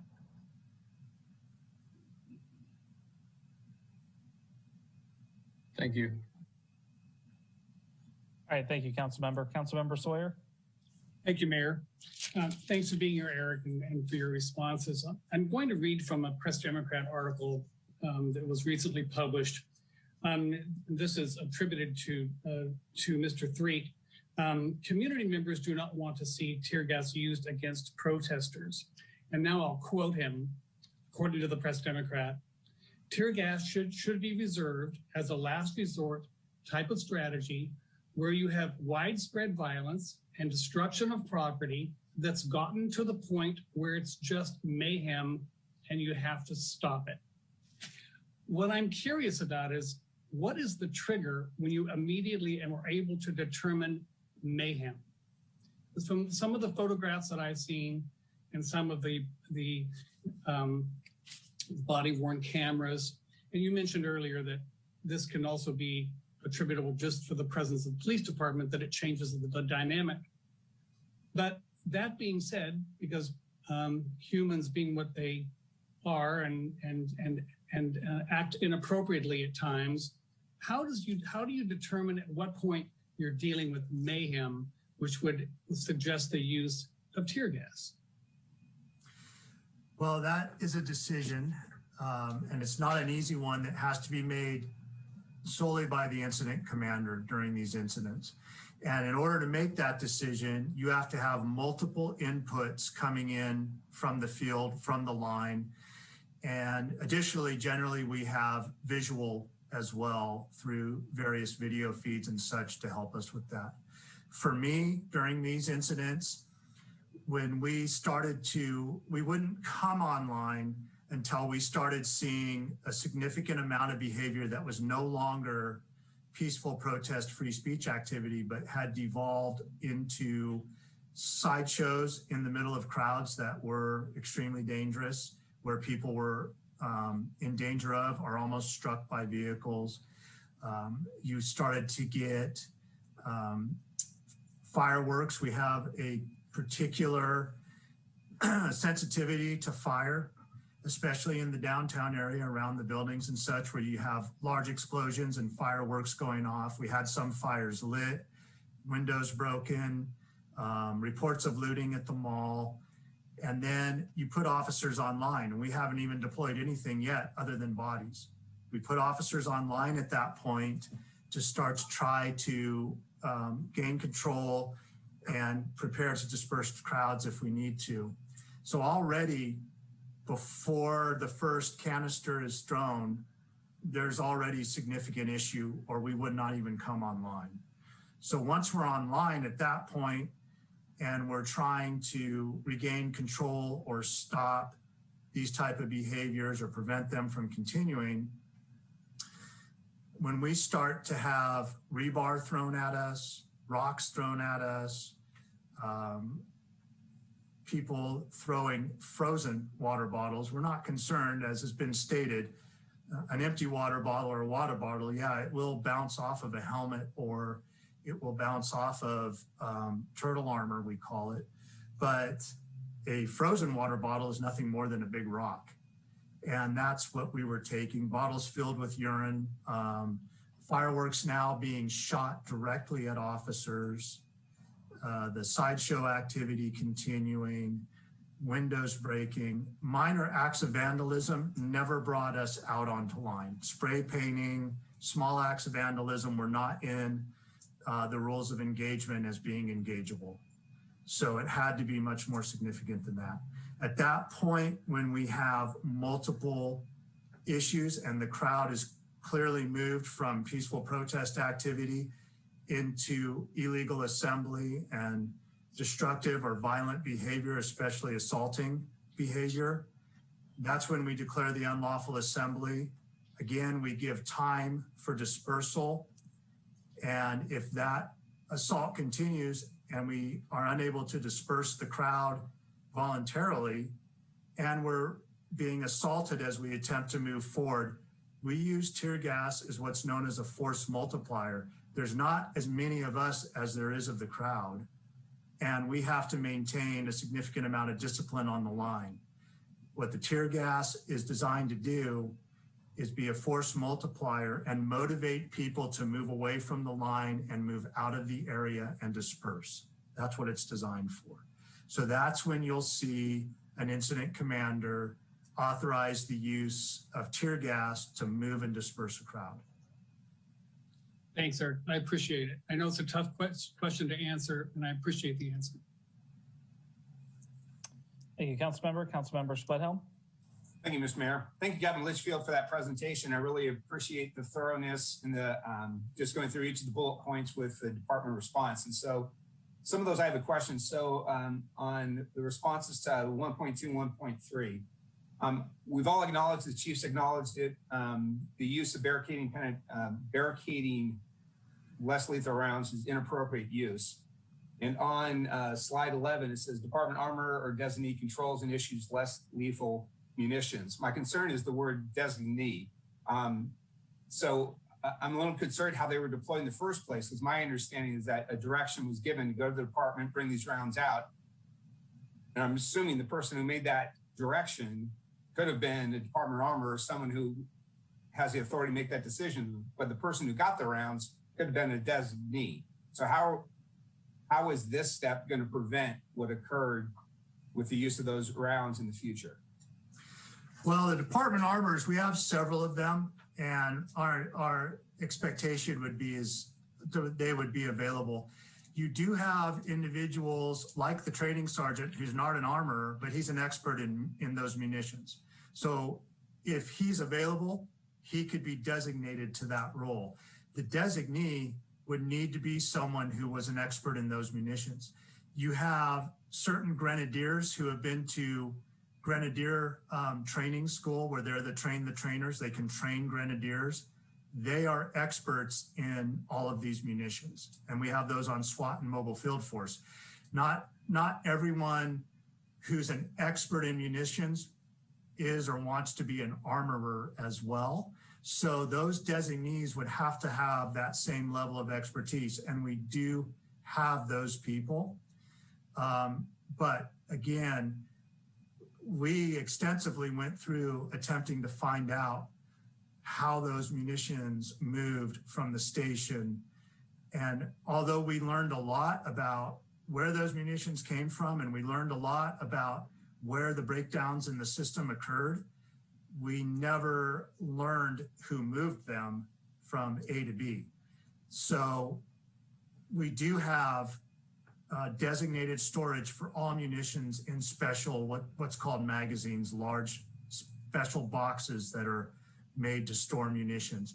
The mobile field force does not use those munitions, and they were not in their magazine.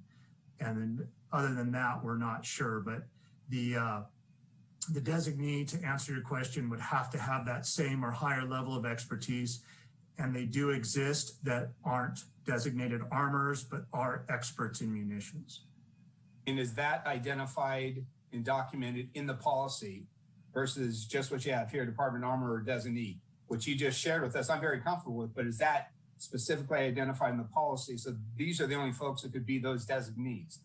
No, that is not. I guess I would make a request. I would ask that it be, because I appreciate your answer, but just leaving it as a designee doesn't leaves me with some concern. Councilmember Schwedhelm, that's a fair statement, and we will review it, and I will provide follow-up to the Public Safety Subcommittee on the changes. Okay, and then on the same nature of this munitions, are the barricade penetrating rounds now stored in a separate location from the other crowd control 40 millimeter munitions? Yes, they are. SWAT has its own magazine, and SWAT does have legitimate use and trains for barricade rounds. I know you were a former SWAT operator, and you probably remember those rounds.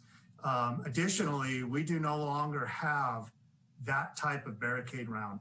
That barricade round looked very similar to a foam tip 40 millimeter round. And those rounds were all destroyed after this incident. The barricade rounds that most officers are used to look completely different than a 40 millimeter non-lethal munition, completely different. And those are stored in the SWAT magazine. They're totally separate. Great, thank you. And then also on 1.3, both during the events and during the listening sessions I and the chief participated on, we heard some discussions and concerns about during this time of COVID, why would the chemical agents be introduced to crowds? You know, we're back, I guess they'd identified in the red tier. What discussions, if any, did the department have on the use of chemical agents during a COVID pandemic? We did have that discussion, and that is one of the reasons why the rules of engagement, we definitely gave a lot of leeway before we would engage, because we realized we did not have enough people to control the crowd. We were going to have to use a force multiplier. We were going to have to use gas if it got bad enough. And that was a concern and discussion. but it had to be weighed against the safety of the officers, the safety of the community, and the goal to simply cause the crowd to disperse without creating any more damage or harm to anyone. So it simply, we had to make the decision to use that force multiplier, but we did have extensive discussion about that, and we certainly would have preferred not to have had to use it. Great, thank you for that, because I know there are no easy solutions to these ongoing dynamic events. And then the last question I had was about the mass arrest team. Again, shortly after it occurred, some of the mass arrests, and I'm not sure what the location was, and I had this conversation with the chief at the time, it appeared as though some officers were not following COVID protocols that had been established. What was the department's response to that? It was very swift, and they got a visit from the chief himself, which, as you know, as being a former chief, it's either a really good thing or a really not good thing when the chief comes to see you personally. So it was very swift. The message went back out, and the chief himself delivered that message personally and enforced it. And were there any policy changes as a result of those actions, or any discipline that we have not heard of yet? There was not official discipline created as a result of that. And the policy was already in place to wear the mask. So it didn't require a change, it required enforcement. Okay, thank you. All right, thank you, Councilmember. Are there any other questions from council? Councilmember Fleming? Thank you, Mr. Litchfield, for your analysis of the recommendations. I'm curious to know, some of this is, I think that, you know, in an abundance of caution, the tendency is to address specific concerns with specific solutions. And while that is admirable, I wonder sometimes if our assumptions that underlie the actions themselves, or the whole reason for being, needs to also be looked at. And so to that end, please forgive me for asking somewhat philosophical questions, but I'm just curious to know how your department, or if and how First Amendment rights were, if at all, conceptualized in this discussion, and how they were weighed against public safety, if that happened in real time or in your analysis of the events. Well, at the incident command level, it's a constant analysis of the event that's taking place as far as preserving the rights of people to have their First Amendment right and protest peacefully, and even to allow that to go into, as we stated and allowed, some acts that aren't technically maybe legal, but then again, aren't something that we want to escalate or confront with authority, such as spray painting something which can be cleaned up later on. The police department was spray painted, and it can all be washed off or repainted or repaired later on. So it's a constant discussion, since the incident command has to make the decision of when you're going to confront riotous or illegal or problem behavior. So that discussion about balancing those two things is a constant in the command center. And it's had with the tactical commander, with his inputs as the eyes right on the ground. It's had with various other streams of information that we have access to try to go as long as we can and allow First Amendment expression and First Amendment protest for as long as possible, until it gets to the point where, as it did a couple times, where we have to respond and address behavior that's no longer protected First Amendment behavior. You know, the reason that I asked that question is because, you know, I think of other examples, like it was brought up yesterday in the Women's March, where I think that the police force and rank and file officers largely saw themselves as facilitating a community event rather than, you know, in the us versus them. You know, when I hear this analysis, I hear a lot of over today and yesterday, a lot of military type of discussion. And I understand there are some parallels, but I do think that when we talk about, troops and rules of engagement and, broken arrows, that we start to, make it more difficult to facilitate the exercising of civil rights, and removing someone's civil rights is really a difficult call. And, I think about if somebody goes into a school and commits a massacre with a gun, that individual is arrested, but nobody else is deprived of their right to a firearm. And I know that's not it's apples and oranges, but the right to freedom of speech certainly looms large, and but not as large as some other constitutional rights. The other question I have is about proportionality, and if those are conversations that are had during an incident and also in the aftermath of an incident. They are. The rules of engagement are significant to addressing proportional use of force, meaning what activity on one side is going to create what response from us. And that's also, proportionality is also ruled, as I mentioned, the use of force policies. There's 4 or 5 different policies and one overarching one. And those address proportionality, and that doesn't change incident to incident. That policy is in effect no matter what force you're using, where, against who, and for what reason. All force has to be a proportional level of force.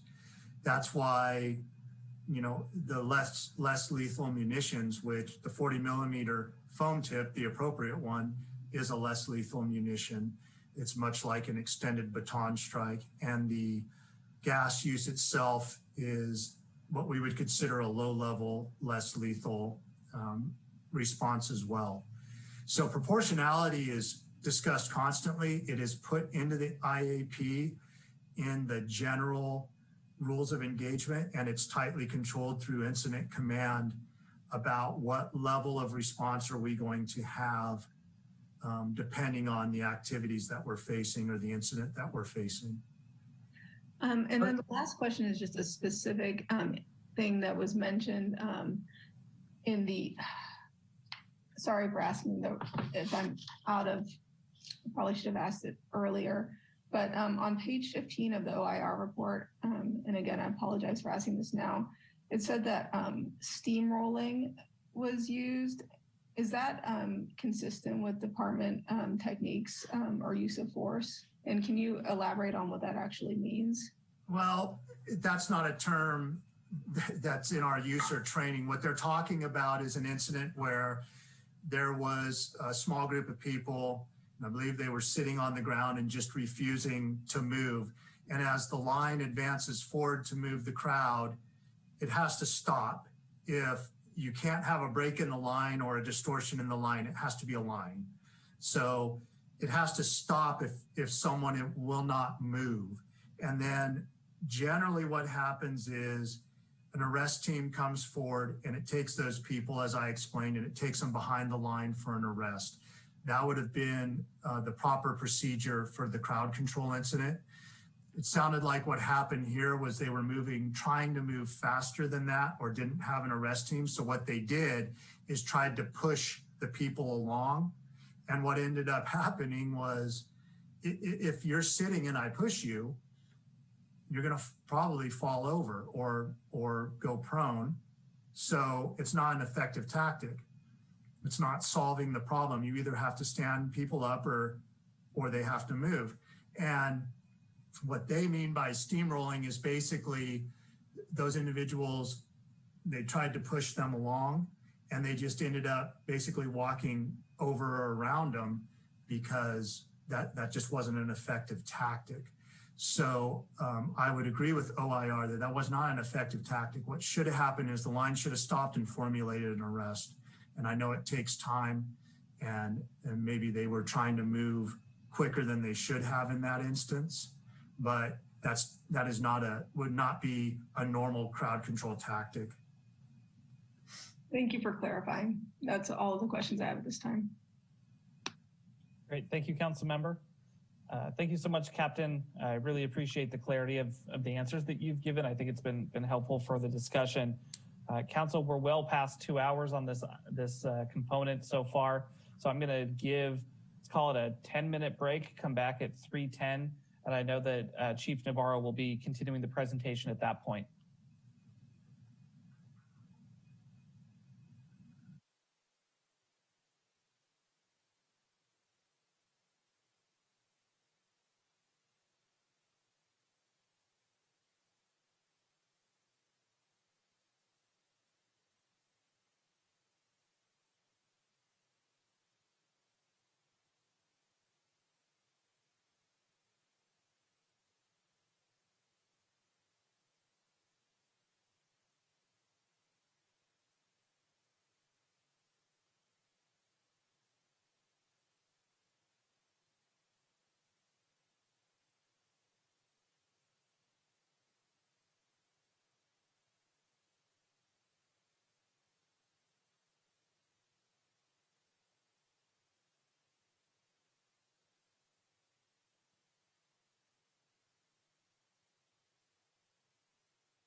All right, Madam City Clerk, let's go ahead and resume and recall the roll. Okay. Councilmember Tibbetts. Councilmember Schwedhelm. Here. Councilmember Sawyer. Here. Councilmember Fleming. Here. Councilmember Alvarez. Present. Vice Mayor Rogers. Present. Mayor Rogers. Here. Councilmember Tibbetts, have you joined us? Here. Councilmember Tibbetts, was that you? Oh, Yep, okay. here, sorry. Thank you. Let the record show that all council members are present. All right. Go ahead, Chief, if you want to jump back into it. Yes, thank you, Mayor. So if we can pull the slide deck up. If you go to the next slide, please. So Mayor, we're going to go into really the community engagement, our training and our programs in the next few slides. But I wanted to touch on some of the policies that you have heard about, and then just a couple of other things that we're doing within the police department. You've heard from both Captain Cregan and Captain Litchfield about some of the updates. And so I won't go into too much detail about that, but I just want to remind everybody that we have done or completed updates on our use of force, our less lethal policies, and we actually created the First Amendment policy. And I appreciate the feedback that we've already received. We will take those comments and note those, and we will be making some changes related to the any type of designee that would be responsible for any less lethal munitions. So we'll be making those changes, and I will report back on what those changes are at the next Public Safety Subcommittee. Some of the other things that we've done, we've restricted the deployment of less lethal and tear gas. And then one of the other things that we have done that we did early on was I made a decision quickly to remove the carotid from our use of force policy. So I just wanted to remind council and the community that that was something that we didn't wait on. We made some immediate moves and changes in that regard. I don't remember which council member asked about, it might've been Councilmember Sawyer, about getting feedback from our staff. That was one of the few times where I made a decision without conferring with staff. I knew it was going to be, there were going to be some potential issues with that, but with the concerns that we saw, I thought it was a necessary adjustment, and I took, I took the initiative to make those changes immediately. The other thing that we're doing is there's a new law that's going into effect for us in 2022. I've talked about it briefly in some of the past council member meetings. It's called the RIPA Act, the Racial Identity Profiling Act of 2015. And it's had a staged approach or implementation throughout the state. And so they started with some of the larger agencies such as Los Angeles Police Department, San Diego, and the California Highway Patrol, and they've been implementing it. And so we have to be in full compliance by January of 2022. At that time, we are supposed to begin compiling data on stops, enforcement stops that our staff, our officers are going to be doing. And then we report back, and then the first report will be in 2023. With all the events that took place last year, I went to the other Sonoma County chiefs and also our consortium to let them know that we were going to be moving forward and attempting to implement this early.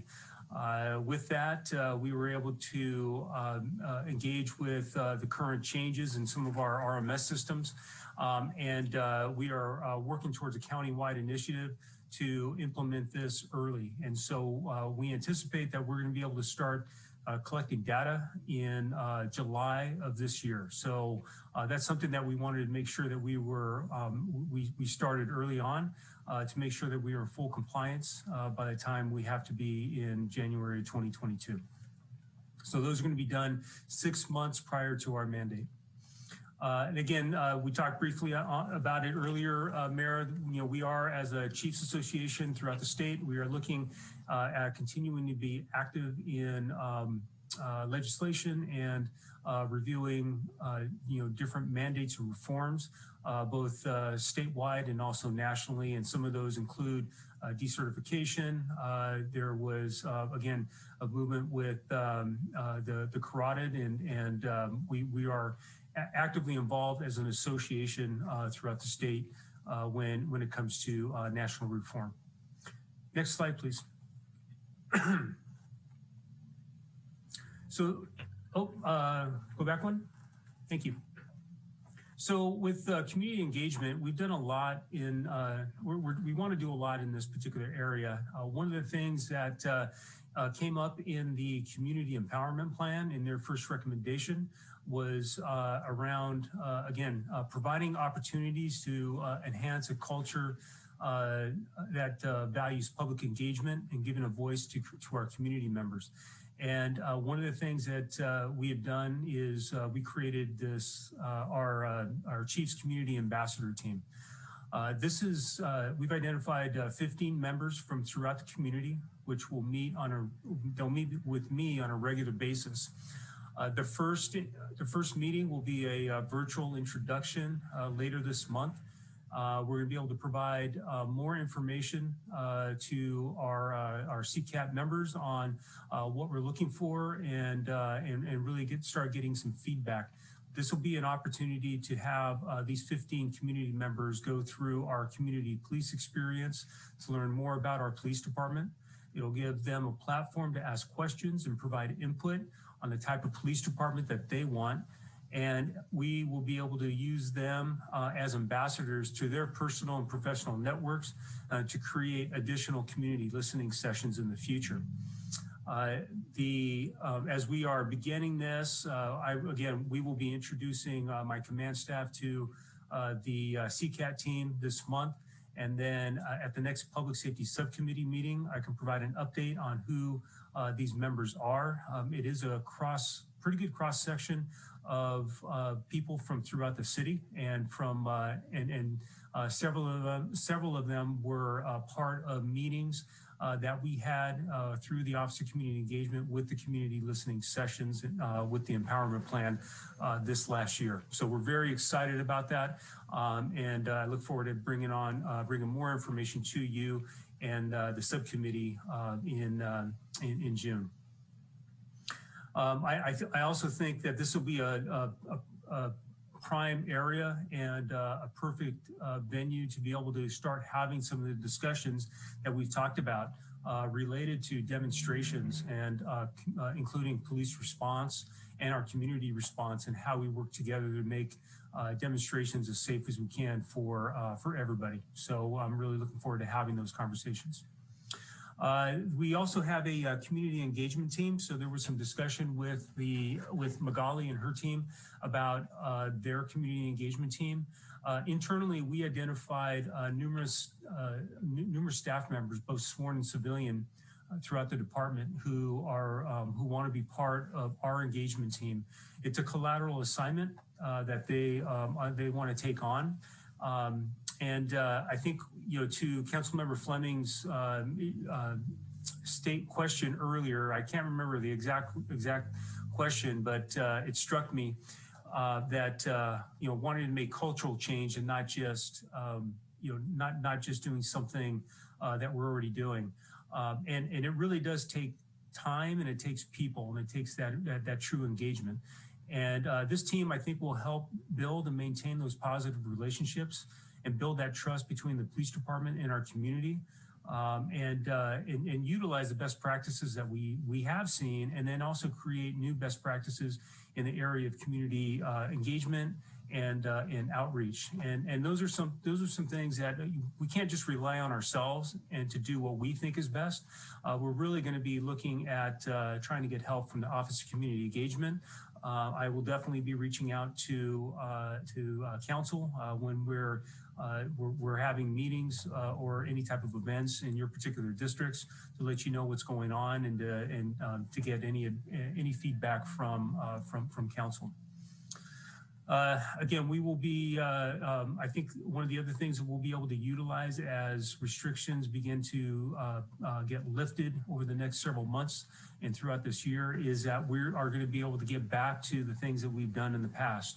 We'll be able to start doing Coffee with a Cop again. We'll be able to do a community police experience in person again. And doing those actual face-to-face meetings with our community members, because I think you lose a lot. Virtual experience has been great to stay in touch, but I think there's always a lot that can be gained when we're actually talking to people in person and they really get to know who we are. Again, we'll be working in community listening sessions, both sessions that we will be trying to put together, but also using CCAT to create some of these listening sessions in some of their groups. We'll be working with the Office of Community Engagement and continue to help or rely on them to help us with really reaching out to groups that don't usually, we either aren't in contact with or don't usually come in contact with us. So we are, I think this past year we really were, I think it was valuable to have that partnership because we were able to get introduced to 100 Black men, the indigenous community, and then also the Lowrider Council. And I think that we'll continue to use these collaborations and then also seek out further connections in some of the areas. I think Councilmember Alvarez mentioned the Eritrean community. I've already had some conversations with somebody who we had talked about how do we reach out to the Eritrean community.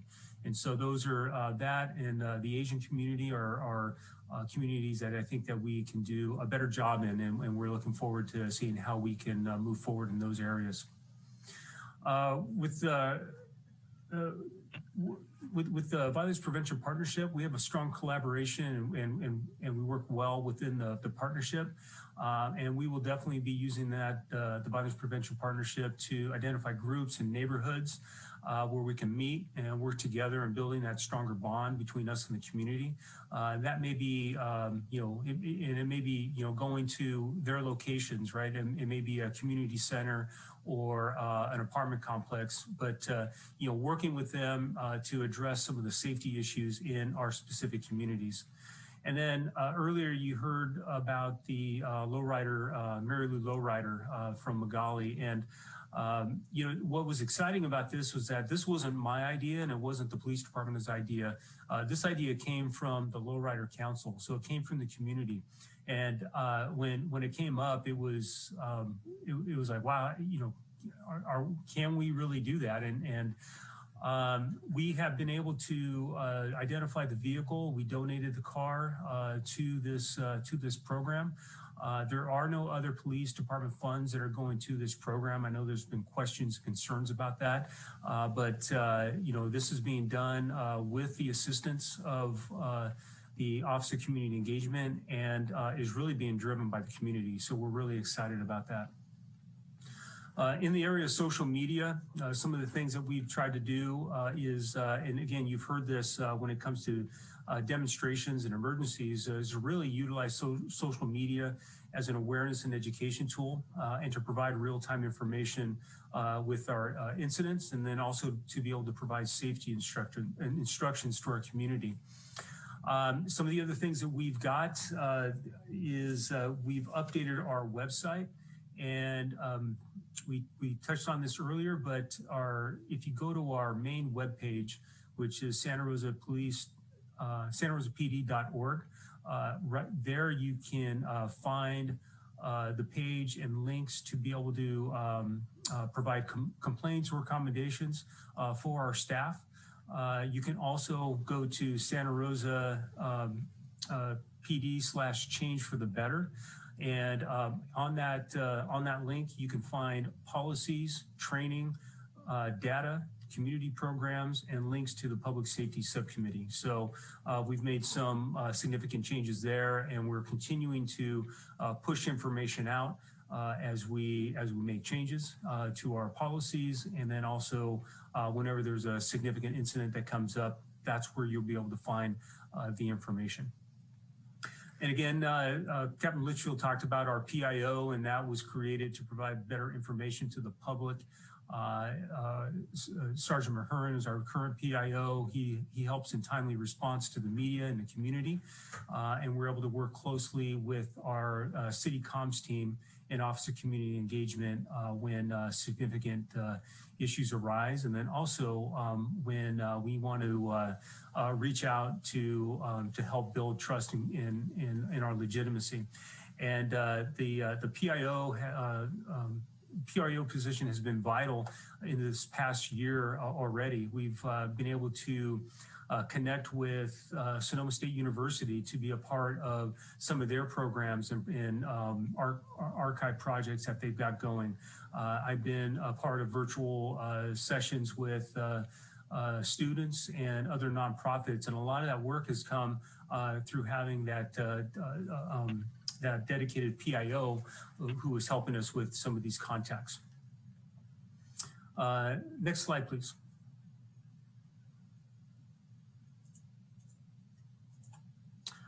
As for training, so we talked a lot about training over the last couple of days, and we're going to be able to provide more information on this as we bring things forward to the Public Safety Subcommittee. Some of the things that we do currently is that we do train in implicit bias and tactical issues that may be related to people with emotional issues or some type of crisis issues.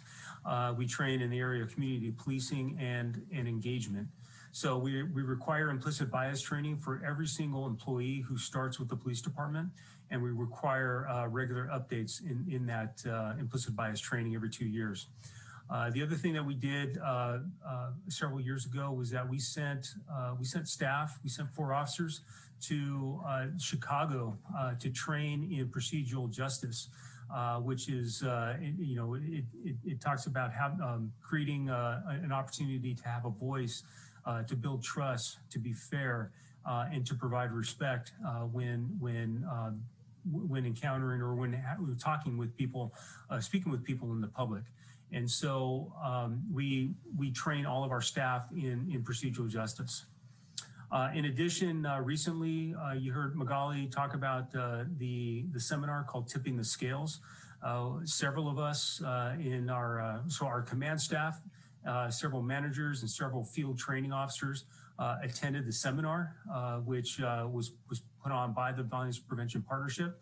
And those are, we're always looking for new training that can pop up both virtually and also where we'll be able to attend in person, whether they're one-day seminars or we can, adjust officers' time if we can to go to some of these trainings to get the most up-to-date information as possible.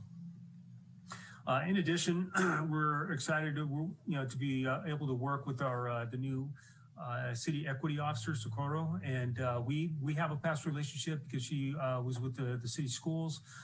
So we're excited to have her coming on, and as she gets her feet underneath her, we'll be able to start working with her, and then also human resources on additional training that they identify. And again, we'll talk a little bit more about the SEED Collaborative in the next slide, but those are some things that we're looking at.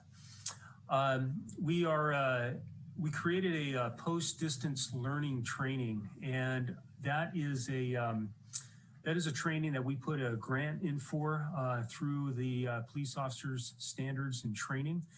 It was awarded, we were awarded this grant in October of 2020. And this is a one-time project funding to equip law enforcement in an innovative way. And so the way we're using it is that we are creating a curriculum and working in partnership with a nonprofit, local nonprofit, Community Matters, to create a training. And this will allow us to help create this curriculum, which reflects a deep-rooted understanding and empathy for a variety of individuals by December. And so we're actively working on that right now, and we should be able to have this implemented by December. And it's not only a training that we're going to be able to take on here at the department, but it will be training that can be used regionally and throughout the state. So we're really excited about that. With communication equipment, you heard from Captain Cregan, we did purchase this new equipment to be able to communicate better with crowds and also during emergencies to be able to provide better direction and instruction in when it's really noisy and some of the other equipment that we had was not as good. So we're excited. We're glad that we have the opportunity to use this new equipment for that. We've got the upgraded radio system with Captain Litchfield talked about, and then as far as training goes, some of the things that we have done is over the last 2 weeks we have had command staff and supervisors attend a day-long management course in demonstrations, and then we also had our mobile field force attend a 3-day course to get up to date on current tactics and current use of mobile field force. And then the last thing in the area of training that I want to highlight is I've asked our training team to look at a new program and bring a national best practice model to Santa Rosa. It's called ICAT, and it stands for the Integrating Communications Assessment and Tactics Training.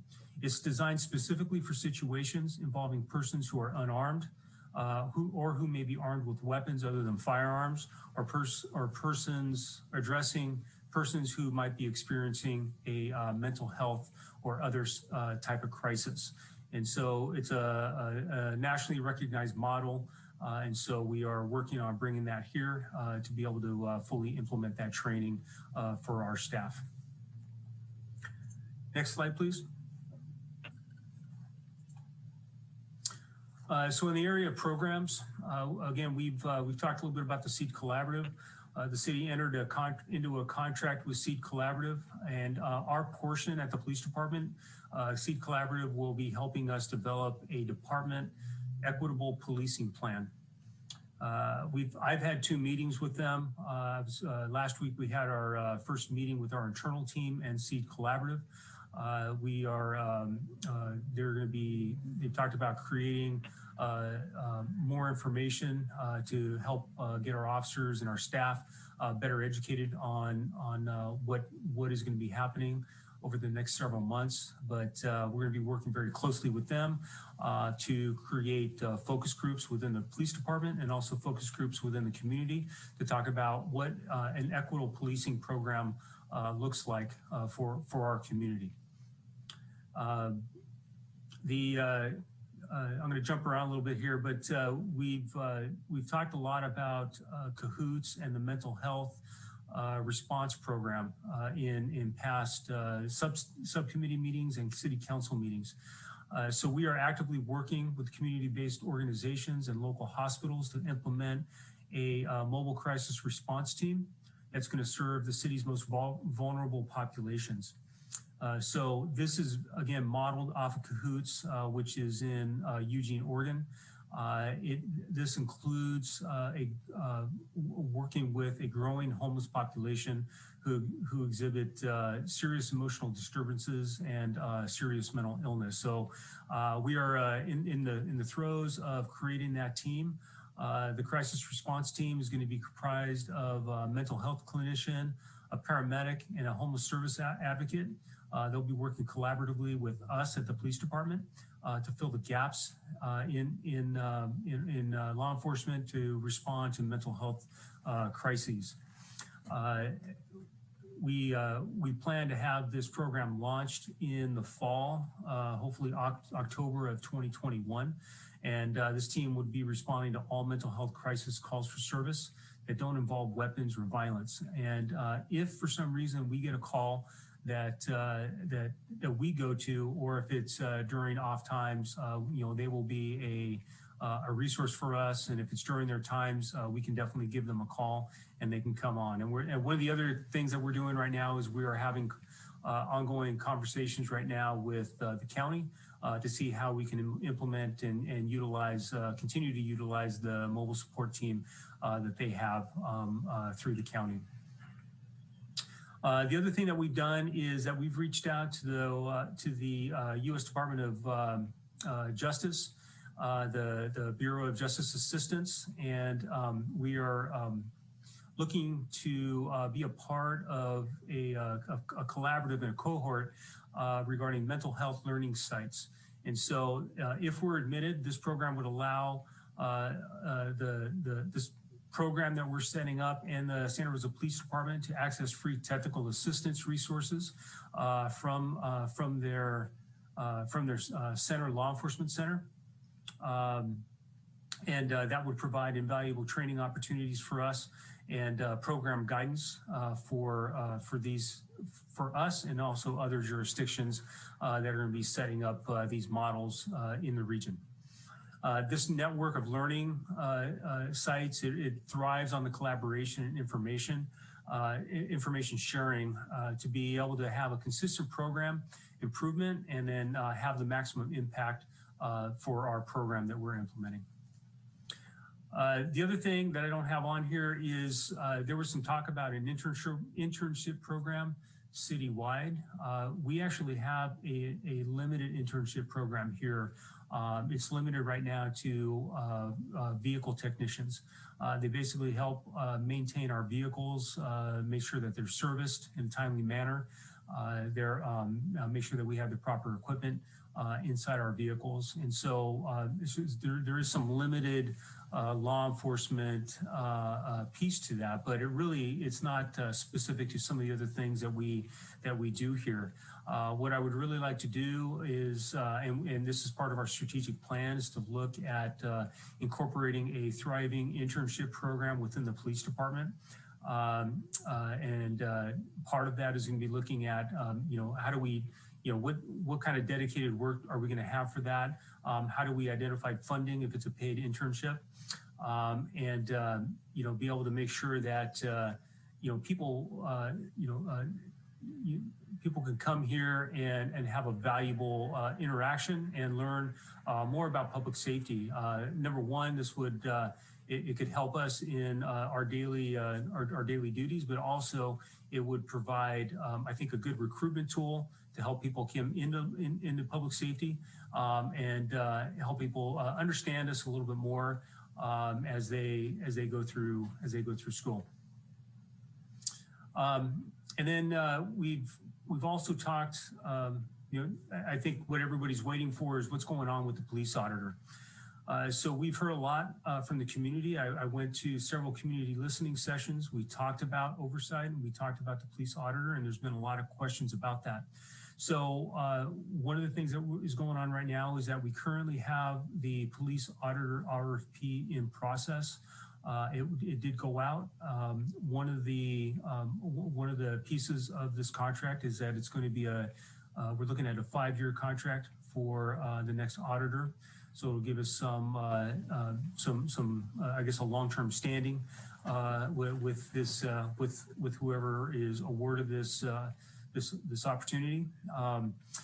The police auditor will answer directly to the next city manager, and community members will be able to go or contact the auditor directly to issue complaints. But the auditor will work closely with us. The auditor will have unfettered access to the police department, our reports, again, data, body-worn camera footage, and our policies. So we will not be restricting the auditor, very similar to what we saw in the investigations. They can be part of the investigations that come up. And there's been questions about, what if we would have had one now? I think the process would be the same. It would have been quicker, that we could go directly, immediately into this mode of using an auditor to help with, to go into some of these investigations. And then again, one of the last things that has been implemented, and this is not a police department thing, but the council has initiated the public safety subcommittee, and this is going to be really that venue where we can bring policies to the subcommittee to get feedback on where we need to go, our programs, what we need to do, and for the community to have a voice also in those venues there, and then we will provide regular updates on the programs that we have moving forward. So with that, next slide, please. That is the end of our presentation. In closing, again, I want to thank the City Council and the community for your time over the last 2 days. I want to be very frank. None of us ever want to go through something like we did last year again. I'm going to say it again. We made mistakes, but these deficiencies have been corrected, and we are using these reports to improve our organization. We've held and we are holding individuals accountable, and we've made systemic changes to our policies, but ultimately I take full responsibility. Changes have been made to ensure that these policies and procedures are up to date, and our officers understand the intent of each operation. And again, we've already undertaken several reform measures to make sure that we aren't making these same mistakes. The men and women of the Santa Rosa Police Department remain steadfast in the desire to make sure that we are making necessary changes and serve our community well. We heard yesterday from the consultants that there appears to be a path forward, and I truly believe that. But I know that we can't do this alone. And that's why it'll be important for us to work with the community and have those conversations to be able to put the safeguards into place so everyone is available to help us enhance our police services, and we have that engagement with the community for the future. Again, I want you to know, as the Chief of Police, I am fully committed to this. We will do our part in being better prepared in how we respond to protests and build trust within our community. This will take time, but it's important that we continue to work on this, and I'm committed to make sure that this momentum does not stop. The captains and I are here to answer any questions that you might have. Thank you very much. Thank you, Chief. Just two quick questions as follow-ups. The first, I'm not sure I heard, and maybe I just missed it from you. You mentioned that the RFP has gone out.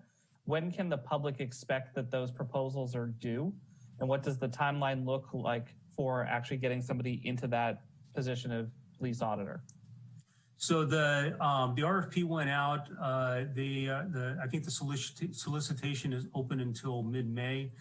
It'll come back for review, and I would anticipate we will be able to give some feedback to the Public Safety Subcommittee in June, and then hopefully have somebody, again, they don't work for me, but we want them as quickly as possible.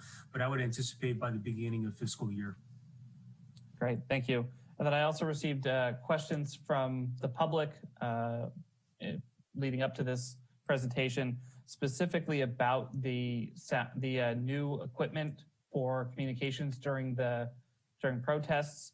I think it was identified in one of the initial documents, and then it was amended that it was an LRAD system. And there was some significant concern from some folks that in other jurisdictions that's been weaponized to use loud noises to control crowds.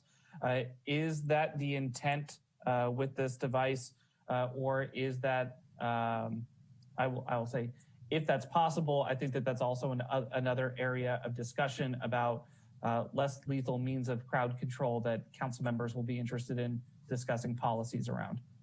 Yeah, so we can bring the LRAD policy to the next public safety subcommittee. The intent is for clear communication. It is not to use it as a weapon. That was one of the first things I asked about when we were looking at purchasing a new communication device. And so we had those conversations early on. I am aware of the concern, and we put measures into place where that is not going to be done. Communication with the LRAD system has to be done with supervisor approval, and the watch commander has to be notified. Okay, thank you, Chief. I really appreciate that intent. Councilmember Tibbetts. Thank you, Mayor. Chief, I want to thank you and the captains for this presentation. I want to thank you for your words there at the end, Chief, as well. And also, I want to call out Captain Cregan in particular. He said something earlier that caught my attention and I think was really important as you developed this ambassador team. And that was the department's intent to reach out to, some of our biggest critics. We reaching out to the appropriate people on Human Rights Council, people that have been hurt at our hands, and people that have experience with us, for better or for worse. And I just want to really tip my hat to you, Captain Cregan and Chief. I know you probably pow out on this before this presentation, but I think that's so important as we have these conversations, because I think it is truly going to lead to us being better and being more responsive. And in that spirit, I wanted to ask too about the RFP process with the auditor. I assume you're going to be selecting the auditor internally, but I would encourage the department to reach out to either the ambassador team itself or the public safety subcommittee with public input to select the ambassador as well. Excuse me, not the ambassador, the auditor. Only because I think that should be, a publicly driven process. And the reason why is if something does happen in the future, and let's face it, it will. This is a police department. They're never perfect, but they can be good and work towards great. And I know that that's what we're doing. But I think it's just, again, important that auditor is truly seen as independent through an independently selected process. So again, thank you guys. And those are my comments. Yeah, so I can tell you that the process for review, we do have a member on that. I believe it is going to be Captain Cregan, who's going to be part of that review team. But in addition to that, there is somebody actually from our community chiefs advisory team who's going to be part of that also. We wanted to make sure that there was a community member who was part of that process. And I believe somebody from the public safety subcommittee meeting will be a part of that. And there were a few more. So it's not just the police department is not selecting the auditor. We are a part of the process, but ultimately this position answers to the city manager. And so we've been a part of the process of putting it together because we need to work closely with them. But it's important that they have unfettered access, and that it's as transparent and as accountable as possible. And so that means that we should not be the ones solely picking this position. And I do believe council member, I know that there is a council member that serves on that selection committee. I believe it will be the chair of the subcommittee. So I think it will be council member Fleming who will be on it. All right, thanks, Chief. And thanks, Chris. Yep. Council member Fleming. Yeah, that's a good dovetail. Thank you, Chief. I have some questions for you and for the city manager. One is, did you just say that there's going to be a member of the community besides myself, like a member from the broader community involved, or is it? Yes. Yes. Okay. And I'm curious to know where you find the role of our new equity officer in this, because I think the whole gist of this is about equity. And so I'm really looking forward to her being included in this process. So just to put that out there. And the other thing, so I'm wondering, has that been considered? We can look at it, but it was published. It might further delay the process because we had to publish who the review committee is, but we're happy to look at it. Yeah, respectfully, like I find that the delay excuse a little thin, given that the position has been open for 2 years. Again, it may just alter the time. We may have to repost. I will consult with the legal team if that's a so direction. We're not standing in the way of that. We may have to repost the solicitation. Okay, and then sticking with the same topic, I'm curious to know, this is a question for the city manager. If you believe that it would be appropriate to assign the DEI person to be the staff liaison to the public safety subcommittee so that we can have a bridge between our police department and our community engagement team? I would have to check the work plan for the DEI person and understand that better and what that requirement would be. But we can, those are conversations that can be further analyzed. And then the last piece is, I'm glad to hear that the SEED Collaborative has been involved. I am wondering, where staff and the council will ultimately have access to hear about what's going on in the process, and if we can get more regular updates from them. They're just initiating the process, and I believe the plan is in June to have them come back and give an update to council on where their work is. Okay, thank you. All right, thank you, council member. So council, I will point out again, this is our second study session of the day. It does provide us an opportunity to give direction to staff and to talk about where we go from here now that we've heard these reports as well. I chuckled a little bit. I appreciate that Lexipol writes policies and procedures that we utilize here in Santa Rosa, but I do want to remind the council that policy discussions do fall at our doorstep. And so I'm interested in hearing both from the public as well as council members when we come back, what additional direction we would like to give, in particular to our public safety subcommittee on policy discussions that they'd like to see facilitated, or that would be of the public's interest for us to expedite to bring back for the full council's discussion. So with that, I'll go to public comment first, and I just make sure I set the expectation for council members about what will be helpful to hear when we come back.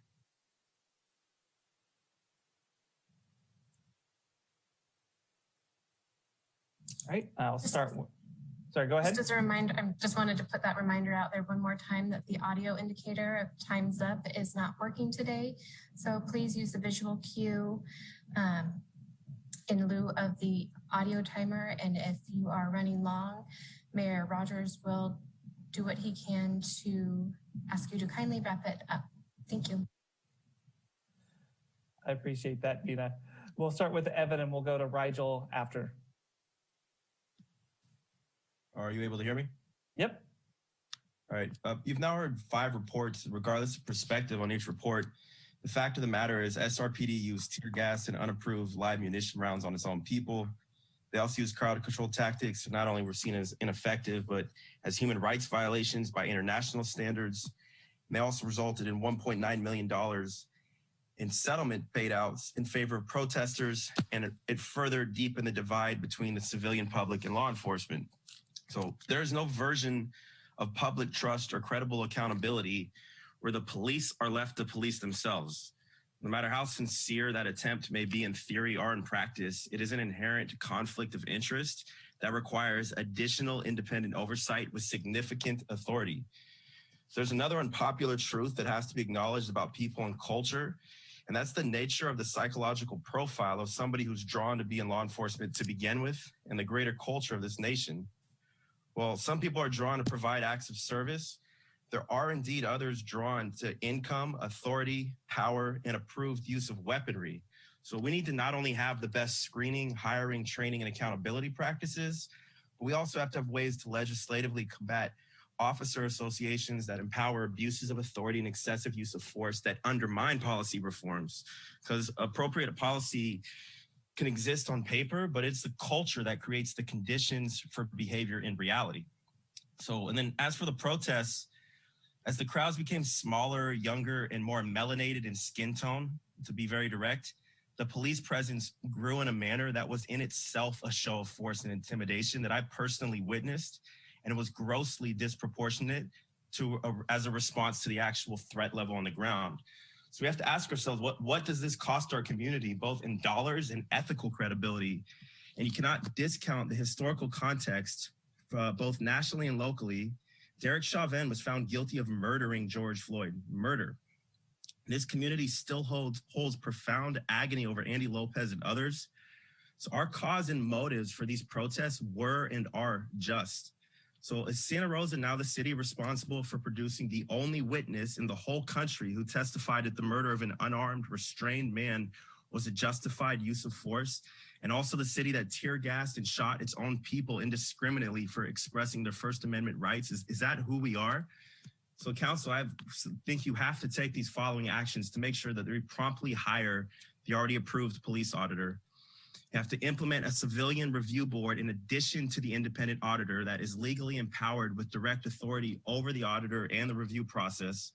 You need to ban the use of tear gas, rubber bullets, unwarranted drone surveillance, facial recognition technology, kettling, and the use of LRAD and other similar sound and frequency devices.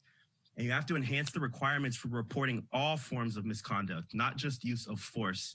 And ultimately what this comes down to is you need to divest from the local police and invest in community-based services and programs. Thank you, Evan. I need you to start to wrap up. Yes, you need to invest, last statement, divest from local police and invest in community-based service programs that are known to definitively reduce crime and the subsequent need for future potential policing. Thank you. Great. Thank you so much, Evan. Rigel, followed by Allegra. Hello. We can hear you. Okay, perfect. I'm just going to make this really short and sweet because this is a department that has shown that they cannot be trusted. And even today, they changed their presentation and misrepresent the purchase of an LRAD as an enhanced loudspeaking device. If his intent, and I'm speaking about Ray tomorrow, is clear communication, then buy a PA. An LRAD is not needed. This is a weapon that is designed to disperse crowds by putting out decibel levels that cause incredible pain and destroy hearing, especially when used improperly. And I don't think that there's anything we've heard today or yesterday in these reports that shows that this police department is capable of using these devices discriminately and properly. If that weapon comes out, and this is easily Googleable, I promise you that lawsuits in this city will increase exponentially across the board. Like even as recent as last night, to show that this department cannot be trusted, protesters were followed to their cars by drones, myself included, and had our plates run and names called out over monitored scanner channels just for leaving an entirely peaceful protest with no even police interaction. So I just would implore the city council to not only review these purchases, but deny them and revoke them. I yield my time. All right, thank you, Rigel. Allegra, followed by Michael.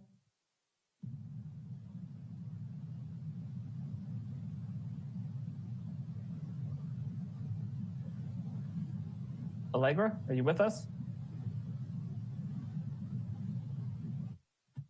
Sorry, how about now? There we go. Okay. Just a couple quick statements. So first of all, I don't understand why the police department is involved in the contracting process for their own auditor. That seems like a conflict of interest. I certainly don't trust them to select an auditor who will do a fair and impartial job. We know that we can't trust them because they have not been telling the truth in regards to this entire meeting. They say that they didn't kettle. There's a video of them kettling. They say like been so many incidents that they claim didn't happen when there's video evidence. It's like they don't know we live in 2021. Additionally, the promises of Chief Navarro to do better ring very false. He and his team have continuously justified their use of force against residents. They have not even commented on the Human Rights Campaign or the Human Rights Commission's report, which just speaks volumes to the fact that they really don't mean what they say. They're not going to do better unless we make them do better. They cause conflict when they show up to protest in riot gear, and then they victim blame and they act as though they had no choice but to gas a crowd of children. As other people have said, mostly young, mostly brown people that they chose to do this violence towards. We have to ban tear gas. We have to ban rubber bullets and projectiles. We have to ban the LRAD. And we have to take their money away. It's not okay to continue funding this violence against the community. Thank you. Thank you, Allegra. Michael, followed by Kelsey. Hi, can you hear me? Yep, we can hear you. Okay, so my comment from yesterday still stands.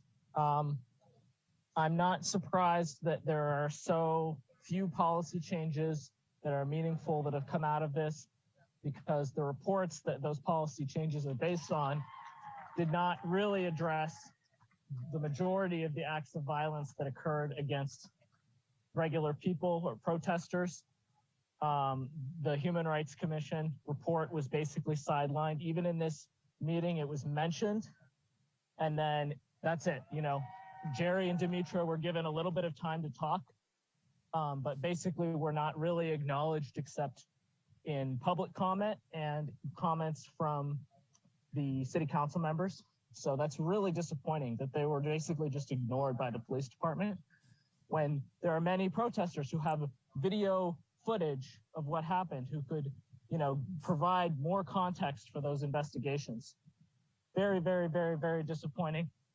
I want to say that, you know, when it comes to kettling, you know, we can talk about the semantics of what the word kettling means, but what it was being described as not kettling is a mass arrest surrounding protesters, cutting off all the exits. What kettling was described as was, you know, forcing protesters to move. That is something that I experienced during the protests. We were forced down B Street.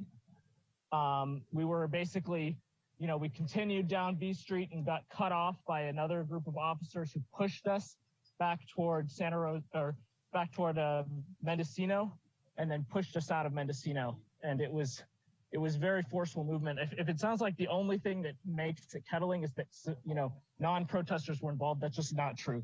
It's a very escalatory tactic.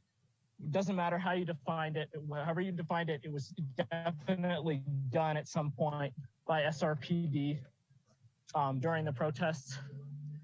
There's a lot more I want to say. One thing is with the use of tear gas, I think that there are a lot of concerns about the effects on women's reproductive health with tear gas. I'm really concerned about who's going to be involved in the community discussions about whether or not to ban it. It should be the people who are most impacted by it. There's a certain level of force that, you know, when it affects people, it's not a matter of discussion whether or not we use it. It's a matter of, yeah, we don't use it. I'm super concerned about the LRAD because those devices have done extreme harm to protesters in the past. I really want to ask, okay, we're going to try to stop shooting people in the testicle with a barricade round, but if we shoot them in the testicle with a rubber bullet, is that going to be better? We need to widely reconsider the use of the 40 millimeter munitions. You know, basically ban rubber bullets. Thank you, Michael. I need you to wrap up, please.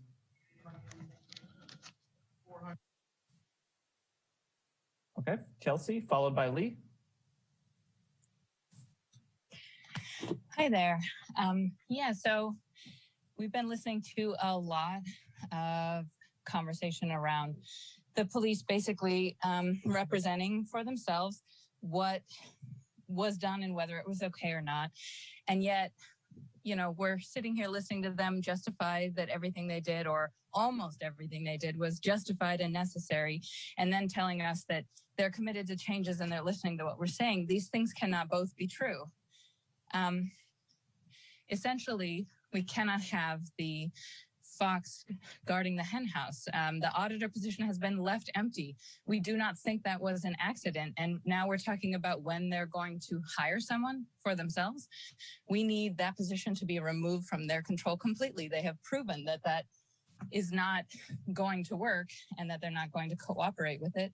And in fact, the auditor position is woefully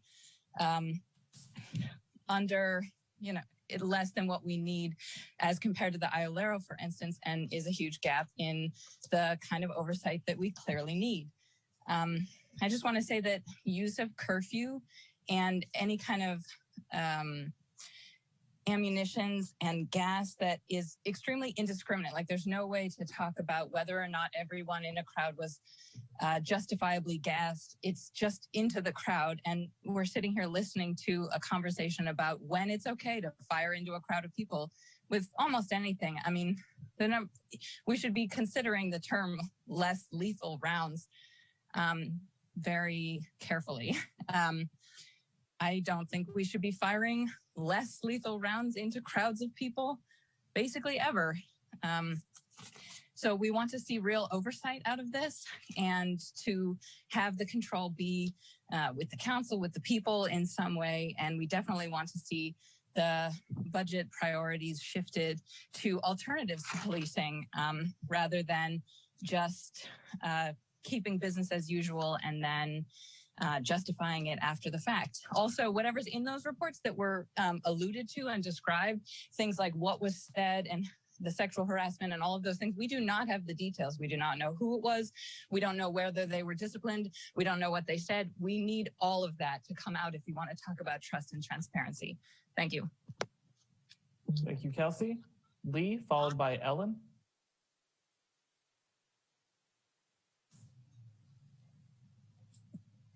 Hi, thank you. After listening to 2 days of very high paid professionals who were observed, videoed even, escalating crowds, and the advice of their hand-picked audit teams that somehow didn't see those videos or interview the victims, I have no words. The City Council now holds the legacy of ignoring not only human rights report here, but international human rights, and instead giving the platform, the time, the consideration to those who just cost you over $2 million. I don't know how anyone can trust anyone who is actually considering the advice of groups that admitted to not contacting protesters or watching the videos from observers. You are listening to the brutalizers' side of the story, the subject of the protesters. They are the reason protesters were out there in the first place. Think about that. Think about which side of this legacy you are on. The settlement of over $2 million was for a reason. You lost the trust of the community last year when you essentially ignored the human rights report, and now you have literally obliterated any hope of trust by giving more time to an admittedly poor audit, handpicked by the person who's accused of doing the bad things, and those who have been accused of sexual assault, horrific displays of hatred toward the community. You have a lot of work to do to earn the trust of as our elected officials. I urge you to take the human rights report seriously and to give the community the equivalent amount of time to discuss the details of their report. I implore you to adopt the demands delivered on behalf of the community by Mr. Threet and Ms. Smith. Again, solid days of gaslighting, and we need our elected officials to do better now. Demilitarize and stop funding things like LRAD, weapons to be used on citizens who are standing up to police brutality, who have been in crowds, who have been escalated clearly. Want to stop protests against police brutality? Stop police brutality. Stop listening to the brutalizers' excuses. Hold murderers, sexual assaulters, and people who cause bodily harm and mental anguish accountable. Put human lives over property. Listen to those who are harmed, not to the guys who do the harm. Go down in history for being the good guys. I yield my time. Thank you, Lee. We've got Ellen, followed by Alan.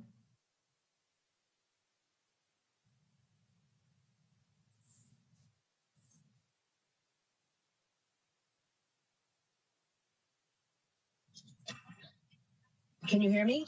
Yep, we can hear you. Okay. Good. I can't possibly be as eloquent as Lee. That was amazing. And I echo all the statements already made today. I do want to say that the police department responded in such detail to reports by the Office of Independent Review, which did an investigation of policing at Black Lives Matter protests, yet didn't talk to any protesters or review protesters' videotapes, and the After Action Assessment Report, which was not an investigation. Yet, no response at all to the Commission on Human Rights report. As Demetra Smith commented yesterday, seems like years ago, right? Beyond a moral issue, how the police department does its job is a legal liability matter. The Press Democrat reported there's been a $1.9 million settlement of that went to Black Lives Matter protesters. Yet anyone listening in on this marathon discussion would think the only things the PD did wrong was not have enough supervisors and not communicate enough. I repeat what others have urged you to do: address the Commission on Human Rights report and implement the true reforms requested on page 26 of that report. Book my time. Thanks, Ellen. We'll go to Alan, followed by Colin.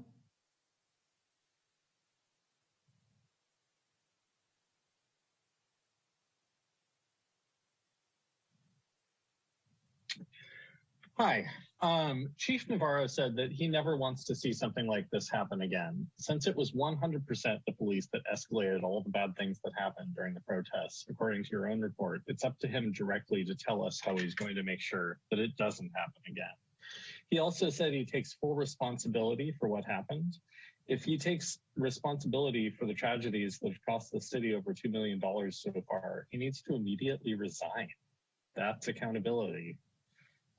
Anything else is just lip service. Having the police be the ones to create the auditor position themselves is a joke. Why would we expect them to create a strong enough position that would create actual change at the department they don't want to change themselves? And on LRADs, LRADs are a weapon of war. They have no use by civilian police departments, especially with the ridiculous argument that they're used as a communications device.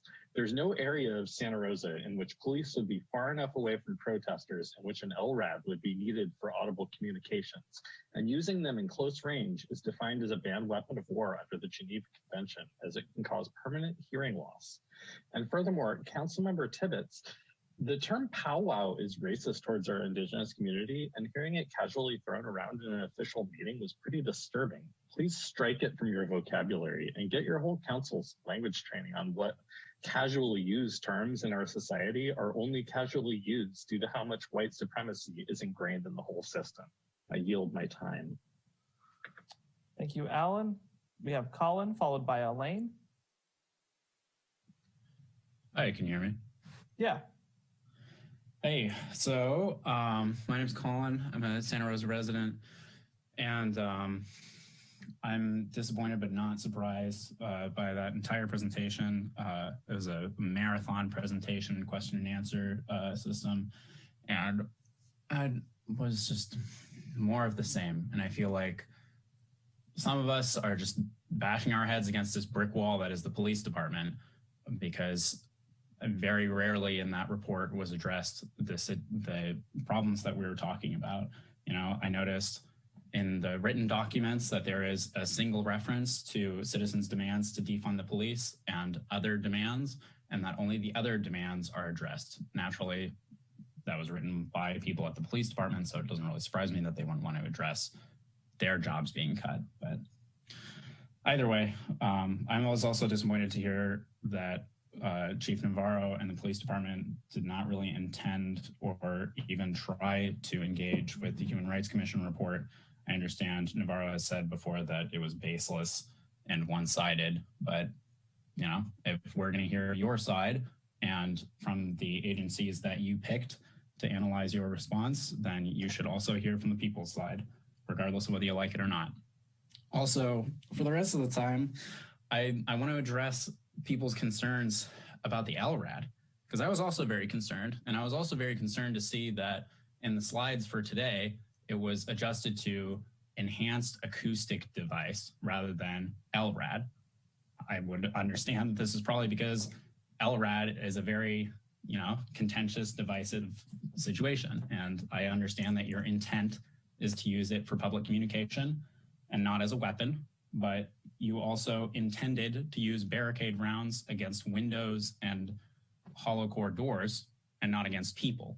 So there are situations wherein things that you don't intend to use as weapons can then be used as weapons. There are a number of us who've been to other jurisdictions, other places where LRADs have been used as weapons against protesters. And I would like to, if you'll indulge me, play for you what it sounds like so that you understand why we are afraid of it.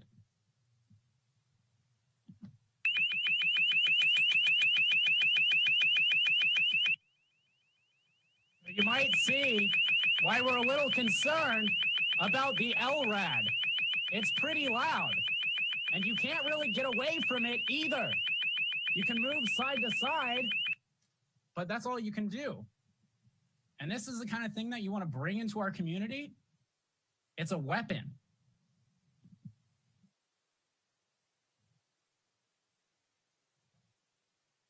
All right, thank you, Colin. We'll go to Elaine, followed by Diana.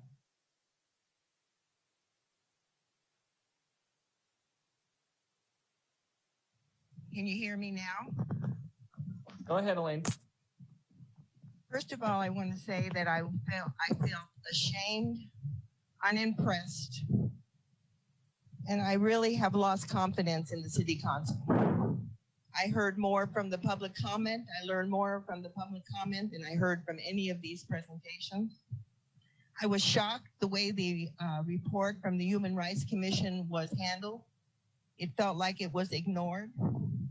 I really appreciate that young man giving an example of that horrible sound of that L-Rod. That's what we want to bring into our community.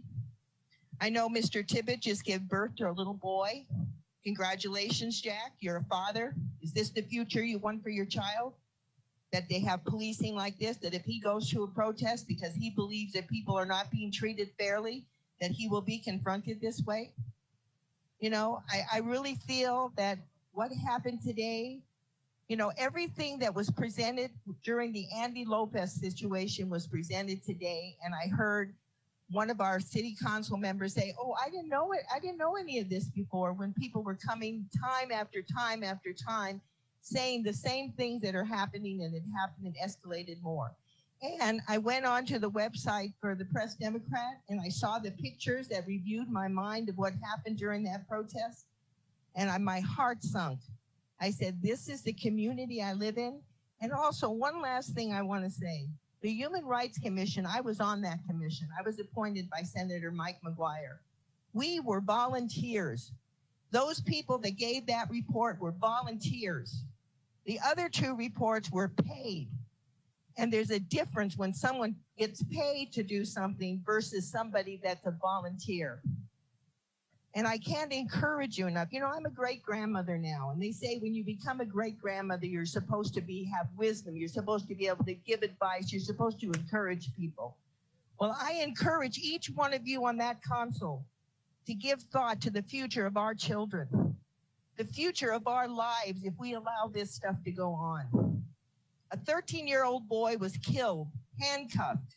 We went to the Supreme Court, $4 million to prove that it was okay that happened. It is not okay. Our children are the future. We're looking at the future. Is this what we want? Escalation like this? Like I said at the beginning, I was ashamed that this is my city. Please do something to help me feel more proud of each and every one of you. Thank you for listening. Thank you, Elaine. We'll go to Diana, followed by Alexis. Hello?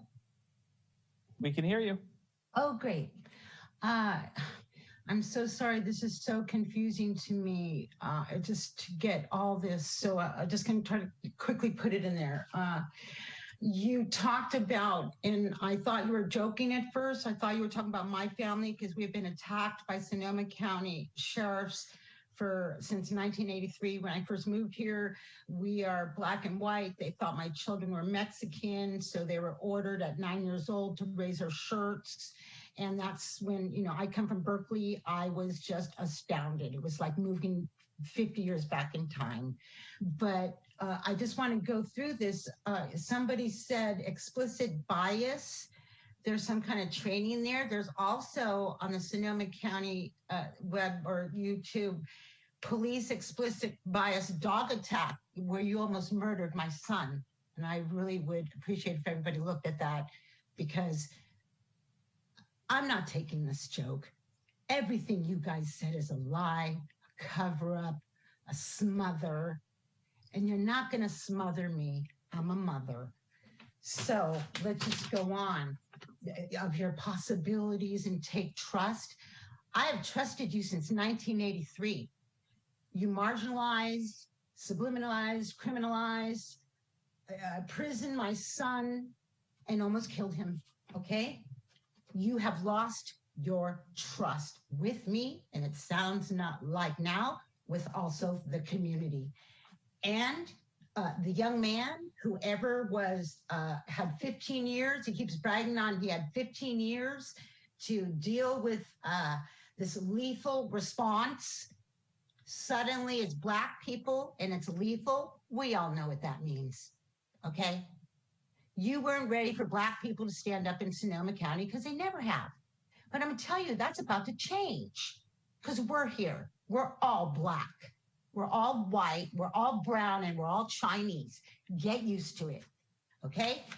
And the man with the baby, you really need to pay attention. Your child is growing up in this mud bath. So the incidences and your scramble code, I couldn't believe you had a scramble code, code 30. Really? You already have had this in plan and you still don't have it together? You are so incompetent. And let's talk about that freaking speaker, because that is pure abuse. And if you get it, you are more abusive than I ever thought a human being could be, because loud sounds have been used by racist white people. I'll just put a few on the board. Why I had to move out of Forestville, the third Black family in West County, because our white racist neighbor, along with the police, they used bulldozers. Diana, I need you to please wrap up your comments. Okay. The thing is, you're all lying. Get it straight. Okay? Thanks. Bye. All right. Thank you, Diana. Alexis, followed by Scott. Hi, can you hear me? Yep. Wonderful. So I just want to echo, I think that we are hearing a lot from older generations who have been dealing with this type of abuse by the police for a lot of years, and I think that's incredible. I want to first off address something that I find incredibly upsetting. Chief Navarro, you started off this conversation by saying, essentially saying, we had to target the protesters because they were being bad. It's essentially the same logic that an abuser would use when they say, I'm sorry I had to hit you. You were doing X, Y, and Z, which goes to show that you absolutely do not feel real remorse about what happened in our community. I mean, we had teenagers who had their heads blown open by concussion grenades. I mean, the fact that you started off this conversation, a conversation that's supposed to be about rebuilding trust with the community by blaming the community for the actions of your officers, is appalling. It is appalling and it's disturbing, and it goes to absolutely speak to the rest of your message is essentially moot after that, because you've already proven that you don't want to take responsibility. And then it wasn't even until much later in the conversation that you even tried to take any accountability, but without actually saying, you were just saying the words, I want to take accountability, without actually having any accountability. Sorry, can you please sit back? I'm on the phone right now. I'll be with you. So I'm really shocked by the amount of the lack of truth here too. You talked about there being not directing things at protesters, but if that's the case, then how come so many protesters have facial injuries? You talked about people shooting fireworks at the police. Well, they only started shooting fireworks after people were being hit in the face with concussion grenades as a way to get the police to back off after people were getting injured. So what you're saying, you're lying about the way that things are happening. You're lying about the situations, and the city council, who wasn't there for these protests, doesn't know.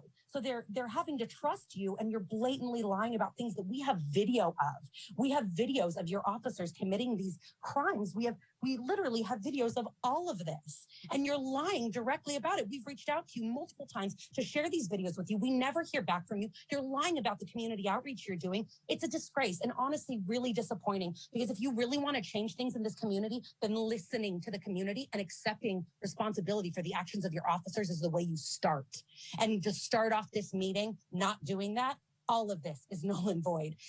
I'm blown away, honestly. And I keep insisting that we have a conversation with like we have more conversations with you guys. But at this point, you're just proving that you're not going to hear anything we say. You're going to continue blaming us for your officers' actions.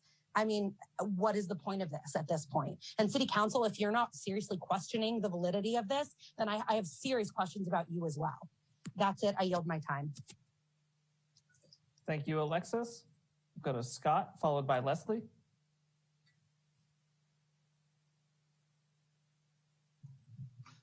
Hi, can you hear me? Yep.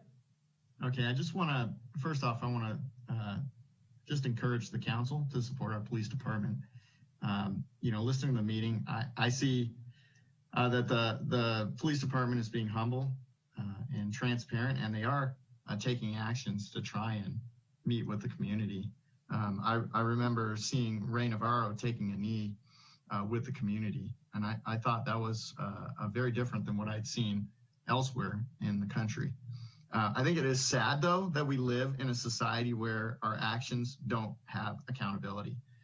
By stripping the police of the ability to manage riot-like situations is not going to lead to a better environment for our community. I've heard some things like, I don't think we should fire less lethal rounds into crowds ever. That statement, while it sounds great, what if that crowd is trying to burn down your house? What if that crowd is trying to murder your child? I think the police, while it's sad and that shouldn't happen, and I fully empathize with what Ray Navarro says and that he doesn't ever want to have this happen again, he's not the only person that's in control of what is happening or not happening. And accountability goes all the way around. And I think the community needs to step up and understand that. And I like the idea of having community members shadow with the police and see what they have to deal with day in and day out in their very difficult job. I'm not a police officer. I don't pretend to know the depth of conflict that they're constantly having to de-escalate. But I don't think that getting emotional and thinking this and trying to deal with this emotionally is going to solve the problems that the people that I'm hearing that are making comments are raising. I think cooler heads should prevail, and I really appreciate our police department. I wanted to make sure that that was noted to them. I'll yield my time. All right, thank you so much, Scott. We'll go to Leslie, followed by Ian. Good afternoon. Thanks again for being here. Thanks for all of this very long and in-depth listening session. This is Leslie Graves again, here as a private resident, actually as a mom of someone who was at the protests. And I have to say, looking at you, Jack, I agree that when your son goes out and wants to have their voice heard, and the thing that you think about is their safety, but it's not because of the crowd, it's because of the police. I actually called a former council member asking for their assistance when my son was out that night, when he went out and subsequent nights. I was more concerned and worried about the retaliation of police officers than I was of anybody in the crowd. So I just want to make that statement clear. I also want to bring up my concerns about the police chief's community ambassador team. I mentioned it earlier. It's a hand-picked engagement team, It was handpicked by the police department. On the website, it says the meetings will not be open to the public, that there will simply be the meeting notes that will be available after the meetings. I don't believe that there's any other staff from the community engagement team involved that I'm aware of at this time, that they meet quarterly. I believe that it may be a use of diffusion of responsibility, that it may be gatekeepers on what the police department is doing and how community engagement is used. I am a proponent, I want community engagement. That is important. But I think the police chief's community ambassador team may be heading in the wrong direction, if nothing else in complete marketing terms. That is not a good way to come across to a community that is already distrustful of the police department. It was asked earlier if there was going to be a member of the broader community as part of the selection committee for the auditor. The police chief, I want to make sure that you remember, said that it was going to be a member of the police chief's community ambassador team. So it's going to be a hand-picked person from the broader community. I don't think that that is representative of the broader community. I also want to echo and reinforce that yes, our new equity officer needs to be a part of that selection committee. And there needs to be other people from the broader community on that selection committee in order for the community to be trustful of the independent auditor. Thank you. Thank you, Madam Chair. We'll go to Ian, followed by Fate. Hello. Hi. So I just wanted to give you guys some little news that happened in the last month regarding the LRAD systems. The NYPD is actually now banned from using the systems, and they have to pay approximately $800,000 that they settled with 5 protesters from 2014 demonstrations. And this is a little quote from an article: the LRAD 1100X is a weapon, said Michael Decker, a lawyer from the protesters at a virtual news conference. It is designed to hurt anyone within range of the device. Its range is up to 7 football fields away. So this new little toy that the police officers are asking for might end up costing a lot more money down the line than it just might cost to buy outright. So that's just a little something to think about. And I would also encourage you guys to look at the protests that happened in Northern Ireland and look at how the police dealt with those protesters who were throwing Molotov cocktails directly at the police officers. They did not respond in such way as even tear gas or any sort of projectiles being shot at them. Just look across the globe at other police departments and how they work against protesters, against people who honestly aren't even doing the extreme things that the Irish people were doing this last year in their protests. I yield the rest of my time. Just something for you guys to think about. Thank you, Ian. Fate, followed by Madonna. Hello, my name's Fate Carroll, and I was injured in the protests. I'm very upset about it because I did not hear any coverage of the lawsuit that's happening, and I did not get any update on it. So I didn't get any justice for what happened to me. I was shot in the behind running away from the cops with a barricade bullet. And I picked up the bullet. Well, not I, because I couldn't walk. But my friend picked up the bullet after it hit me. I was then surrounded by police officers, and I couldn't walk.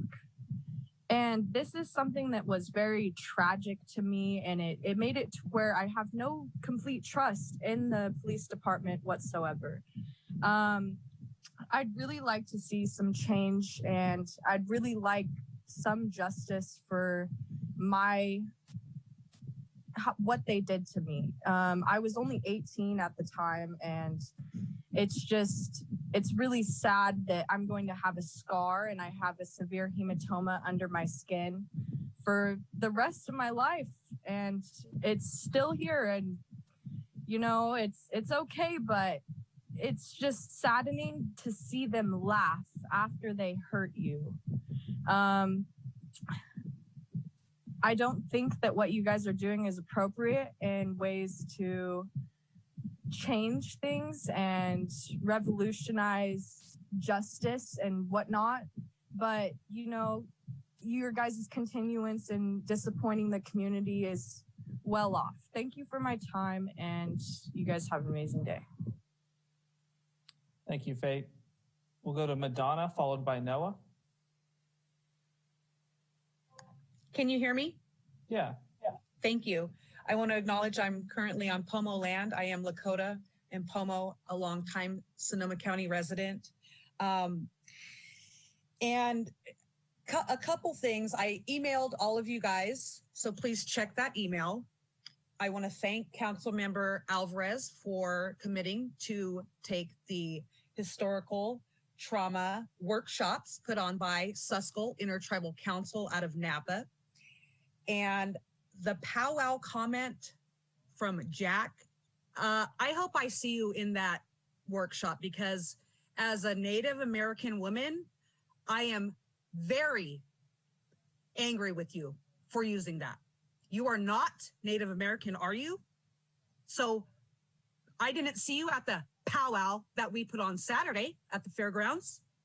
So you need to check yourself. That is not okay. I yield my time. Thank you, Madonna. We'll go to Noah.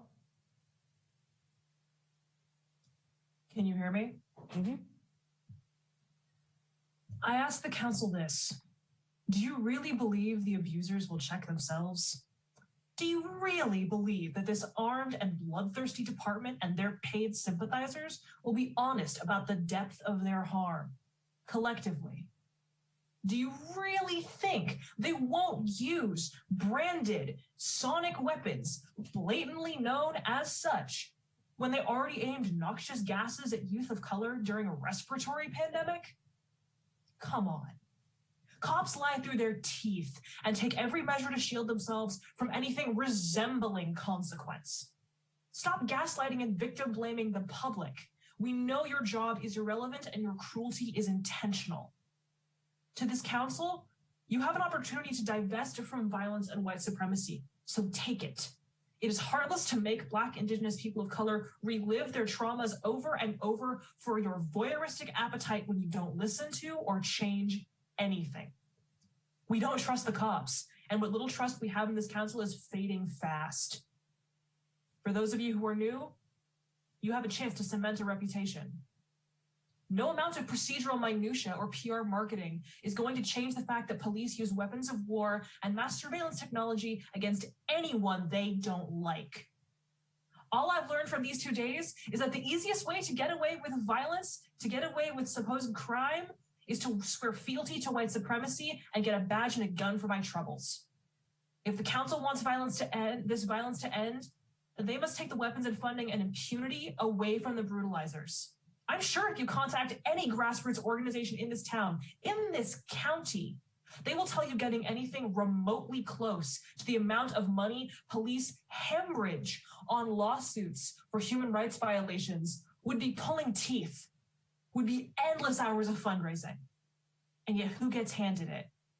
The institution of policing was born of violence, and that violence is endemic to this institution today.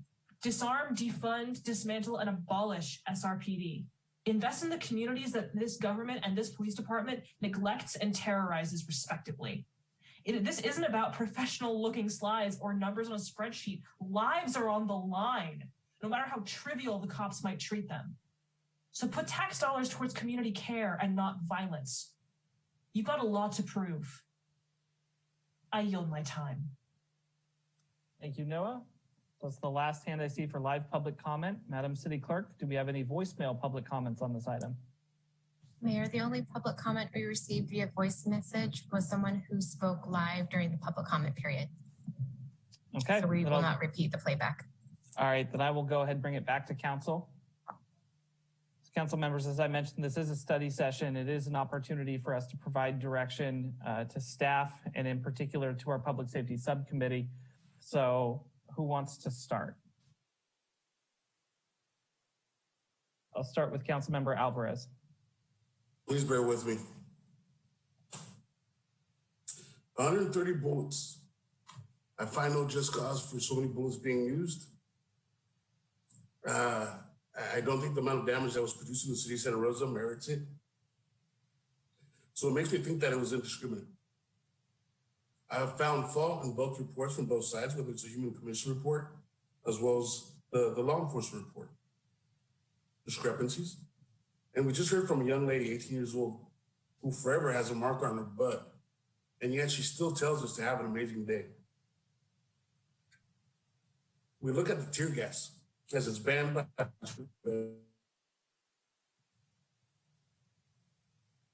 I cannot, in my mind, allow a chemical to be used on our fellow Santa Rosans. I have a deep issue with that. In regards to the LRAD system, I've heard about this system for many, many days. It's nothing new. We're supposed to be demilitarizing our law enforcement, not militarizing it even further. The M40s, if we cannot use them respectively, effectively, then we should not be using them at all. Now, barring, there are situations where life might be in danger. In those cases, I cannot speak on that. I believe that's a duty to protect life. In regards to those people claiming that they have video, E. Alvarez at srcity.org. I would love to see them. Thank you. All right, thank you, Councilmember.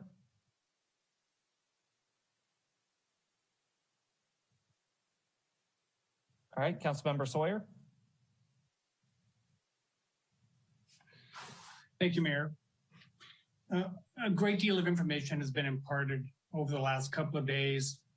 Lots of public comment, council comment, statistics, policy changes, recommended policy changes.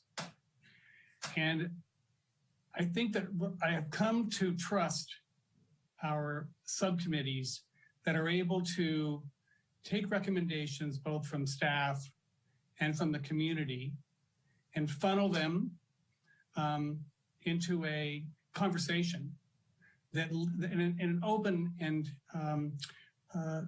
I've learned also a casual conversation with lacking formality that allows for a freewheeling discussion about the wants and the needs, not only of the community, but the community that's served by the police department.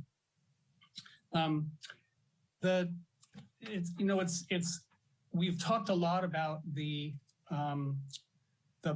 peaceful protests and the peaceful protesters, and also the protesters that were less peaceful.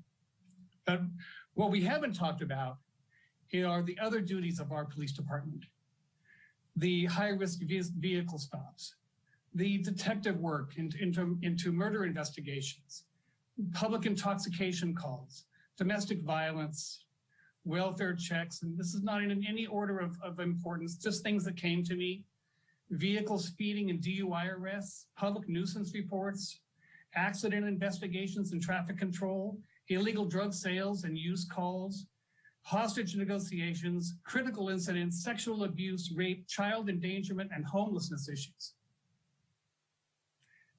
All falls into their department and on their shoulders. So this is a very, very important piece of what they do.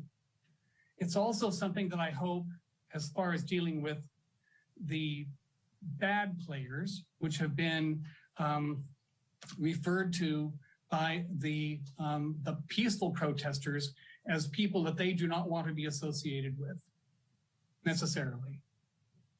But it's a, relatively speaking, crowd control during protests is a small part of what they do, which is probably a good thing. Peaceful protests could happen every week and require very little police presence except maybe traffic control. But that's not always the case. So I'm putting my trust in our subcommittee and those that inform our subcommittee in coming up with recommendations that any recommendations that they might come up with that have to do with policy that the council can digest and discuss and come back with reasonable recommendations. So I will, again, I'll put my trust there and I will leave it at that. Thank you. All right, thank you so much, Councilmember. Councilmember Tibbetts. Thank you, Mayor. I'll be concise. You know, I think that in the selection of the independent review officer, I again stress that involvement with members of the outside public, as well as our chair of the Public Safety Subcommittee would be the best approach. The other thing that I wanted to ask for from the police department or the Public Safety Subcommittee, or working in conjunction with one another, is to indeed look at, I'm going to call, you know, this is the mobile task force that Jerry Threet was talking about, but I'm going to call it advanced communication with protesters and, you know, commingling of police, some kind of a method to prevent us from declaring unlawful assemblies so that First Amendment speech rights can prevail. I'm excited to hear about the cahoots and see that be implemented. And I am also excited about the public ambassadors program. And again, you know, kind of just echoing what Captain Cregan said, please involve our critics, please involve people who do not have as much trust for the police department, because I think their input, their perspectives are gonna be what really help us shape a stronger department. And that's it, Mayor, thank you. All right, Councilmember Sweathelm. Hey, Mayor Rogers. It's been a challenging 2 days, and just for me being the mayor when these incidents occurred, and let me specifically address the Human Rights Commission report. One of the reasons why I didn't think it would have been appropriate in July of 2020 when the report came out to have this conversation is that we did not have all the information. And I just want those that are listening to this, I've heard a lot saying that we're not listening. I participate in listening sessions and I hear what is being said. Sometimes we're going to have some differences as to what our conclusions or what the appropriate steps are. And hearing through all this, two short-term type strategies and a long-term strategy have come together. So I wanted to first address the long-term challenges that, you know, after the homicide of George Floyd triggered this event and some of these underlying feelings that we've heard over the last 2 days about Sonoma County and specifically Santa Rosa. So first of all, you know, the systemic racism affects everyone, whether you're a city employee or a member of this community. We have to acknowledge that. And I think we're in a place now where we are having these conversations and we need to change together. I'm a big believer of that. I really hope we're going in the direction, let's stop pointing fingers and have the conversations together. As I mentioned earlier today with some of the listening sessions about what would make you feel safe in this community. Let's continue that dialogue because we have to. That's our long-term strategy. And so for council, I think we're going to really need to reevaluate our priorities. As Mr. McGlynn has told us, it's really easy to ask and ask and ask, but we only have so much capacity. Just going through some things that this community is facing with, because unfortunately, the city of Santa Rosa is not we just don't make widgets. So let's just do that real well. I'm sure we're about to declare a water emergency. We're still dealing with a pandemic, homelessness, our diversity, equity, and inclusion work, our climate change. We're losing a city manager. We're in a process of hiring a new one. And this whole cahoots program, all that takes time, energy, and resources, including from the 7 of us on the city council. So I think, Mr. Mayor, at some point we need to have a conversation about what are we prioritizing and how are we going to be doing that. So specifically about some of the things that were presented for the short term, I'm very supportive of the community empowerment plan. And I'm really interested in sharing those conversations in each of our districts because 265 folks, I think, participated in that, but we're a community of over 175,000 people. I want to have those conversations, just to educate the rest of the community and get feedback from them about what our next steps can be. In regards to the specific tactics that we heard with some of these last presentations, I think the Public Safety Subcommittee is an appropriate place to initiate those conversations. But specifically what I'm looking for for the conversations, as we heard from Captain Litchfield, if we remove chemical agents and less lethal projectiles from the deployment options, what else do we have? And that's the challenge. And again, we need more information about that. We didn't go into what other options are explored. In the LRAD, got to be honest with you, with what I've heard about the LRAD, I'm not sure why would we go in that direction. But again, if the Public Safety Subcommittee is going to be that vehicle, or we can have additional community conversations with, then let's have it. But it just doesn't seem like the direction that Santa Rosa and Sonoma County should be going at this point. I do appreciate everyone who's provided feedback and participated with this. And yes, change things will take time. And we're trying to effect some cultural change in not only the city of Santa Rosa, but our community. It is not going to happen overnight. We didn't get here overnight. But please stay engaged and let's keep the conversation going. We need to change together. Thank you, Mr. Mayor. Thank you, Councilmember. Councilmember Fleming.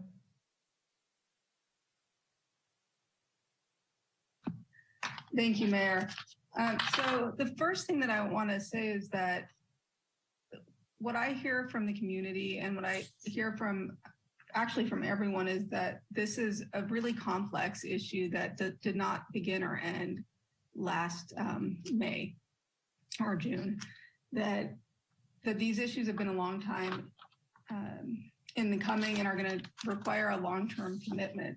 And so, you know, I don't want to limit my comments to what happened. I do have a couple of suggestions, and I'll discuss my my approach in terms of being the Public Safety Subcommittee Chair going forward.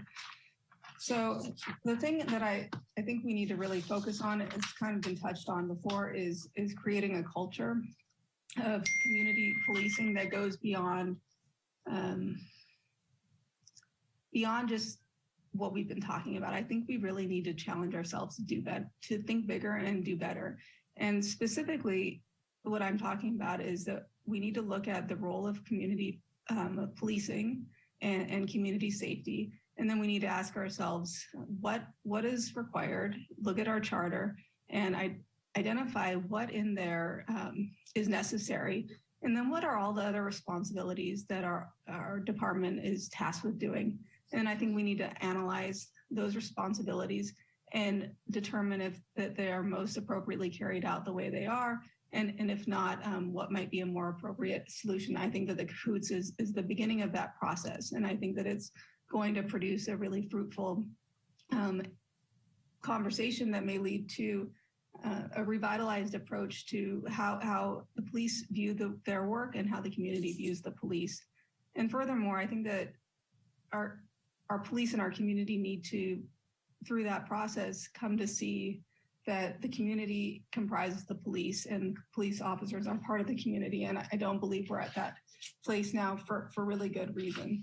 I also want to share my disappointment with the contractors that were chosen. Felt that they had strong pro-military and pro-police bias, that they produced some fair recommendations, but that it was really troubling that they didn't represent the community that has commissioned that. And to that end, I believe that the auditor we need to take up the question in Public Safety Subcommittee and perhaps put it toward the voters whether or not the auditor should be a chartered position and whether or not we should have a public, a community oversight.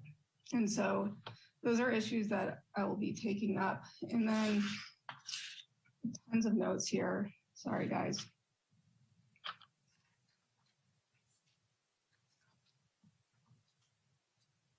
The other thing about the auditor position is that I would like to see the community member come from not from one of the people that the chief picks, not because I don't think the chief would pick someone great, but because I think we need to have it be both in reality and perception completely independent.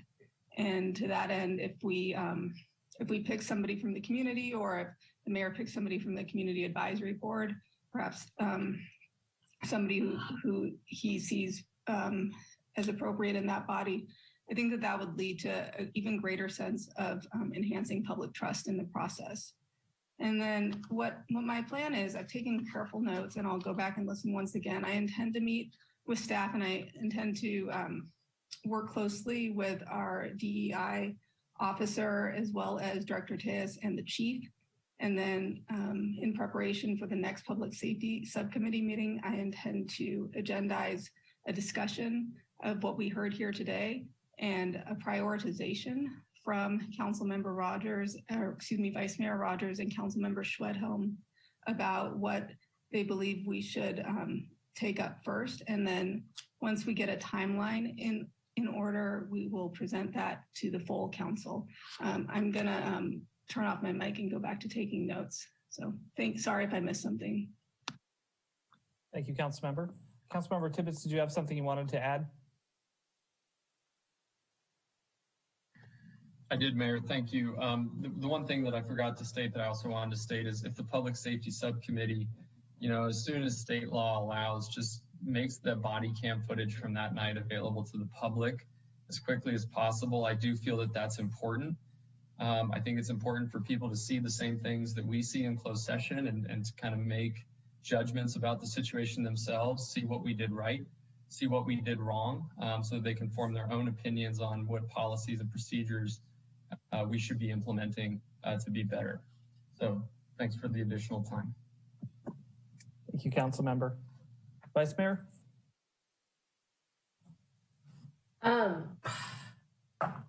So one, I think Alexis she said that there was some video. So I would actually like to see the video also. I participated in the protest. I am a council member for 4 years. I'm a Black female for the rest of my life. So I thought that it was needed that I participate in the protest because no one can advocate for myself and my children like I can. And while I was out there, I must say that I did see protesters that were antagonizing, that were doing things that I personally wouldn't do. And when that happened, I had to excuse myself because I didn't feel safe protesting for myself and for my children and for, everyone else that wears the skin. So I will say that. I'm a mother, and I've said it before. I'm a mother of 8 beautiful brown children. And a lot of times, I am more terrified when my 4 boys walk out of my door. No one knows that their mother is on the city council. No one knows the roles that I play in the community. All they see are Black males, and in many cases, people, including officers, are intimidated, or if they're not intimidated, they want to show that they are in charge. And I have always taught my children to express themselves verbally, not really realizing until a few years ago that verbal expression or them feeling like they have a right to say what they want to say can get them beat down, killed, or thrown in jail. So I guess people said don't get emotional. I don't know how you do that when this is what you live with, but I have to have trust in our police department. I have to have trust in Chief Navarro, because if I don't, then at least where my children live, I don't think that we will ever see change. And so, Chief, I am calling out to you. I'm thanking you thus far. I am calling out to you to continue to make policy change. I'm calling out to you to continue to get the officers off of the force that don't need to be there, that have continued incidences where it's not looking right, that we have to turn a blind eye to cover up. Things don't just keep happening, or incidents don't keep occurring just because people have bias, they have things that they need to deal with themselves, and they just don't belong on the street trying to figure it out there. So I do. I thank you for what you've done so far. I ask that you continue to do it. I know that you have some good officers out there. I have met some of them, that you continue to give them training to maybe identify bias that they don't know that they have. We all have them, including all of us that are sitting on the council, for people that work in the city, for people that don't work in the city. So just we identify them, we address them, and we keep moving forward. Like I said yesterday, I want us to be the example. Someone asked me what it is that I wanted from our police department, and or what I wanted from our community. And I said, I want to build morale within our police department. And I got some stunned looks. And I said, I want to build morale in our police department because I know that the only way we can do that is to build trust from our community. And I think that those two go hand in hand. I think that when we start to build the trust in the community, that we will build the morale within the police department because they will feel like they are serving a community, and that's what they love to do. And so just putting that out there, thank you guys for listening to me ramble on. I just think it's very important that people know.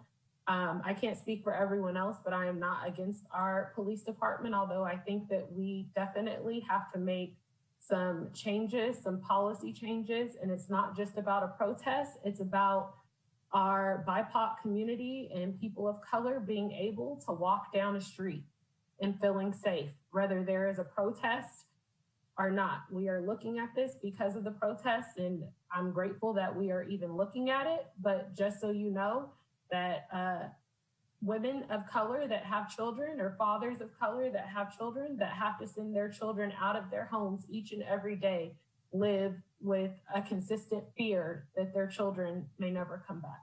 So again, thank you very much for your time, and thank you to the community members that took the time to express themselves and be here today and yesterday. Thank you, Vice Mayor.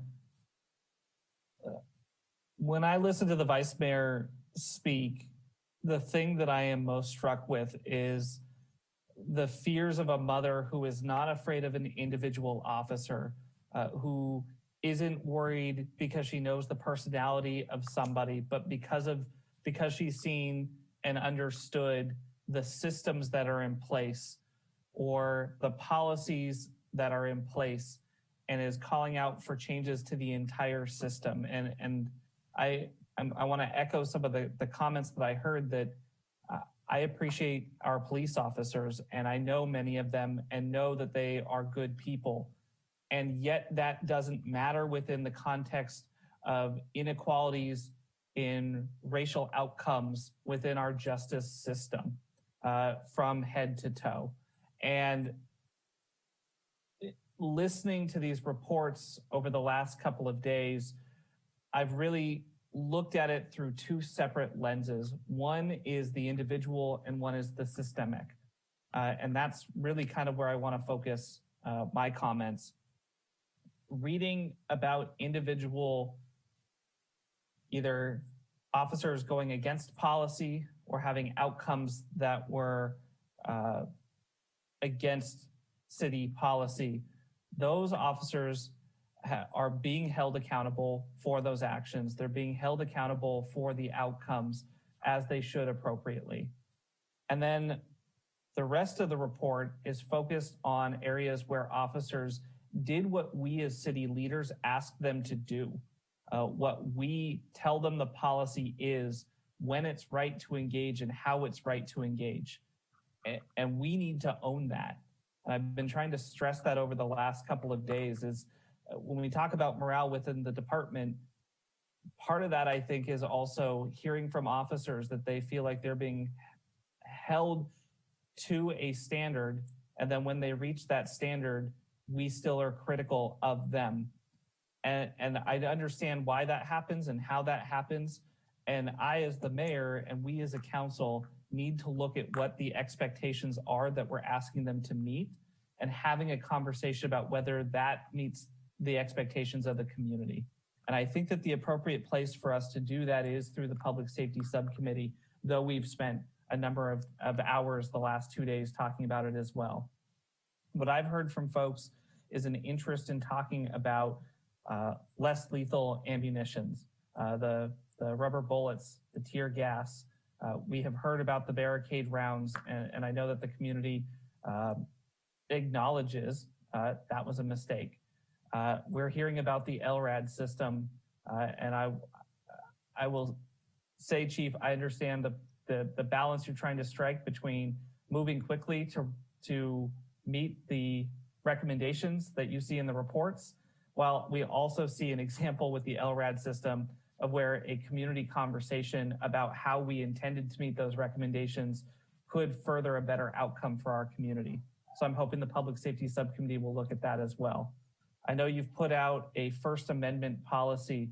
I hope that the Public Safety Subcommittee will also look at that and ask folks within the community that crucial question of, is this how we want to police in order to keep our communities safe, in order to keep our officers safe? And I do hear from loved ones of officers who are worried about that critical component as well. And so I don't want that to be lost in the conversation. We do need to get the auditor position hired. You heard that that'll happen in the new year, the new budget year here coming up in June. We need to get the CAHOOTS model off the ground. And I know Captain Cregan has been doing a great job, as well as others, to move that program forward. And then we do have a substantial conversation that many folks in our community want to have about civilian oversight, independent oversight of law enforcement and what that looks like. And it is not lost on me that over 60% of our community voted in favor of Measure P and IOLERO for that oversight for transparency and accountability of the Sheriff's Office. We have a window, the council does, later this year where we embark on charter review, which every 10 years, Santa Rosans get a chance to weigh in on the decisions that matter the most to them and how the community, how this city is going to be run.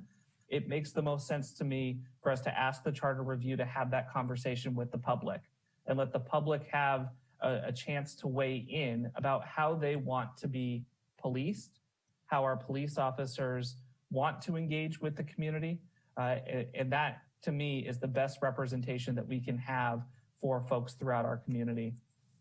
I'll stop there. I know that the chair has been taking notes and we'll be having a item at the next meeting to prioritize through those.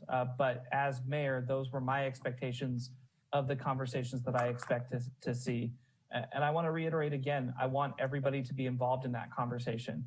Yes, folks who were involved in the protests. Yes, people who want to defund police and don't think that we should have any police officers.